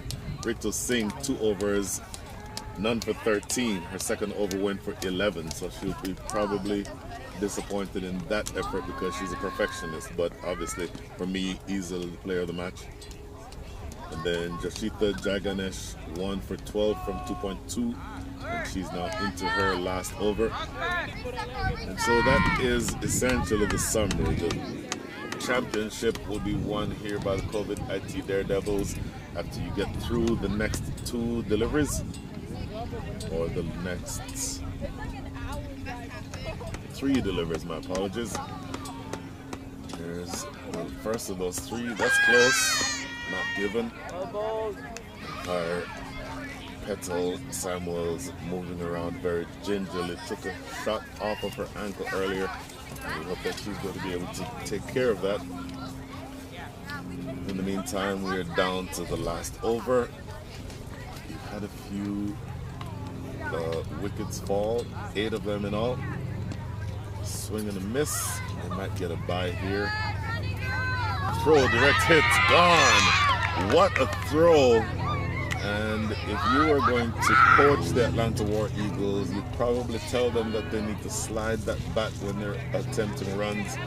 That is the second time that you've seen a run out. And for me, each of those, well, the first one was run out by a mile, but this next one, if you slide your bat, you probably get home. And that's going to be something that the coaching staff will be mindful of teaching these players. I believe just 1 ball remaining here. And 9 wickets down, 113 runs on the board. And you'll see that last ball coming here in a minute. Not sure why the incoming batter was not already padded up, but that does not matter. Going onto the field, taking her own sweet time, but she'll eventually get there. 113 for 9 is the score with 1 ball remaining. And about the only intrigue left is, will this be a situation where the Atlanta War Eagles are bowled out, or will it be that you get through all 25 overs? That essentially is the only intrigue left in this game with 1 ball remaining. A pretty dominant performance overall here by the CovetIT Daredevils. We are going back again with 5 slips and a leg slip. Oh my goodness. 5 slips and a leg slip for the last ball. Here's that last delivery. Oh, almost a common bold run out opportunity and a direct hit. For good measure, that is all out, and can you believe it? 3 runouts in over number 25, and that is the end of the match. The CovetIT Daredevils absolutely steamroll the Atlanta War Eagles, winning by 86 runs in a match that did not seem like it was that close. So that is the end of the day. We will probably just take a slight break from here, and we'll do the post-match activities. And then everybody goes back to where they came from.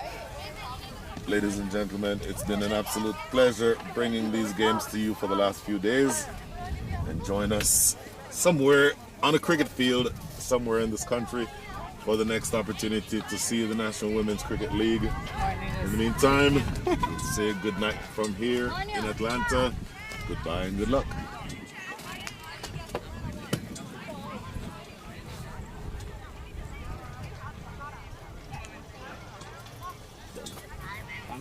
Boom. I can go breathe now. Yeah.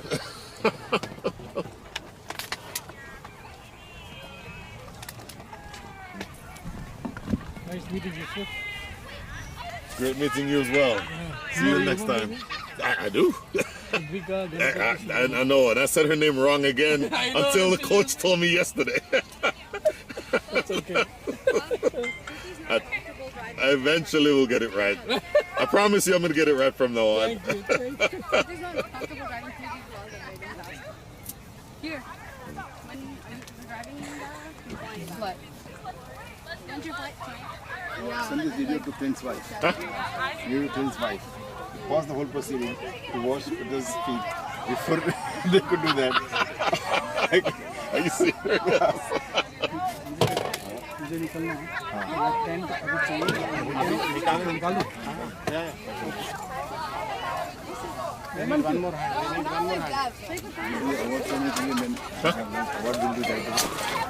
You do the awards first? Yeah. Yeah. That's fine. When they're hungry, let's get back.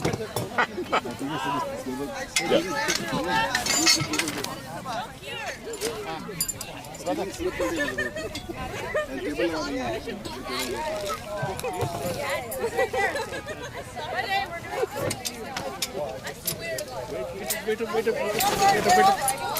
Take the other side, take other side, and then this also middle out. Let's move that side. Pankaj भाई पंकज भाई Meghna. Can you hold it? Yeah. Come on. Move. Careful. We got you. Thank you.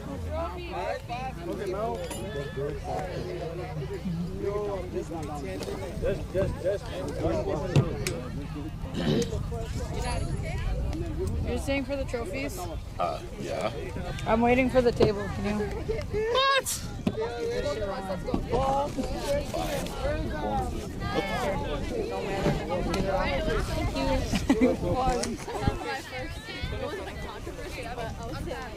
What happened?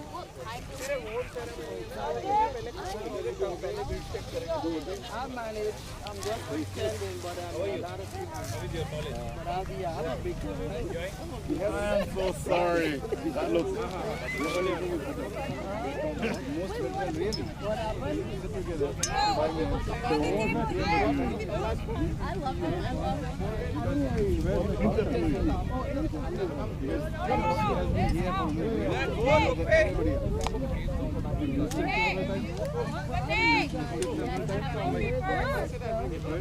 Where are you doing now? Okay.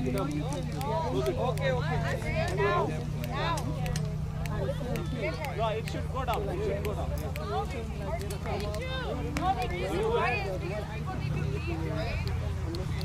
Yes. What I want is that I like that they added this. because we realize that women are all women. My tournament was the first to be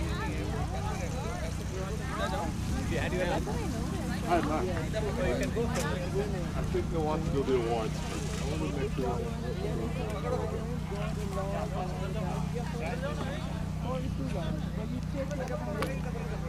The more you know, it's better for you as a cricketer because you understand why the umpire is calling all these calls. Because when I used to talk to umpires, I go, no, that's what we want. I feel like, because the Lord, they're like, yeah. You know? But that's good.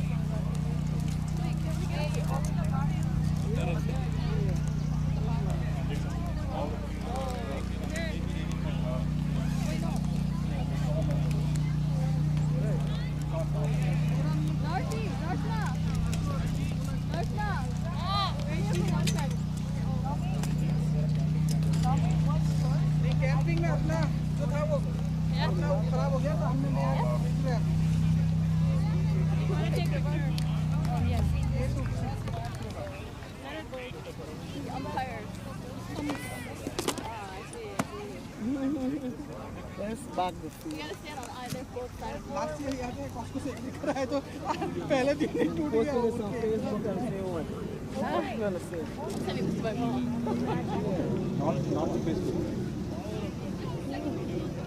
इधर लगाए थे Your faces are black, it's not my fault. You should turn this side. Luckily Costco you want the feel. Turn this way. Can you see us at all? Turn I can't see the screen. Yeah, you're like kind of. Good, how are you? We'll have all those. We'll have all that. That's not any better. So we'll just Yeah.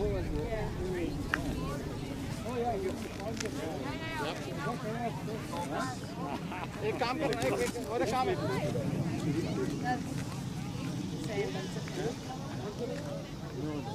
एक काम है Anna Yeah, I didn't take any on this one. I'll send it. we need to move with this can you hold this and lift it You got it? Make it go.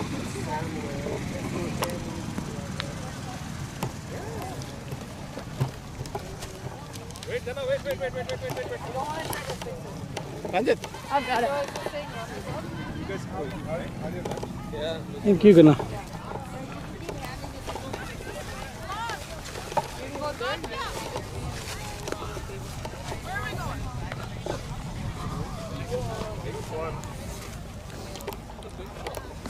huh? Yes.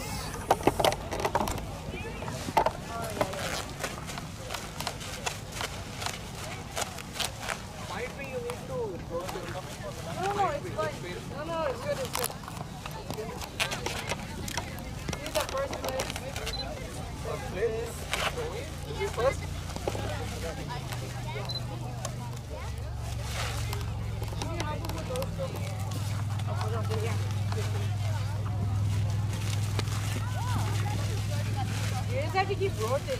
Yeah. There's gonna be more. Every player I think. Anya, can you come help, please? Yeah. Can you put all the bubble wrap in this one box over here, please? We haven't take them. In this box, here. Yeah. Take one more bubble wrap. Manali, really?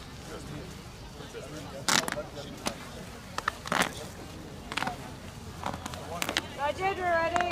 We're ready in 2 minutes if you want to gather everyone. 2 minutes.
I get this.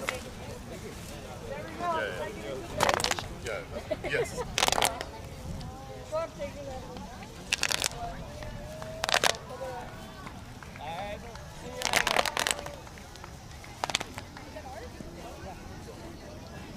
going हो गया रह के जाओ 5 minute में हो गया अभी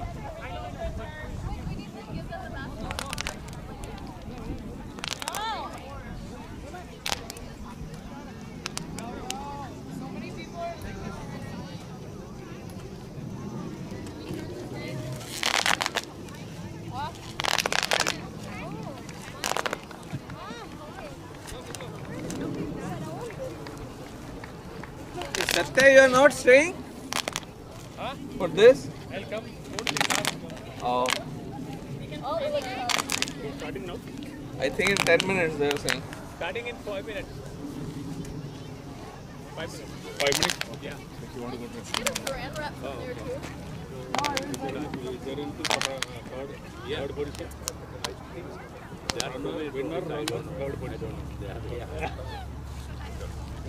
Okay.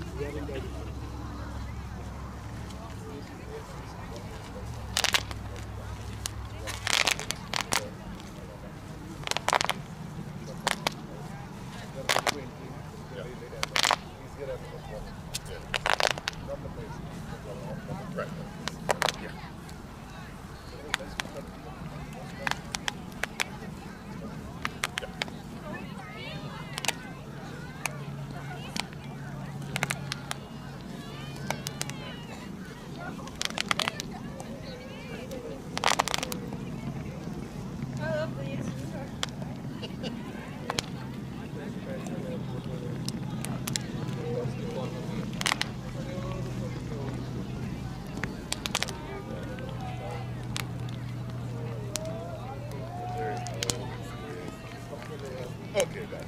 Okay, because all I saw was this at the bottom. I thought that was a striker. There's no way.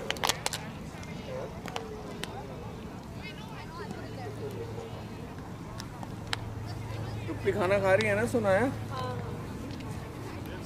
उसे लेके दिया थोड़ा सा। एक फोटो इनको कहना हमारे खींच लेंगे इनको।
Support of that. Then it will stay. Otherwise, photos will be very bad. No, not there. Here.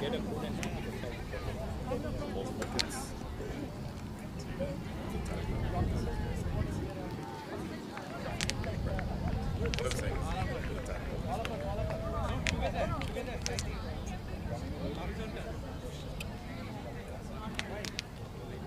First we have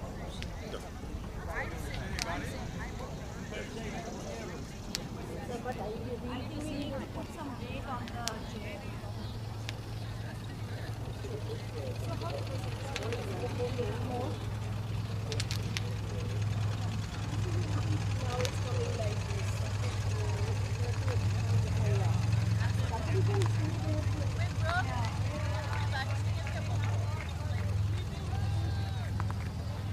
I have a question. How do you guys figure out the best economy bowler?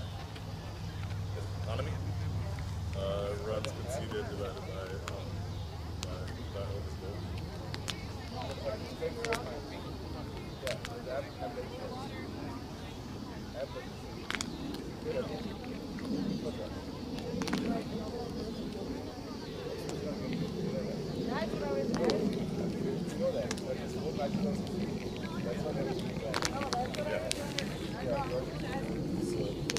It's the first time. Got you? Yeah. Bye.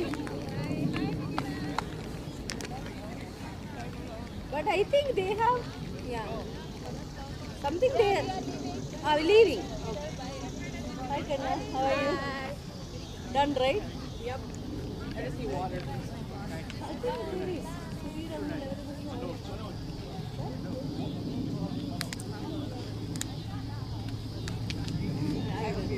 Huh? I had fun. I hope you guys Ritu, hey, congratulations. I saw your fabulous shots. Thank you.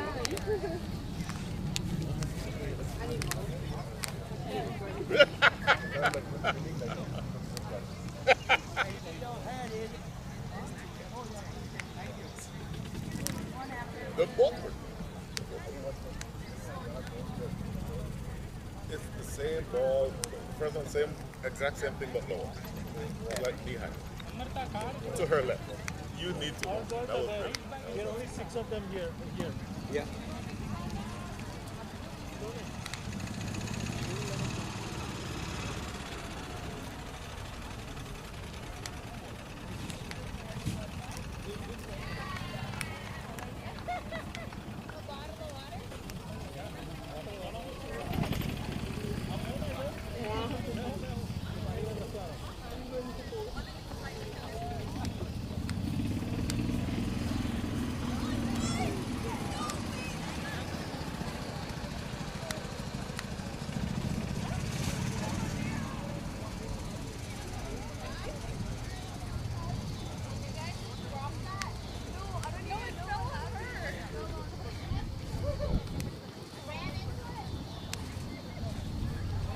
Oh, it's just. You can take a selfie.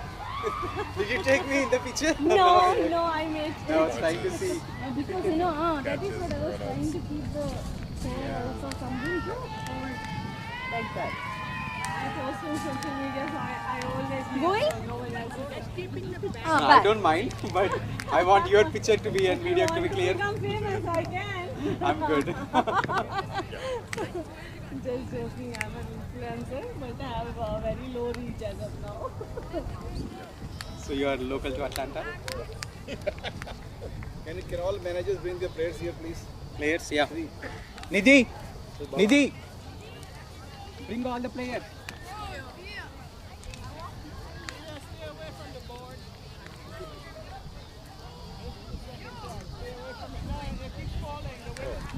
No, it's okay. Leave it.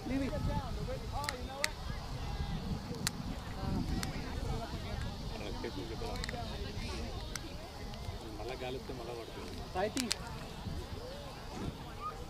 Bring all the players. You call all the players for us. Coach, call all the players. Yeah, I'm going to get them.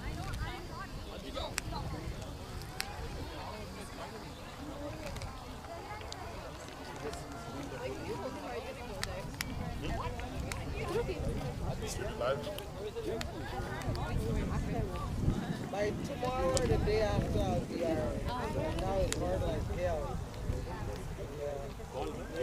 Yeah. Straight drive. So I'm gonna get it. Yeah, I mean, like technically they didn't announce my name, because I'm so good.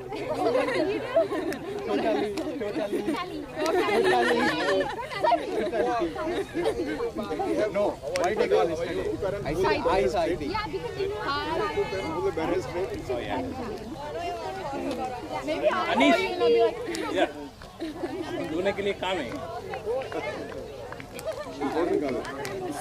Sudhi കുട്ടികളെ വിളിച്ചോണ്ട് വരാൻ കോച്ചല്ലേ പിള്ളേരെല്ലാം വേണം വരാൻ എല്ലാവരും ഇവിടെ വന്ന് നിൽക്കുന്നു എല്ലാവരുടെയും കോച്ചുണ്ടെയും പിള്ളേരെ കൊണ്ടുവരാൻ പറഞ്ഞു Mini. I was angry on Sudhir. Oh really? No. Oh, you know. It is live. Yeah, because I was calling Sudhir to come over here. Bring your student. That's it. He's going to ask I will go. Yeah. I mean, we'll record it from there. I will download it later. Not that one. You edit it. I said, you come over because everybody here. How are you? That team come to Couple of them. Yeah, we'll be here. Yeah, we'll be here. Whoever can come, ask them to come. Yeah, we are here. We have the t-shirts we have to give to Alex. Striders. Yes. You have it or you kept it somewhere? I have it. നമ്മുടെ സ്ട്രൈഡിൻ്റെ Alex ഇത് കല്യാണി വാങ്ങി ടീമിൻ്റെ stride ഉണ്ട്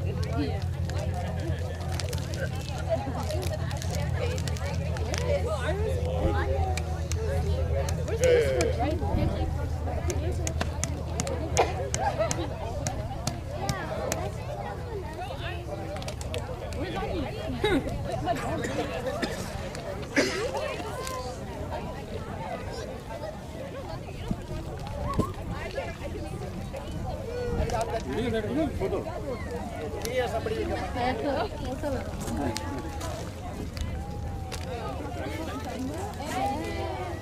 do like a.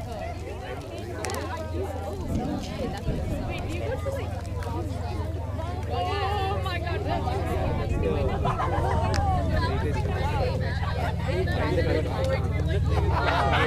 I think at least till midnight.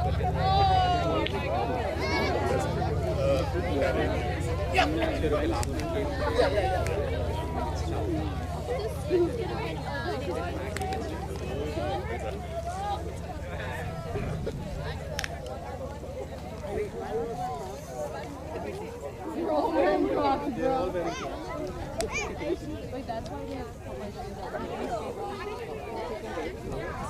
no, during nationals, yeah, like, it's a big deal. We had to do ceremony and then they're like, everybody has to go in. And then it makes everybody, last Kalyani Ballam will ask the nut to come fast. He has to take some.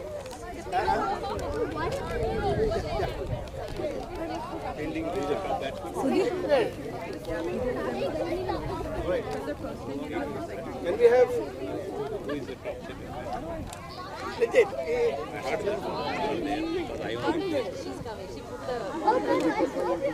Is anyone listening to this? When we have all the teams, all the players here.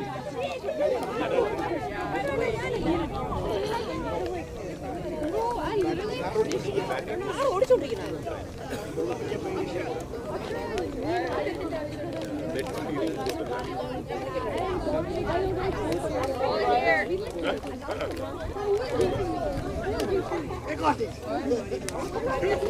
think he already knows what's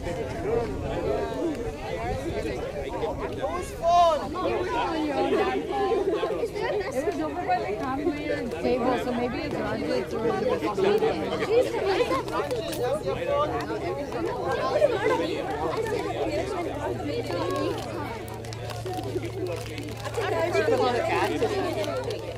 Brad, let's go, we're all here. Take advantage.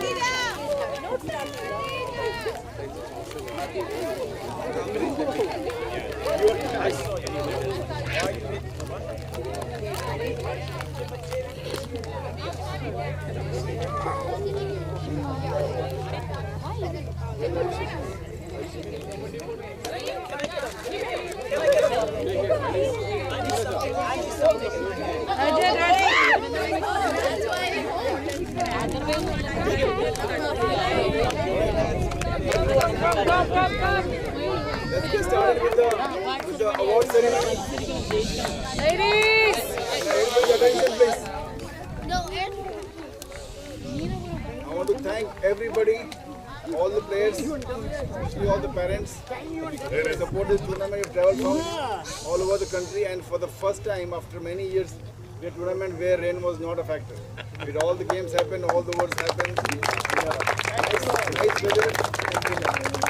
Because I want to start out with thanking Brian Walters. You have seen Brian Walters at all out tournament. You know, in last 5-6 years, I think first one came was in 2021. Since then, he has been there supporting the girls cricket. You know, at his own expense he comes and he is here for us. And I have not seen anybody as passionate about women's cricket in the country at this point than Brian Walters.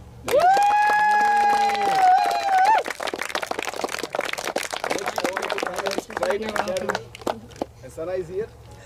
So, Stat Academy is our hosting partner for this event. This is first event of this kind happening in Atlanta at a city like this. Where is Jaj Bhai? Is he here? So, I want to first thank Jaj Bhai too if he was here. But this is a great facility, and we want to bring more tournaments here. You being in Atlanta, I think all the girls deserve the best. And to me, this is one of the best grounds I've seen across the country. So let's start with the award ceremony. So I'll have Brian Walters first start with the Stat Academy Technology, and Brian will take it from there. So good afternoon again, everybody. As you heard, Stride Academy has been the driving force behind this tournament. The tournament actually has their name, so we're going to invite forward Sana to say thank you so much.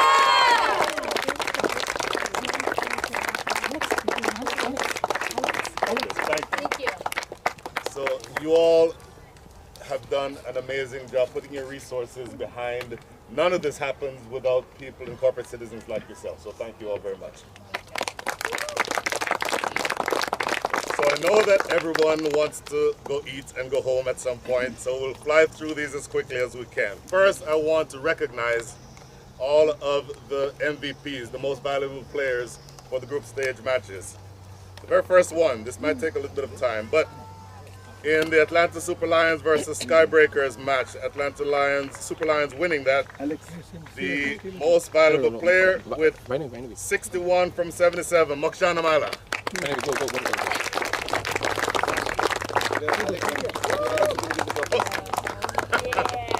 We have Alex from Chad Academy.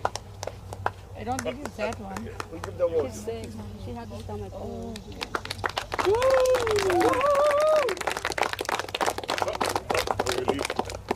The man of the match awards aren't there. Wrong one. Wait, wrong one. Which is it? The last one, right? The last one, MVP. MVP, that's the last. Right. The first one. The matches aren't there though. The first one. No, man of the match is not there. Yes, that's the one. Yeah, that's the MVP. Yes, that's the MVP. Yeah. No, but see, that's for the whole thing. These. Yeah. Okay, all right. Here is in the packet. Here, no, here it is. See, Okay, good. yeah, Got but it. that's for the whole tournament. MVP is the player of the match. Oh, yeah, so the other ones are for There we All right, go. okay, one more picture. Okay, one more picture.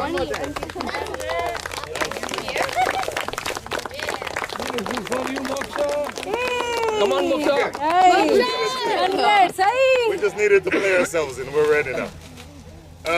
This one, CovetIT Daredevils against Atlanta War Eagles. You may hear this name once or twice today. With 3 for 6 with the ball and a ton of runs with the bat. Ritu Singh.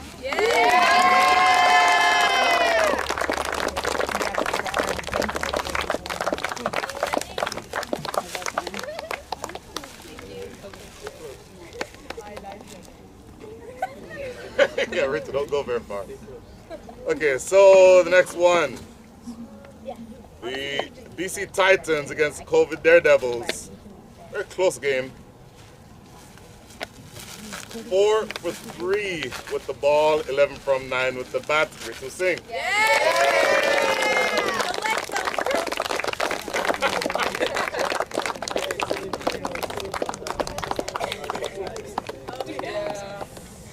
Atlanta Super Lions against Atlanta War Eagles. War Eagles winning this one by 10 wickets. Tremendous effort. 4 for 6 with the ball is your player of the match, Habiba Badr.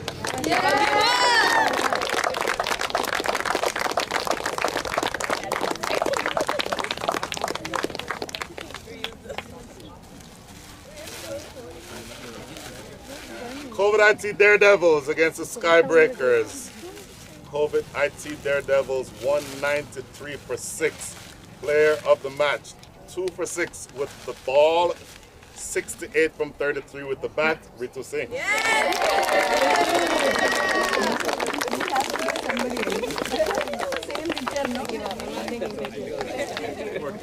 Yes, we have a process. Okay, DC Titans. DC Titans versus the Atlanta War Eagles. DC Titans winning a close game by 6 runs. Player of the match, 2 for 22 with the ball, and that was the turning point in the match. Anahita Mohan.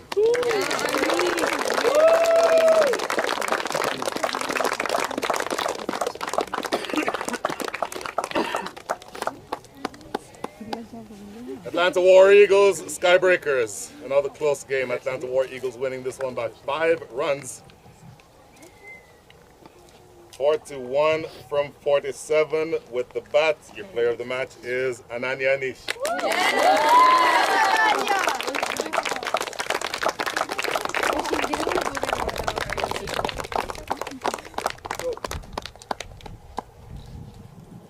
Wait, I wasn't done. Wait, go back. Go back. Ah. You guys. He said he left. I guess too bad.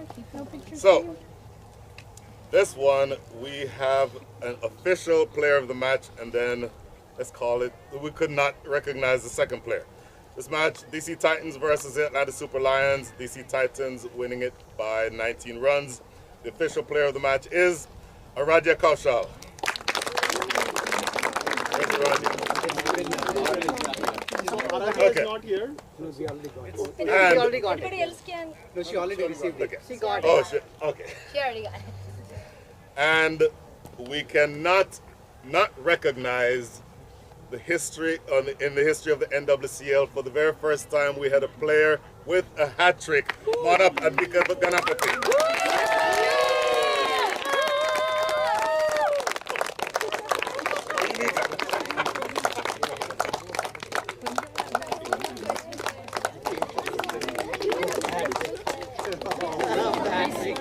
You started that.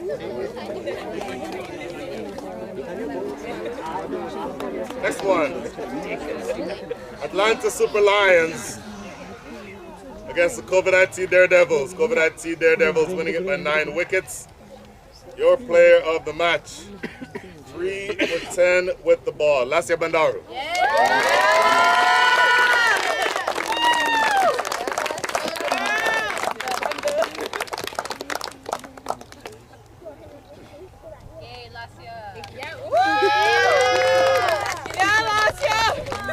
DC Titans, Atlanta War Eagles. Atlanta War Eagles winning by 8 wickets. Your player of the match, 22 from 24 with the bats, 2 for 13 with the ball, Darshna Karthik.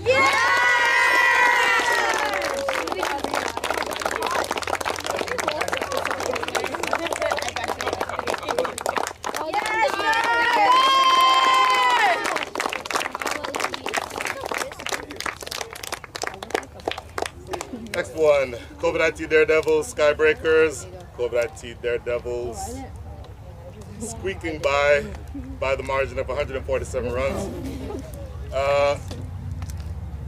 Dual players of the match. First, Sainavi Kambalapali.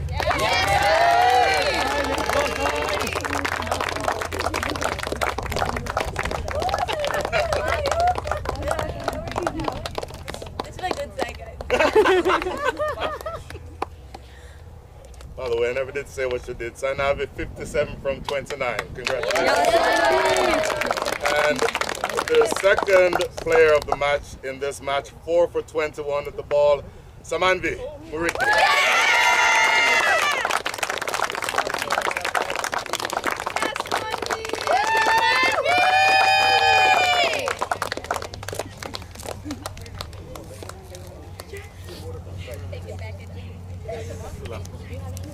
Yeah, that's the last one.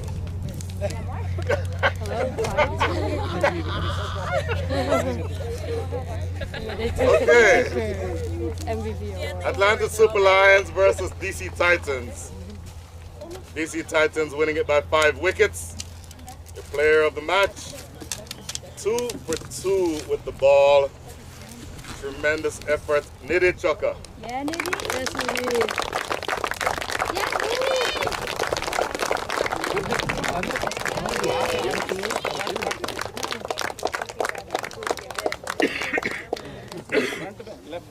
And in this match that we saw this afternoon, the championship match, CovetIT Daredevils against the Atlanta War Eagles. I don't think that there's any surprise here. 87 from 55 with the bat.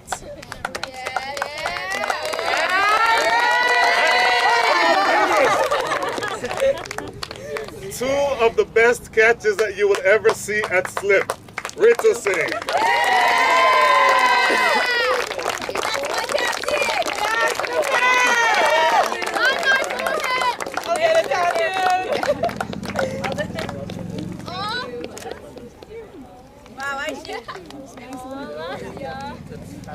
Okay.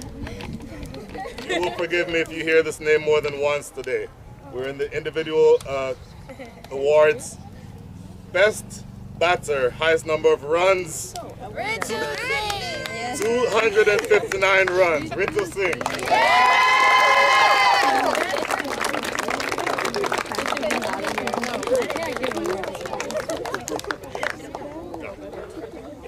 I think all the photos in Coach's phone.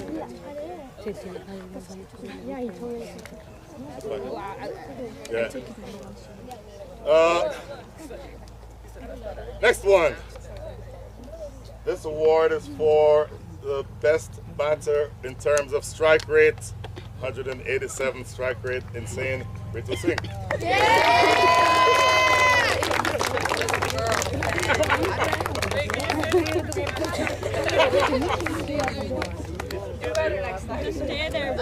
Highest number of sixes. Don't jump ahead of me. Starting from the third highest number of sixes in the tournament, Sanavi Kambalapali. With two. The second highest with 3, Giovanna Aras. And the highest number of sixes with 18, Ritu Singh.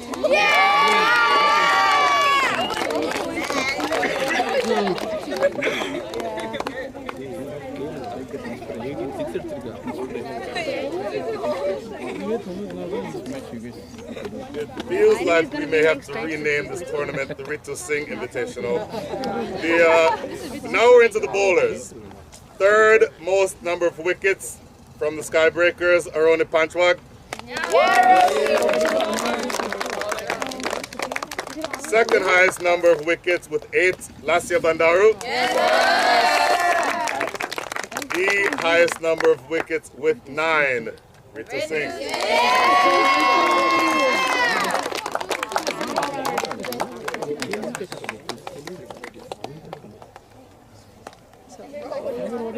And this one is the bowler with the best economy. Third best economy, Ritu Singh. Second best economy, 2.39, Lasya Bandaru. The best economy rate was from the Skybreakers, Kitana Boya.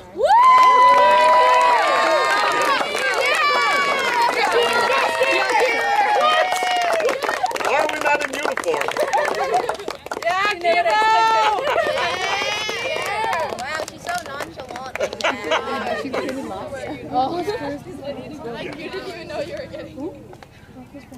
Okay, here's an award that I can tell you will not be won by Ritu Singh. Best wicket keeper. Ritu Singh, no. From the Atlanta War Eagles, Habiba Bader.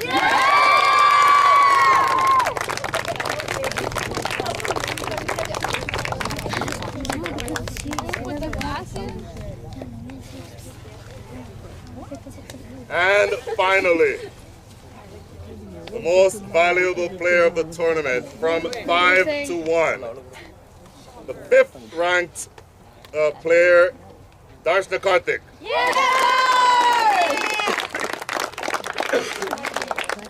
4th ranked, Lasya Bandaru. Okay, 3rd ranked, and forgive me for taking 10 seconds to say this. All of us, almost all of us, are from cricket playing countries. This lady learned cricket 4 years ago. 3rd best in the tournament, Brooke Shears.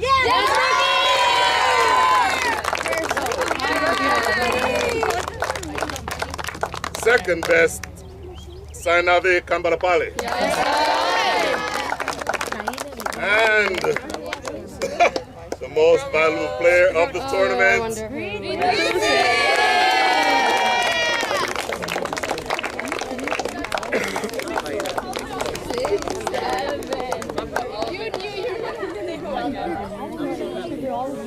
okay.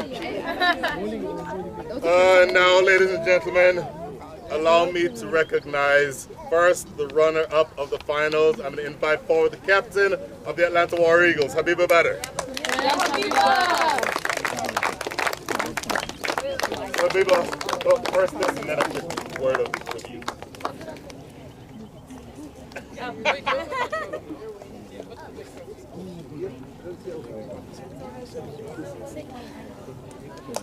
I've already talked to you once, but let me ask you this question. Your main thoughts in about 10 seconds or so about this tournament and the team that you had today. 10 seconds. Very well organized tournament, thanks to all the organizers and the back support that we got throughout the tournament. Amazing 4 days. The other teacher was with us, and I had wonderful team. I have worked through the 4 days. We have went through ups and downs, and we came together and we made it to the finals. And unfortunately, we didn't be on the winning side, but we have learned a lot that we can work on and come back stronger at the next tournament. Absolutely wonderful. So, I want to ask you to call each of the players up individually for the trophies. Huge awards or huge applause for each one of these names when they're called, please. First,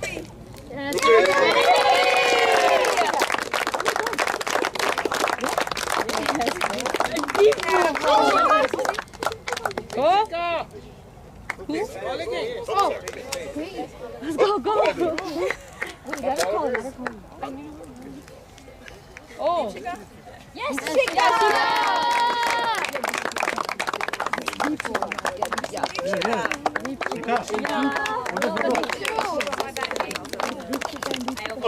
Are you in it? Yes,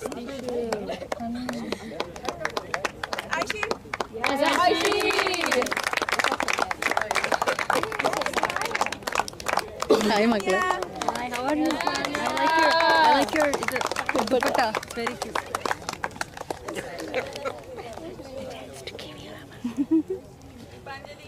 Yes, Deepu.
Look into mine now. Okay, let's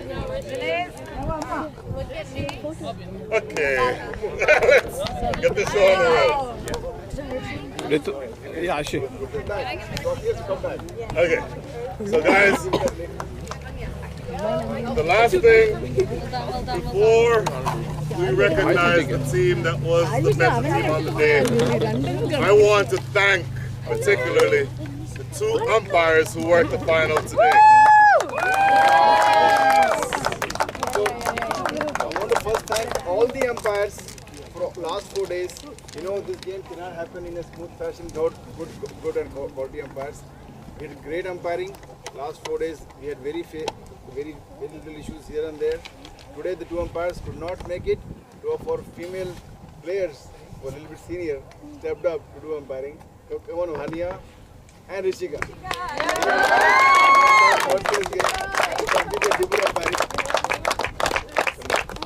And then, of course, Joel and Katal have been here for all the days. So, So, I'm going to pick on one person, this person right here.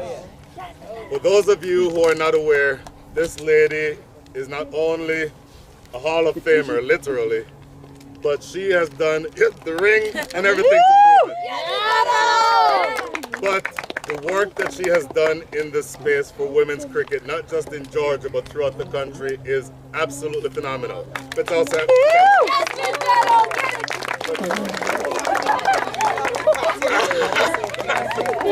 So you were her number one fan. I just want 10 to 20 seconds from you on what this means to you to be able to host a tournament like this. You played a role as an umpire, but ultimately this tournament doesn't happen without your work over the years. What does that mean to you? It means that I can retire, and when I say retire, because they have a lot of young women out here who are standing in what we used to do. This young lady, I have to come on,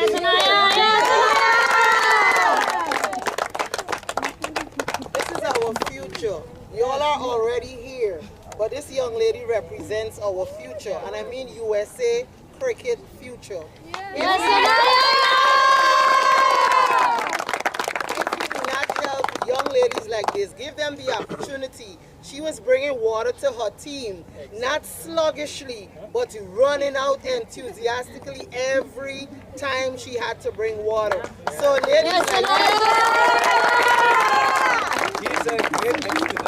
I heard, I didn't see that, but continue to do what you do and encourage those who can. And those who are older than her, encourage them and bring one other person in, because when you retire, at least you have a legacy there. Let us not be selfish cricketers, but encourage someone to come back into cricket. And just my final thing, coaches, this is for the coaches. We have the batting down, we have the bowling down, but the direct hit to the wicket, we got to work on this. We have to work on this. Too many overthrows, too many missed opportunities. I'm serious. If y'all want to represent USA cricket, y'all got to come good. And I'm speaking to the coaches. Let's do this. No. Okay. From what I see, it's not only one person. If it was one person, I'll say yes, you're correct. But I'm not gonna take that. A way for them to listen. Encourage the parents to do something about it. Do something about it. Thank you for the opportunity. I'll see you in the future. Words of wisdom from the great. Okay. No, wait. Let me not forget my colleague who was there. I want to add a few things about Petal. I've known her for the longest time. Ladies. Y'all gotta hear this. Gotta hear history. So, when in 2012, 13, 14, 15, very early in 2010s, right? She's only moved to tournaments. There's no other tournament for women. From Canada, from USA, from West Indies side, they all came and played here in Atlanta. And there's that Atlanta, Georgia Women's Cricket Association, their tournament running from 2011, I guess. Yes. 11 till now. Every year she has done that. And for the first 7-8 years, she's only won sheet tournament. And for Ritu, when she was 8 years old, when she was 8 years old, she let her play with the senior women. And, and that's how her journey began, you know, with Petal. So to me, she kept cricket alive when the winter was almost dead. You know, there was nothing going on. Women. But she kept it going, little by little bit, whatever it was, like, you know, once tournament a year. So I really want to thank Petal for all the work she has done. Woo! She's a great ambassador for sport. Thank you. And finally, before you go anywhere, Ms. Singh, I'm going to call you back up here, the captain of the winning team on the day, Ms. Ritu Singh.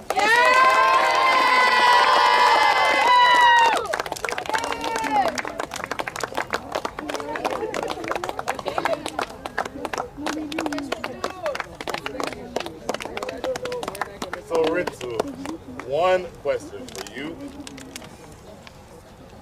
do we or do we not rename this tournament after you?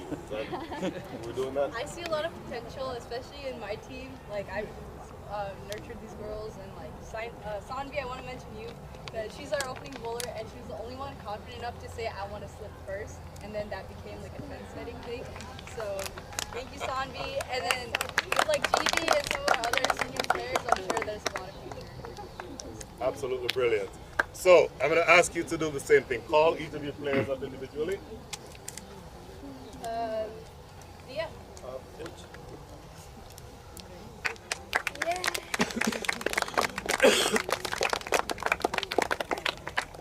Sanvi. Yeah, Sanvi.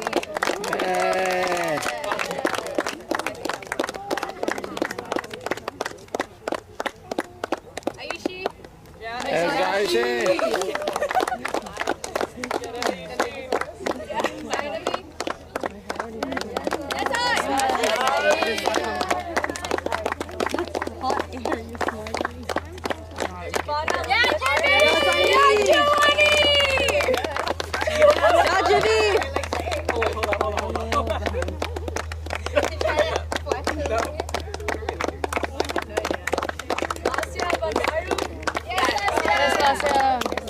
Let's go, Asya.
Before we're going further, just a second. Oh, my arms.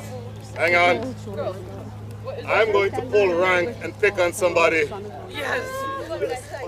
Because I know that most of you don't know this. By the way, my son, who is now in college and a college soccer player, played with Rito on the U9 and U10 levels. This man was coaching against my son's team. This is probably 2011, 2012. As soon as his team finished drilling our team, he walked right over, grabbed my son and started coaching him, even though he plays for the other team. So what I said to him yesterday, in fact what I asked him was, where does that come from? How do you get the spirit to want to see everybody succeed, whether or not they're directly responsible or you're responsible for them? So Coach, I want you to take just a few seconds to say something along those lines so everybody can hear. Well, yeah, thanks for putting me in the spot. It's just really simple for me. The game, this opportunity, is not about the win. It's about the experience of playing out there. The win in the next 5 years, or probably even 5 months, you may not remember what happened, but the experience that you get in this tournament is going to go with you for the rest of your life. And that is more important than anything else. If I may, I want to say one other thing. Thank you to our umpire, especially for taking a licking on her foot, and she just stayed out there showing her demeanor and posture and just remained calm and did. So thank you for what y'all did. Thank you for support. Also to Mr. Singh, thank you for the support in organizing this.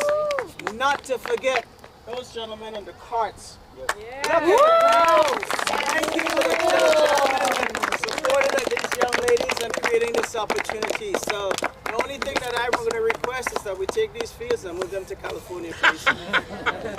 That's all I'm asking, but thank you again, everyone. Thank you, Coach.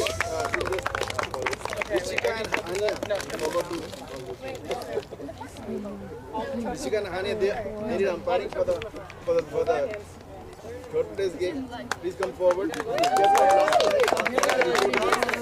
a great job. Good everything. Thank you so much.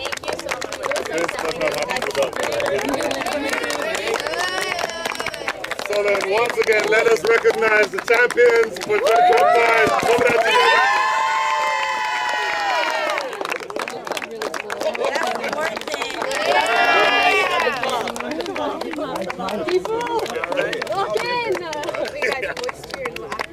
And young ladies, if you all wanted to come up and take a picture with your own trophy, that would be a good time as well. We did. Oh, you already did? Okay. Guys, thank you all. Thank you everyone and see you all in the next tournament. Yes. Please have lunch if you haven't had it so far. And then I'm with you. I'll take roll. Let's go. Yes, definitely. I'm sure.